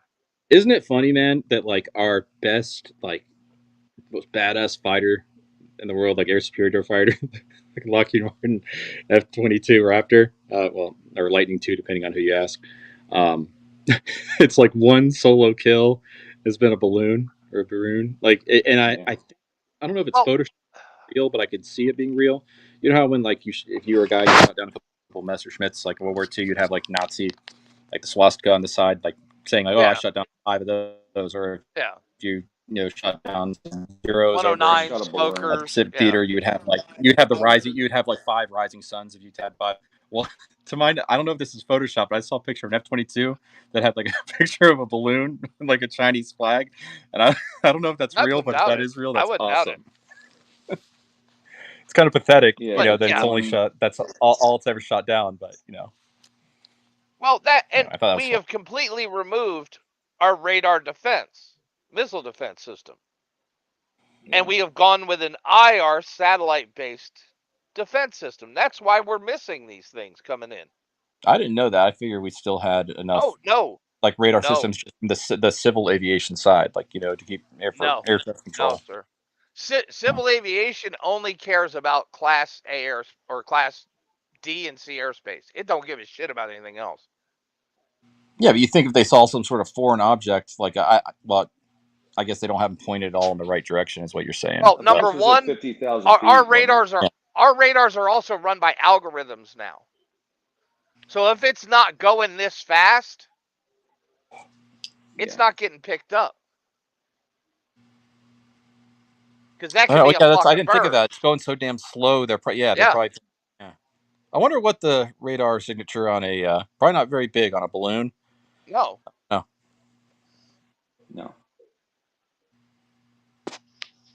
50,000 feet. It's going. I mean, it was in the jet stream, wasn't it? It's floating in the jet stream. Yeah. And also, that's a place where civil aviation, other than business jets, just do not operate. Not at 50. If 35 is normal. Above 35,000 feet, it's military and private jets. That's it. Do you think everything we're hearing is part of the psyop though, and like we were just jamming that bitch, like we knew every signal that was coming out of it, and we had it picked up, and we were just jamming the signal on it to make sure it wasn't getting back to China, and that was the type of deal, and we're just Well, we making a let big it deal out run. of it, psyop We reasons. didn't I don't shoot it believe that at down all because we didn't immediately. even know what the fuck it was. Yeah, but we didn't shoot it down. We waited 2 weeks, right? And No, but There's I people in think we Montana knew that what it found it. was. Right? We knew what it was when it came over when Trump was here, and I think we probably knew what it was this time. And we were like, okay, we can pick up everything that it has, right? Like I'm sure that we were probably downloading everything on it, right? yeah, I but mean, it they doesn't knew have they, to store information anymore. but I'm sure that we were monitoring it and trying to hack it. No, you don't think? No. I mean, And then I don't. somebody saw it. Yeah, but we didn't have an AWACS flying next to it, or else we would have seen that. Well, we saw like, so they said it came over when Trump was here also. Why didn't we make an announcement then? We didn't want to scare people. I think we probably were doing everything we can I think we didn't probably want China to know that we had discovered them so we could learn more about them. Well, that's what I'm saying. Like, so we had to be hacking it or something or trying to figure something out. But I think in balloons were something else. They say they were for spying. If you think about how to mess around with our, why do they want to fly over the middle of the country? Like, what Well, is that's what there? we were wondering. Like me and my group, because we were You wondering. Think notice about they it. went over all of our nuclear weapons fields, our fixed silos. They went over the food supply, in my opinion. They went over the And middle they of the went over the country. fixed nuclear silos too.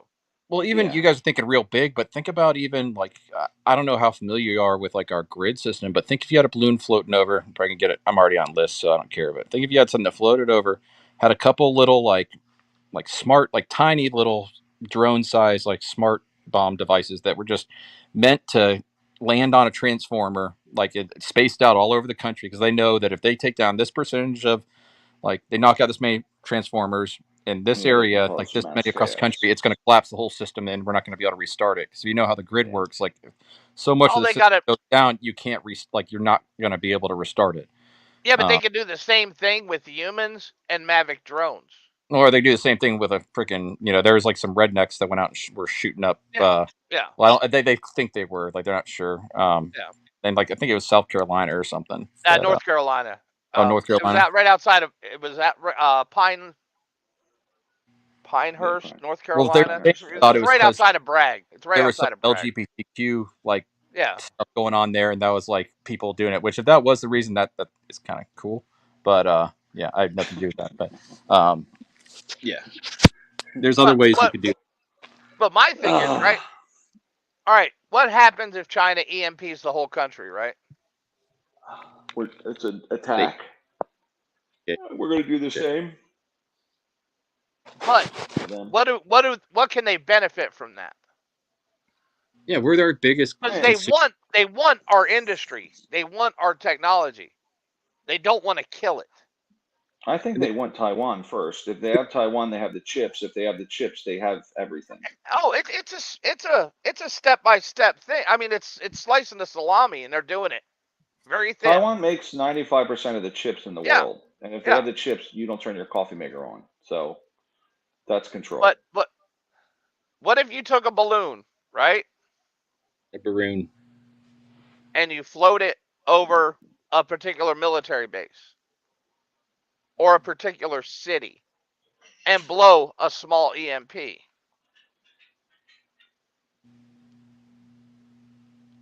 mean, you're going to shut down the city, obviously.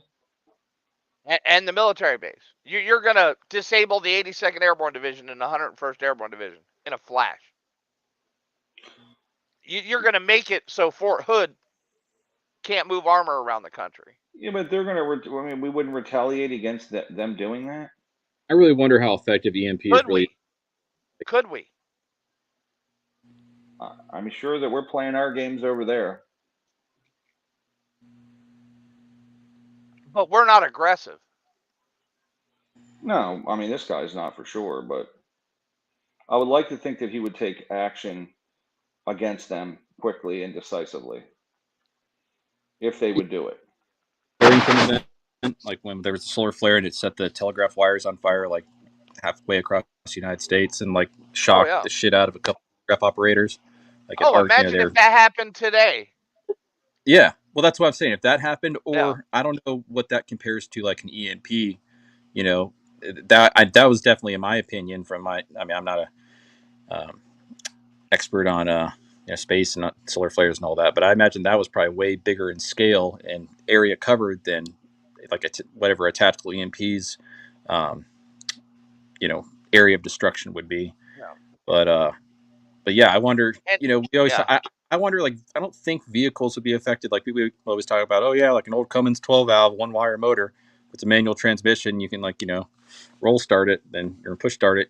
You'll be fine. And because it's mechanical fuel injection. There's no, basically don't have anything to go wrong. But from the stuff I've read about, they did some tests, and of course I'm sure there's classified stuff, but from vehicles that, even stuff that had like primitive, what were they called? Like the vacuum tube transistors and stuff.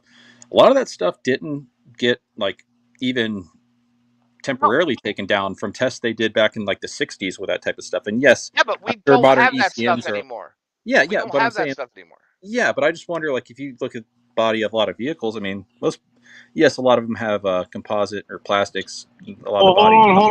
Hold on, because that's misinformation too, Mayo. We do still have a lot of the tube style technology. I mean, you still find a lot of that in the music industry today. The Harrier aircraft still has vacuum tubes in it. I know they're phasing those out. And just a little bit tidbit of information. Yeah. But most modern stuff that we have, and none of our modern military communications have vacuum tubes. Oh, I'm sure not. Probably not since the 1940s or 50s. I'd be willing to bet, though, that there's an underground bunker somewhere that's been abandoned that has that type of technology still in it. And it's been abandoned, and it's covered in dust and plastic, and nobody is alive that knows how to use it anymore. Yeah, it looks like JFK's bunker that's on Peanut Island. He had this badass bunker on some island in Florida, which you think bunker an island, bad idea. Well, yeah, it's halfway filled with water now, but he had a badass one back in the 50s and 60s. Yeah. Oh yeah, like in what was it? The third Terminator movie where they went to that old bunker that had the old ham radio in it. Oh, yep. Man, but literally nobody knows how to use that shit anymore. Nobody's manufacturing vacuum tubes anymore. If they are, it's on such a small scale. Well, yeah, that's it. They do manufacture them. They're just at a small scale. They're more for your home electronics, or like I said, people now are getting nostalgic when it comes to music and wanting to go back to, the vinyl and shit. Yeah. Well, not even the vinyl, but the like the 8-track style recordings and shit like that. Oh shit. All right, hey fellas, I'm gonna rock out. Take it easy. All right, man. Have a good one, Ryan. Right, nice talking to you, man. Hey, take it easy, Ryan. I appreciate it, man. All right, yeah, Chuck. Have a good one. See you. Bye. See you guys. There's like a high-end stereo company that still uses vacuum tubes, but you're talking about a $6,000 home stereo. They still use vacuum amps because they're the best amps. I know everybody always thinks that like the government doesn't do, it's all always against us, but there is some cool stuff from like a survivalist or like, SHTF scenario that they've done for us. Like FEMA has a 1980s manual. Like you can download the PDF on their web.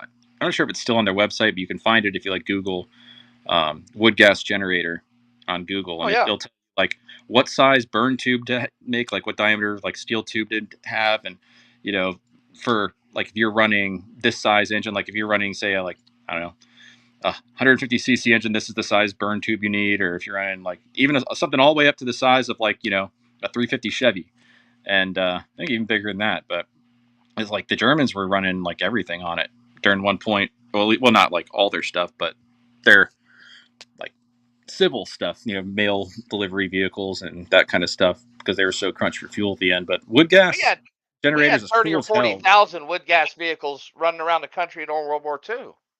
I didn't know we were doing. I figured we weren't. Oh yeah. Doing it.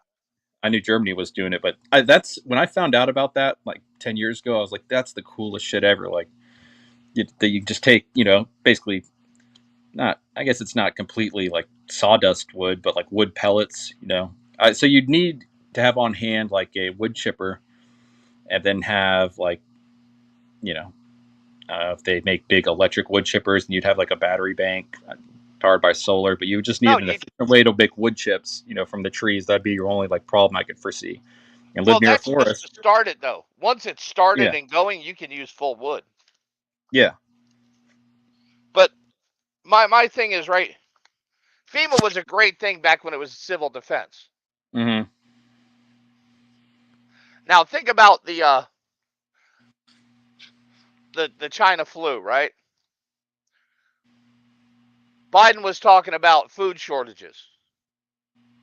So what did he tell people to do? To hoard. Where was the Victory Garden movement of World War II? Yeah. Telling people to grow their own food. Literally, nobody in the government has that mindset anymore. No, actually, you had people like Gretchen Whitmer that were trying to make it illegal for people to buy seeds to grow their own food. Yes. That's what I mean. They don't want this self-efficiency anymore. Well, it's funny. And not to mention, I don't know if you guys have noticed, but the seeds as of late that are coming out of your big chain box stores, they aren't the same as they used to be. No, you have to get heirloom seeds. You have to get heirloom seeds specifically. There you go. Or was it Monsanto, not DeSanto? I figured that maybe they outlawed the heirloom seeds. No, they're trying though. And God forbid the wheat farmer that's trying to grow a natural strain, and the guy down the street has a Monsanto strain, because Monsanto will get a warrant to take a sample to make sure his seed wasn't fertilized by Monsanto. Yep. Right, cross-pollination can cause a natural farmer to lose his whole crop. Yep. Oh, it's crazy, like how they'll go. I think it's I don't know if it's the USDA or if it's some other government organization, but there's like Amish farmers. I think it was in California that been busted in a couple of states. But like I bought from when I'm bad with that. Like I'm not on my property right now, but when I'm if you recall, where my property is, like I buy milk from them because it's like the best, most natural milk ever. But they'll bust them because it's not pasteurized. You're not doing all this stuff government wants you to do. If you recall, already in Ohio, like in the Midwestern Ohio, they've already busted quite a few Amish for selling unpasteurized milk. Mm-hmm. And that's one thing where I got to give Maine props, is they passed that food freedom bill. That you're responsible for what you buy and eat. Well, see, what's crazy is you can go to where I grew up in the grocery store there, they still sell unpasteurized milk. Really? Yeah. I thought that was like federally a thing. It's supposed to be. Huh.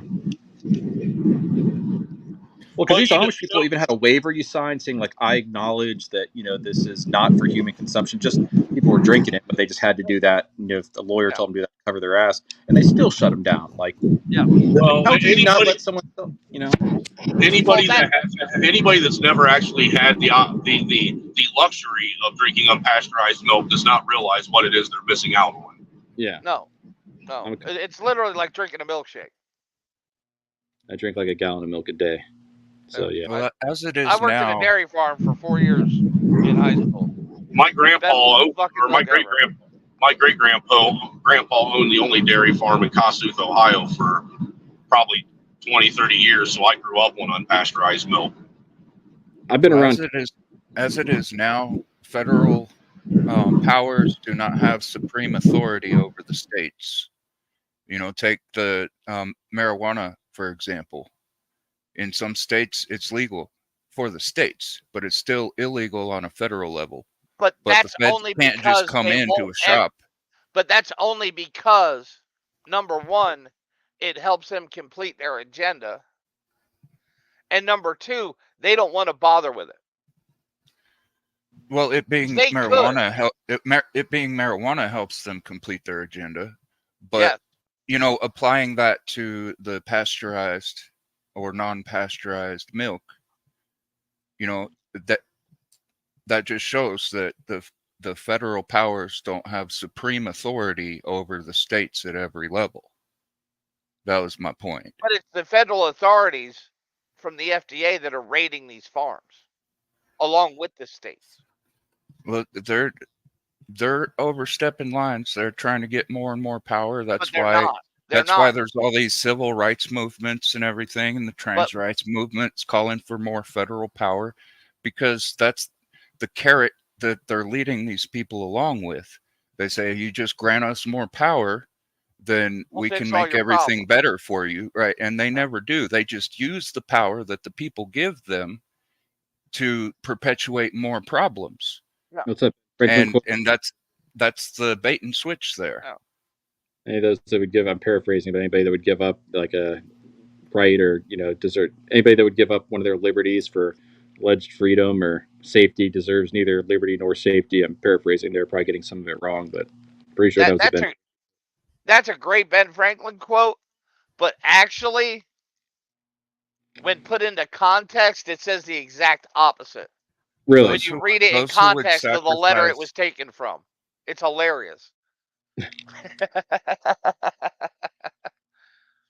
Because he was literally writing to a bunch of settlers in western Pennsylvania that were having Indian problems. I didn't know that. See, I always. Yeah. Well, wasn't Ben Franklin a Federalist anyhow? Yeah, but a Federalist was anti big government power. No, he's a player. He was banging all the women. Well, not only that, he was playing both sides of the Revolutionary War. Yeah, he was going over to France, being like, France, hey man, Well, he was an ambassador to France. we need France to come over there. Come on, Napoleon. And France actually saved our asses. Did save our asses. With, Napoleon worked out too later on, but yeah, they saved our asses for sure.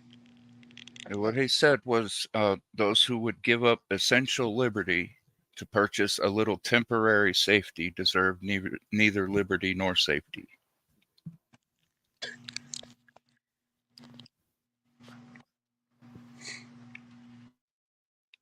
If you read it in the context of the letter he wrote that in, it's hilarious. What's this other big one?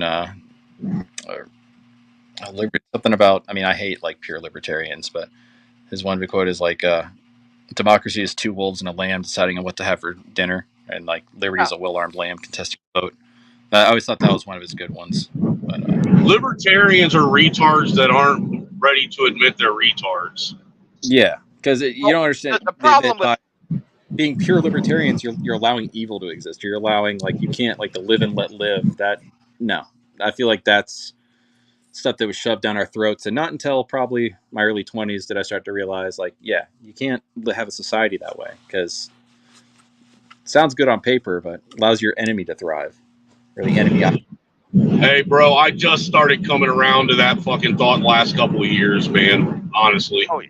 I used to be a diehard libertarian. But the problem is, there's no libertarian, I guess, platform, because they go from the problem is extreme. They go from one extreme to another. The problem with libertarians is you can't have liberty without also having a functional society. No. With rules and morals. Correct. In order for there to be liberty, there has to be a system of governance, that actually enacts rules and provides the law to enforce those rules.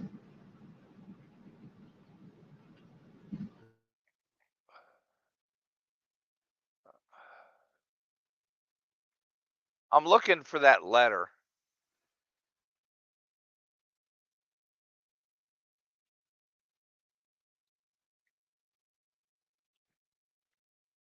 About the Ben Franklin quote? Yeah, I'm looking for a copy of the original, the letter it was taken out of. Well, he was talking about a tax dispute, right? It also had to do with security on the frontier.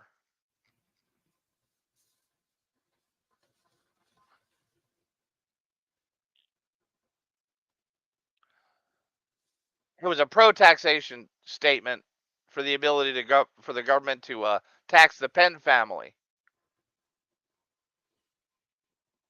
who was providing frontier justice during the French and Indian War.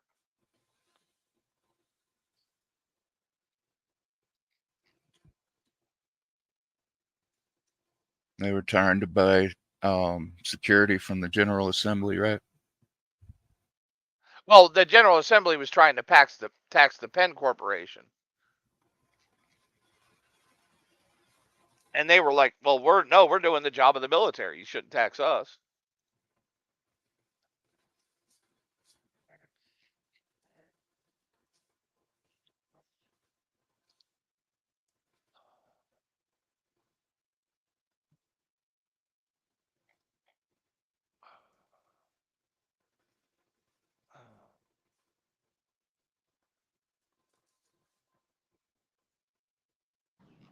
I don't know how America First is libertarian, though, Woody. I don't understand that. It's not. It's not democratic either. No, it's nationalism. No, well, we're a republic. Yeah, but really, we don't have a democratic system. We're a fucking republic. Well, we're supposed to be a republic, but really, if you want my opinion, if America to be fully functional, it should be a nationalist country. Yeah. Well, we should be a republic. American nationalism should be top priority for everybody in this country. Yes, but nationalism isn't a political system. Correct. It wouldn't be hard to make it one, though. Yes, it would. Just put America first. That's a great concept. I mean, literally in everything we do. Why aren't we putting America first? How is putting any other nation first actually benefiting America? I'm not saying that it is. But what I am saying is we are stuck in the world that we have today. To where if we would have went with nothing but America First policies, we'd be surrounded by communist countries by now. That's a good point.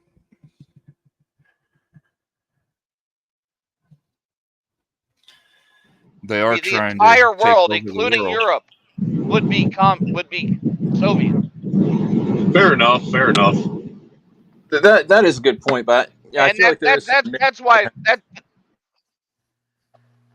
that's why I am where I am on Ukraine, right? Because NATO, all these great theories people have about Ukraine are great if you ignore the fact that NATO exists and Russia is being aggressive and wants all their old territories back.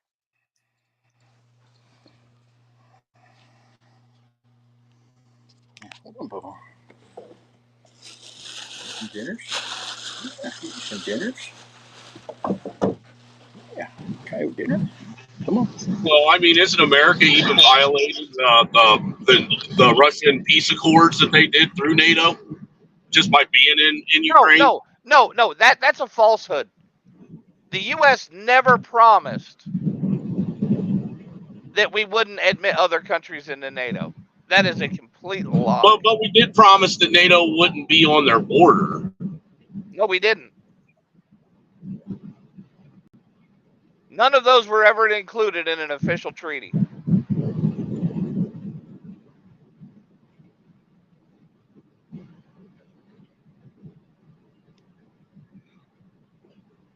I could be wrong. I probably am wrong.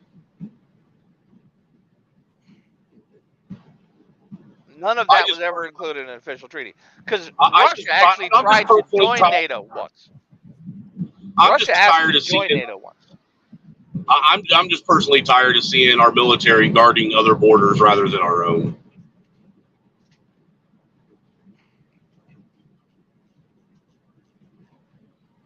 Oh, I'm all for.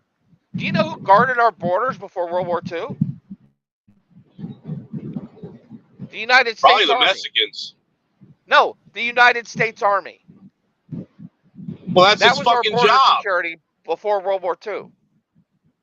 That's their fucking job. It should be again.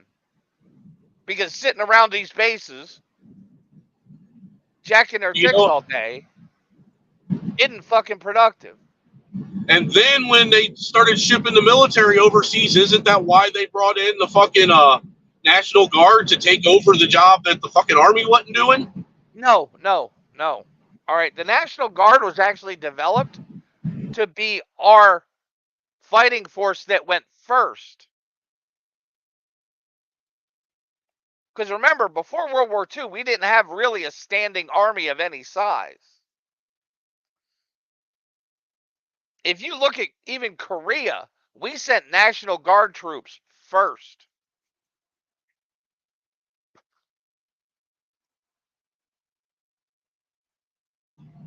I don't know. My grandpa ain't alive no more. That's the original reason behind the National Guard. It has switched since then. Because you got National Guard units right now all around the world deployed, doing projects in 100 different countries. Building roads and bridges in Central America, South America. Digging wells in Africa, all over the place. Fair enough. Like I said, I couldn't, if my grandpa were still alive, I'd be able to ask him because he was actually in. No, I never realized, so Mayo, was that the landing craft and stuff, like a lot, what do they call it, the Higgins boats? A lot of that stuff was all under Coast Guard, like for the Normandy invasion. And you never think of that. When I think of Coast Guard, yeah, there was a couple that like engaged U-boats and whatnot, during that came real close to our shorelines. But you never think in like a foreign aspect of like the Coast Guard, like landing soldiers on foreign soil. And I just found that out the other day, and that was interesting to me. I was like, oh yeah, it's the Coast Guard was patrolling the waters off Kuwait during the Gulf War. oh, I didn't know that. Yeah.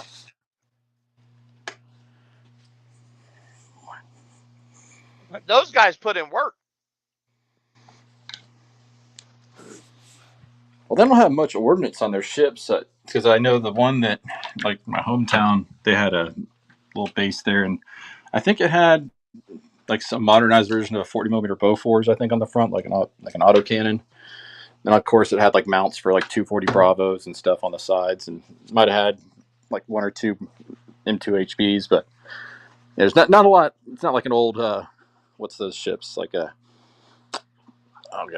destroyer or a cruiser class battleship, like the Oh, USS the old Lexington. PT boats and stuff. Yeah. Yeah, the old torpedo boats and PT boats. Oh, we'd have lost the PT 109 is a good movie. Like, yep. Yeah.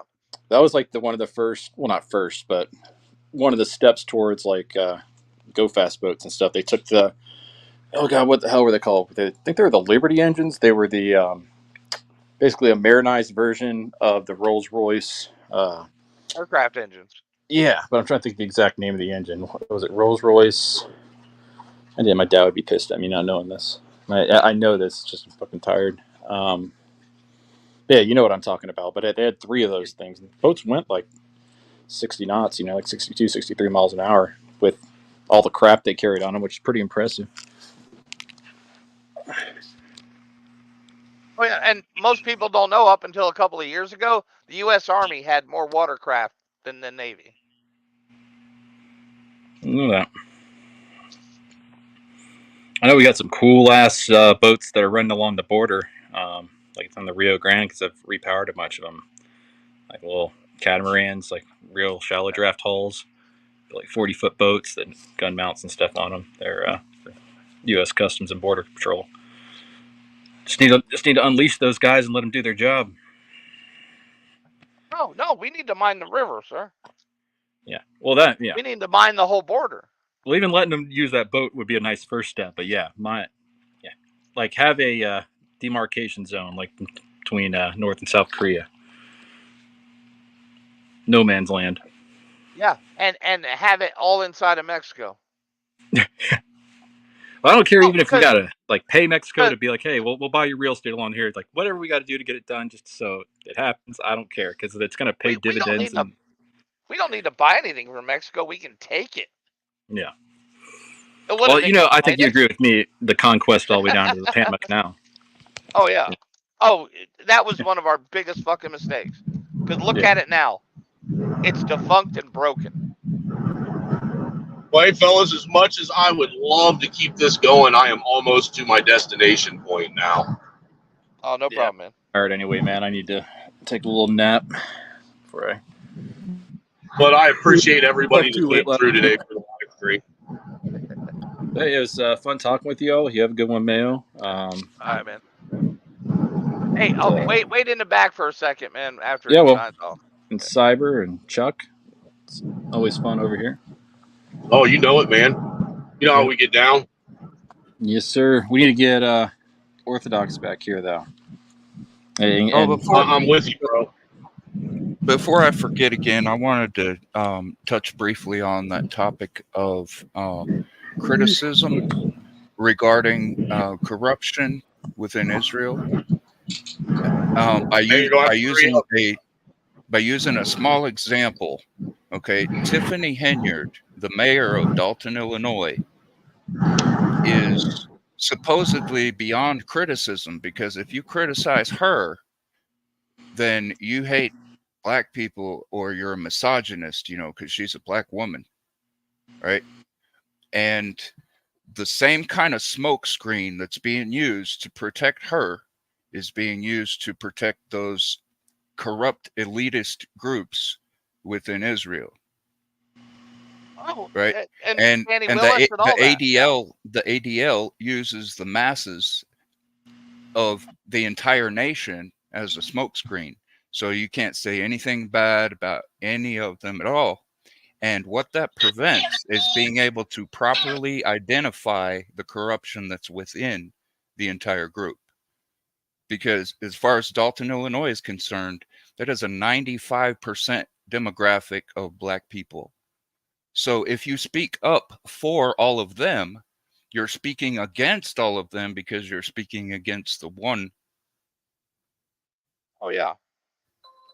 They like to hide behind a smoke screen, say, oh, you're attacking everyone that shares any kind of commonality.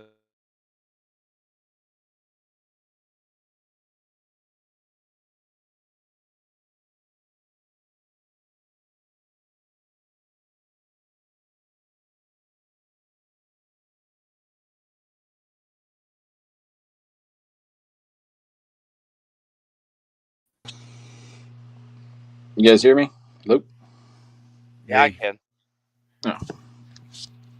Yeah, we lost Snowman anyway, but if you can kind of correlate that situation in Dalton, Illinois as small scale compared to what's going on in the Middle East, you can kind of figure out how they're using the mass of people as a smokescreen, trying to prevent people from talking about it at all, so that we can't get down to the bottom line and pinpoint the corruption itself. Yeah, that's a good way of yes, mate. I'm still live. Okay, yeah, okay. He's alive. No, I just saw you disappear. But no, I wanted to end this real. No, I had a phone call come in, man, real quick that I had to answer. But hurry up and get across what you want to get across, so I can end this, because I'm almost where I got to go, and then you guys can chat in the back if you want. Yeah, I'm good. I'm good, man. I'm good. Thanks for your time. Wait, shout out to. Yeah, you know it, brother. You're always welcome. Shout out to everybody who came through. Shout out to everybody that hit me up with the birthday donos and everything, man. Greatly appreciated. Shout out to everybody who came through and did their thing today. You know, can't do it without you. You know what this is about. This channel's all for you guys. You know, but I'm gonna get out of here and I'll leave you with this and I'm out. Deuces. If they choose migrants over your kid's education, right? If your kid has to sacrifice one day of his education over a migrant, I call that treasonous and highly offensive. That is a flagrant constitutional foul. As a citizen, we deserve and demand better. And all I'm saying is, if they choose migrants over your kids' education, what makes you think you're going to get a reparations check? If the migrants get first placement in the school over your kids, and they're not even getting educated. They put the migrants in school and was like, you know what? This is a win-win. We ain't got to educate none of y'all motherfuckers. What makes you think they're going to cut a reparations check? When the migrants they're not even American citizens yet. They haven't even begun to outvote you niggas, but you think somehow you're going to get a reparations check.